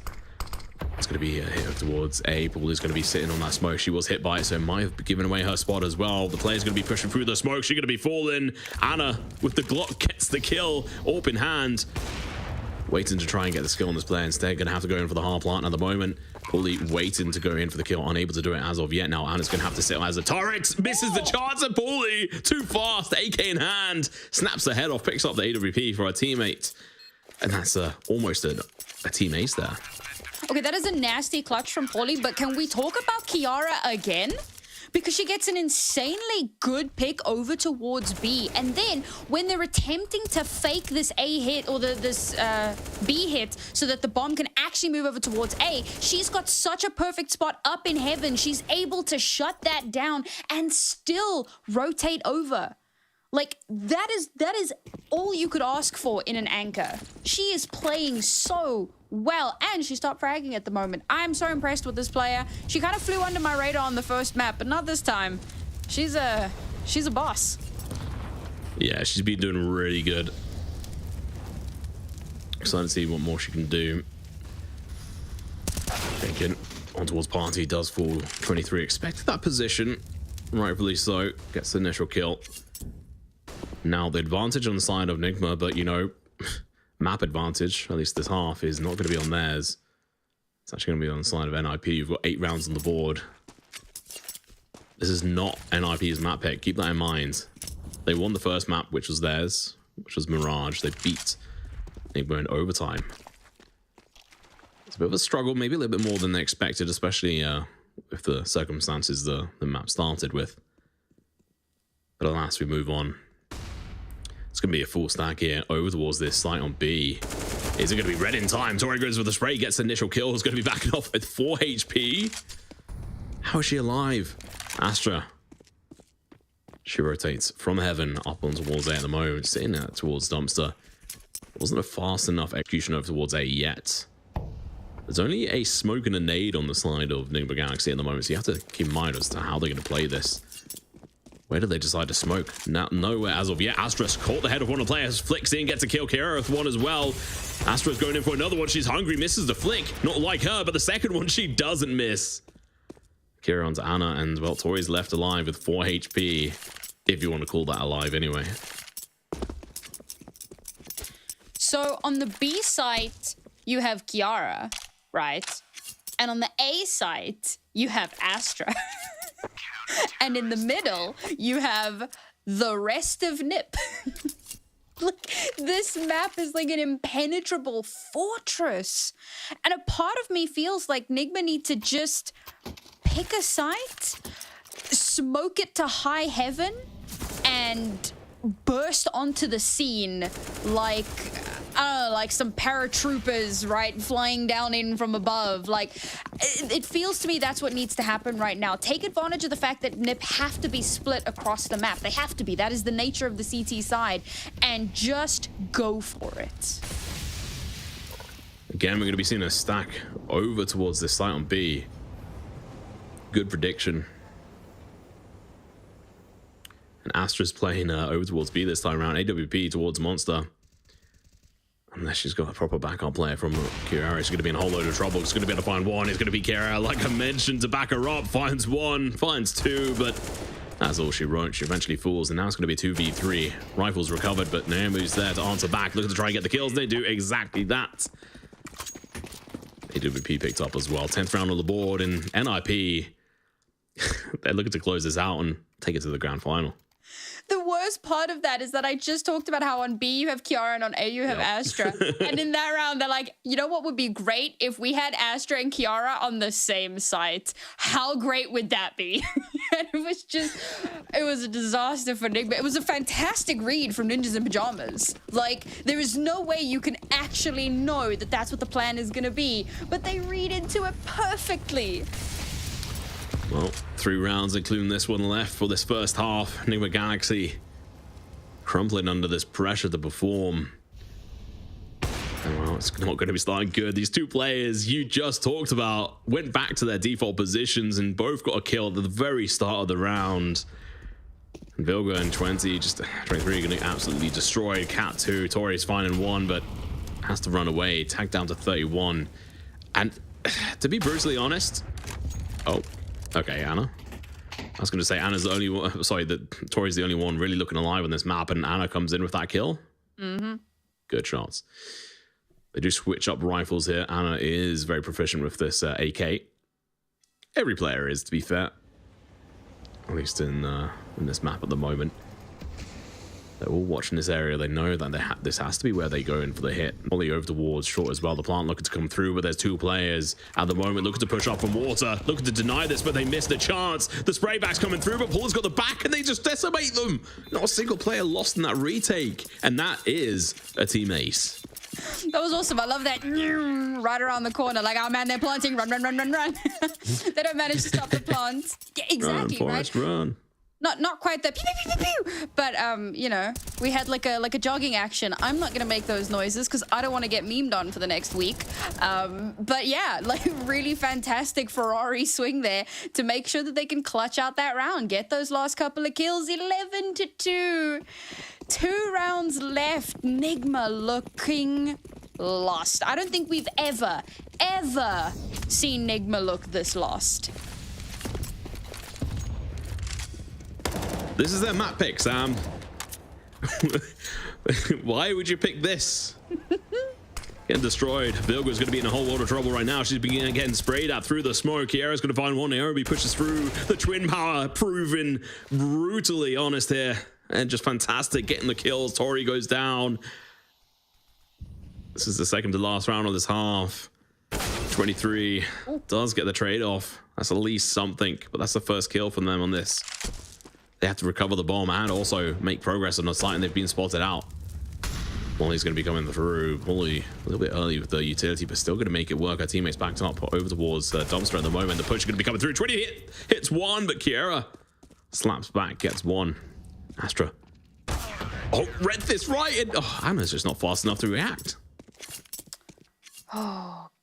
So what I have gleaned from this match is that Overpass is a map that you do not pick into Ninjas in Pajamas. This is what I have figured out. Now for the rest of Impact until Kingdom Come, anytime I see a team pick Overpass into Ninjas in Pajamas, I'm gonna go, your funeral. Last round and a half here, and it's looking like Nigma might only go in with 2. That's not enough. That is not enough. Astra, I mean, just all these players, Kiara, Astra, I mean, they're just absolutely golden childs right now, just doing God's work, and Jenkins going to be pushing in, going to be able to look to find the first kill, waiting for the second, going to get shut down, but Kiara's there, gets a spray, gets a double, Vilga gets the trade off, but it doesn't matter, damage is done. They're going to be down to 2 players in the final round of this half, a map pick of their choice. We expected this to be a struggle for Nigma. I said at the start of the broadcast that NIP have kind of been a bit of their kryptonite, at least during last season. Only ones to really be able to find the cracks in the armor. That's exactly what's happening. And I mean, the surprising thing is we're talking it off about this in a different channel, but there's been no breaks. There's no been tack pauses from Nigma. Poorly. playing counter-aggressive here might catch them off guard. I don't think she was spotted going into toilet. She's going to hear the footsteps through her right in a couple of seconds here. No, but she does spot out the player, gets the kill. That's going to leave Cat in a 1v3. Her position should be noted, should be documented. But she's going to be playing aggressive anyway. Back over towards this position, spots no one. She has no information to play with. 25 seconds. She has to go back for the bomb and go elsewhere. Try and find something, anything. But she's not being given an inch. Astro goes for the shots with the deagle to be with her. But Naomi peeks in, gets the kill at first half. Absolutely brutal, Sam. I mean, I felt like so I looked at their history, right? 16-10 against Aces. I felt like that was a bit of foreshadowing.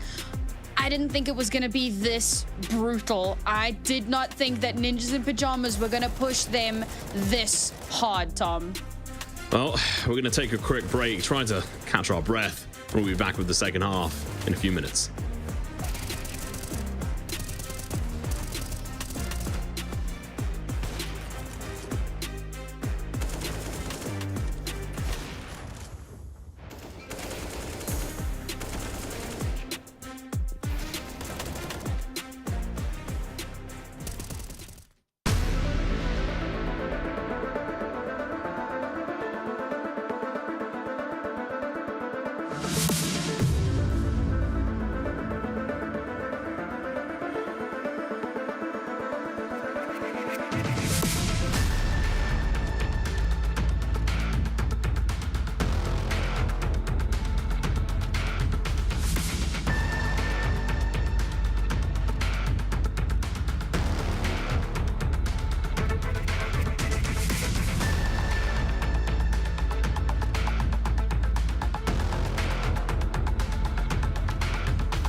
Welcome back. I mean, I went and got some tea because I needed something to try and chill my nerves because Nigma are just being D_destroyed. Is that the new CS map? Did I miss that one? Old meme, same, you know. Yeah, I know. Half leaning into it, half making fun of you for being a boomer. This is a very, very dire situation for Nigma to be in. I know we saw them come back from a 10-5 half on the previous map, but 13-2 seems unmanageable. I will say, if they do manage to do it, hell. Oh, okay. Kiera goes down, one of the star players on the side of NIP.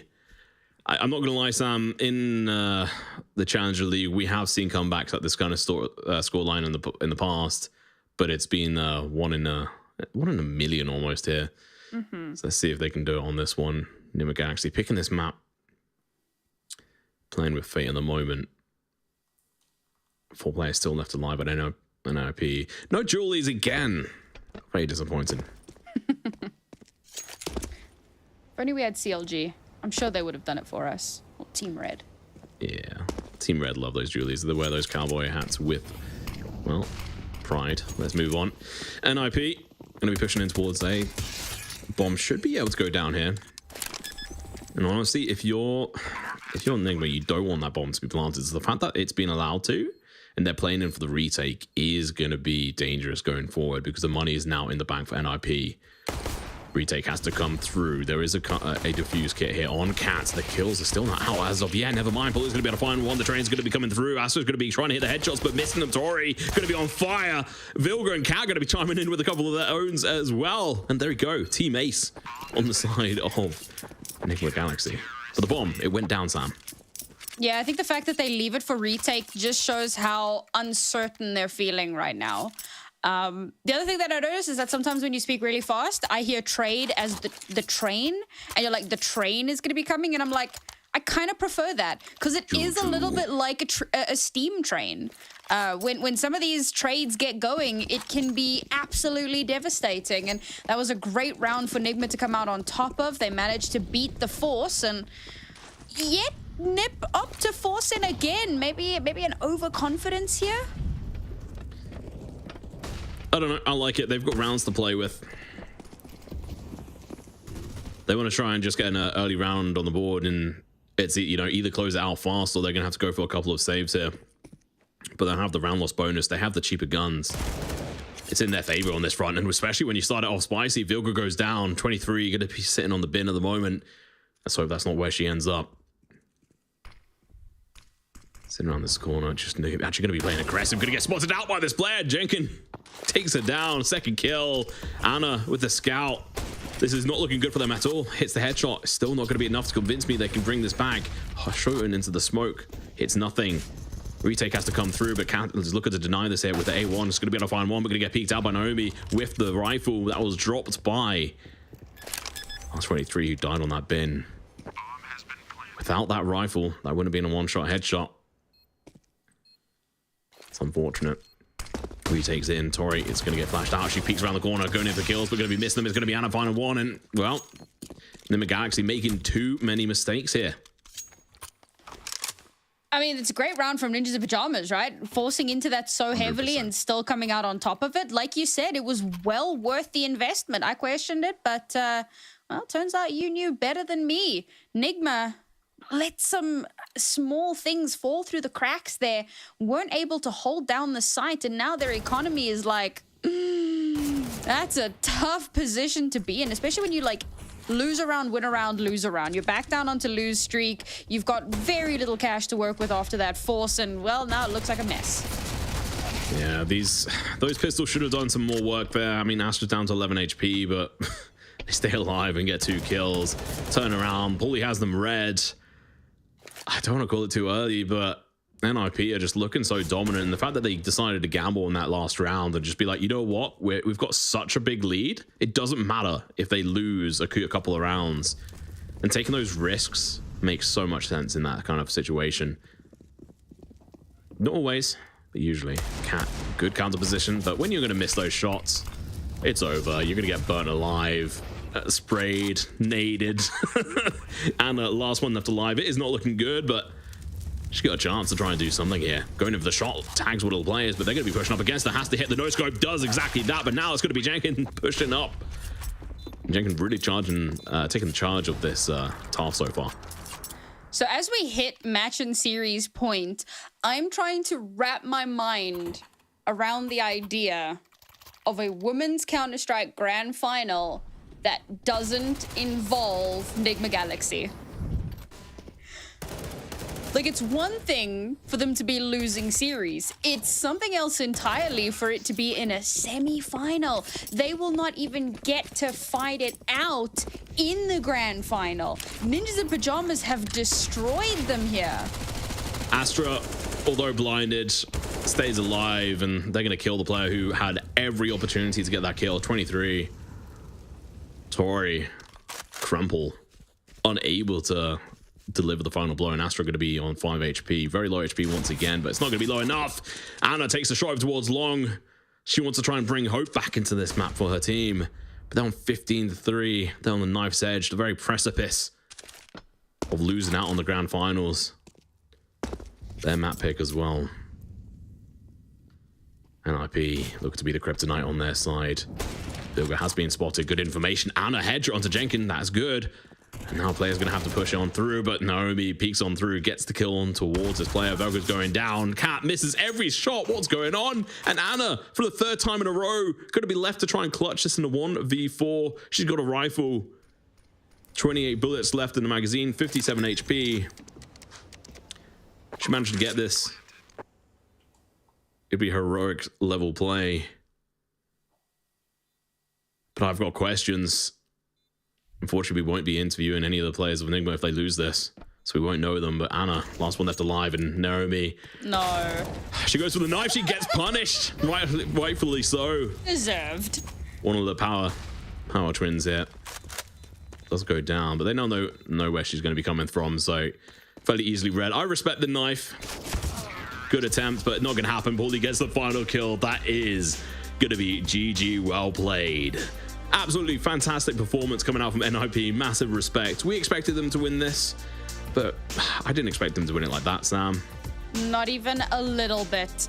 I expected another. I mean, I think I said it at one point, right? I was expecting 3 maps. I was expecting 3 OTs. You know, maybe 1 for each map, maybe 1 map with 3, but, you know, like a total of 3 overall. I was expecting this to be so much more, and Nigma at the final hurdle really tripped over their own feet. And you've got to ask yourself the question, right? Knowing that the impact LAN is around the corner, is it a situation of hiding strats? I don't know.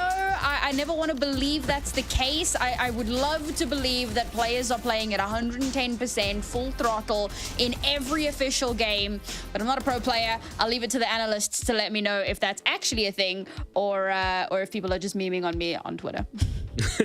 Yeah, I mean, the questions will be really fun to see what they come through with, whoever they decide to interview on the desk, and, you know, if they have any further insight.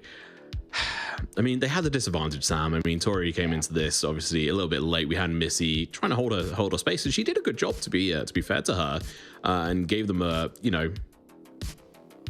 Point of order. Tori was like top frag.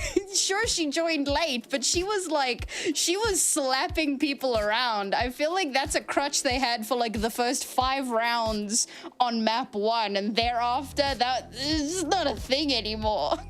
Yeah, I want to hear more from the analyst desk eventually for them to, you know, go over what happened with Tori, how the fact that she was still top fragging and trying to carry a team. But that's going to be it for myself and Sam. I'm not going to be here tomorrow. Sam is going to be on analyst desk, if I'm right in saying. Thank you very much for having us on the caster's desk. But for now, we're going to hop into a quick break and then go over to Banks and Co to bring us through the breakdown of that match.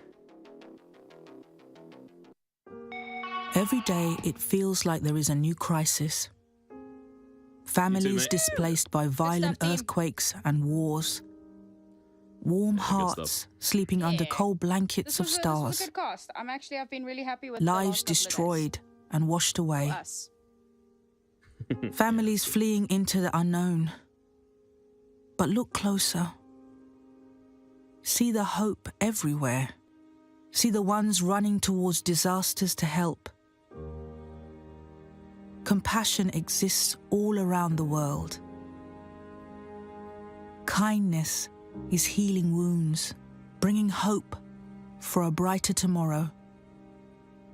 Look closer and see the many families like Layla's who've lived through unimaginable hardships and yet haven't given up.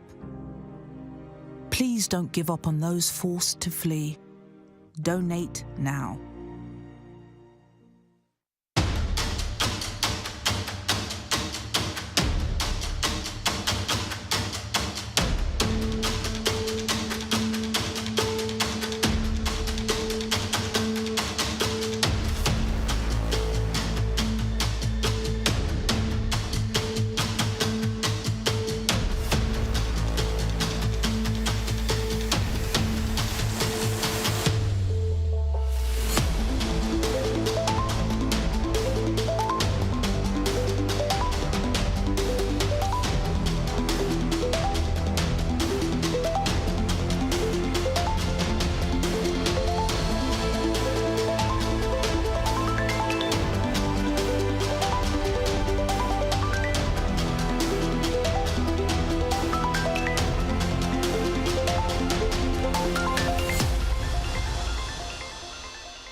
Progress is a race that has no end. After every finish line, another challenge awaits. How can we continue to push innovation in a sport at the forefront of technology? This is how.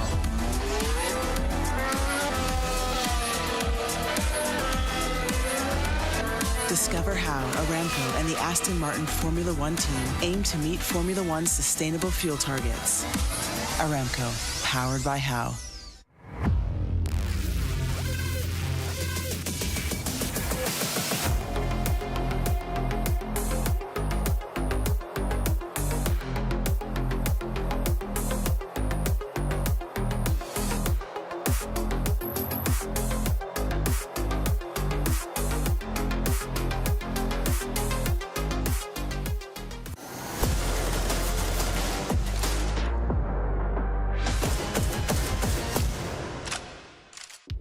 Welcome back to Gamers Without Borders, and we now have both of our finalists in the books. What an incredible series show out by Ninjas in Pajamas. They are going to be joining NAVI Javelins in tomorrow's final. Now, I'm joined by Steph and Sapphire in the studio as per usual. And Steph, what was your initial reaction when we saw that series close out? Because I know what mine was, but I want to know what yours was.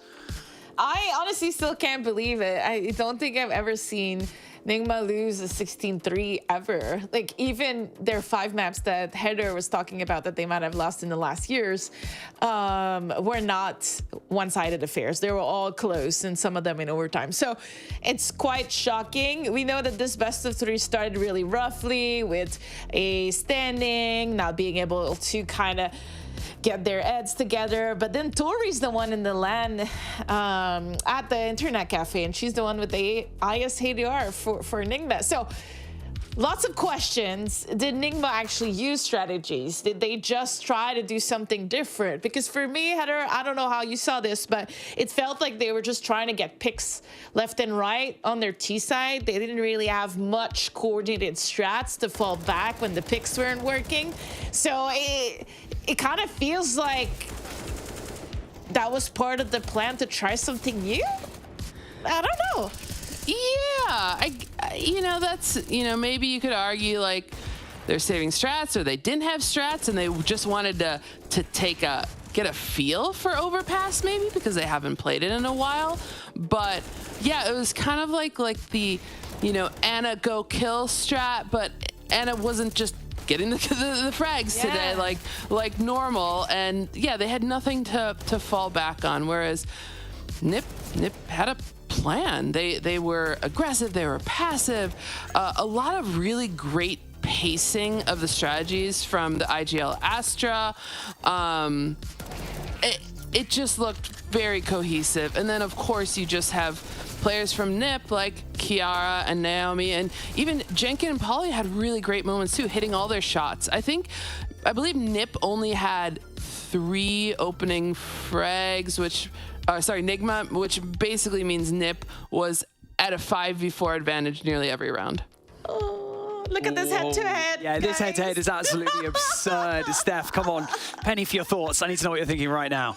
Yeah, I mean, we obviously wanted to shout out the twins. We think that they're phenomenal in this matchup. It's like actually the first time I see their pictures next to each other, and I quite frankly love it. But to be fair, like on each map, Kira and Naomi just carried momentum, carried double, triple frags, and just were so dominant when the team was down in a round, able to bring them back up.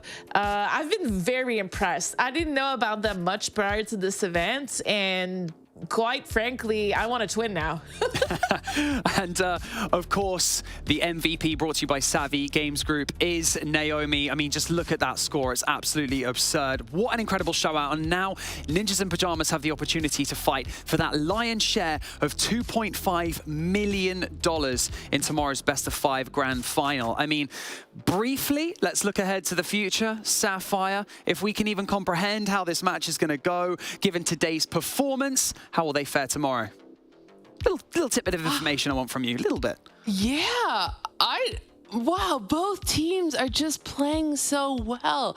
I think I'm just more in shock right now that we're seeing an impact-related finals without Nigma Galaxy. Like, this is groundbreaking. It has not happened in years. So just the fact, and we love Nigma Galaxy, we adore them, I'm a big fan, but this is a really exciting moment that we get to see NiP and NAVI go head-to-head in the grand finals.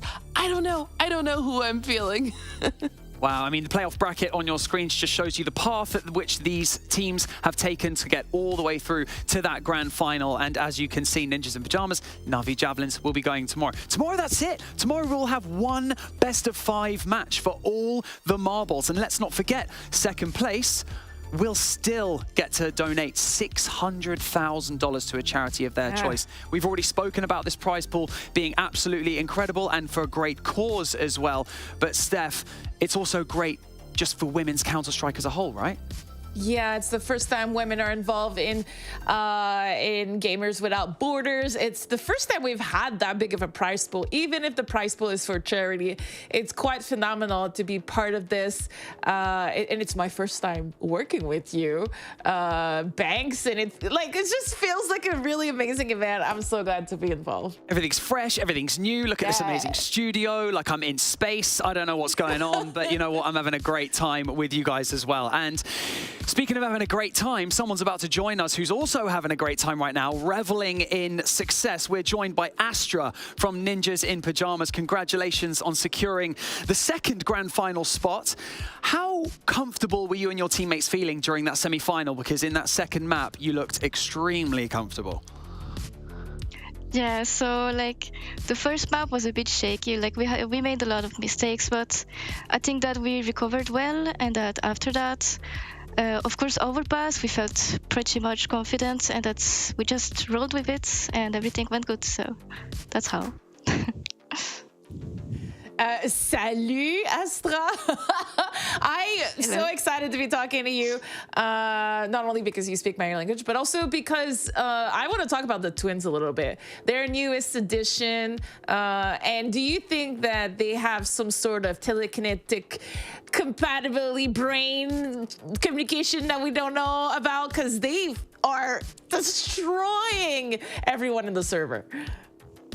Yeah, definitely. Like they have a lot of firepower, and they have been playing together for a while, of course. So I think they have pretty much a lot of synergy together, and yeah, understand each other pretty well.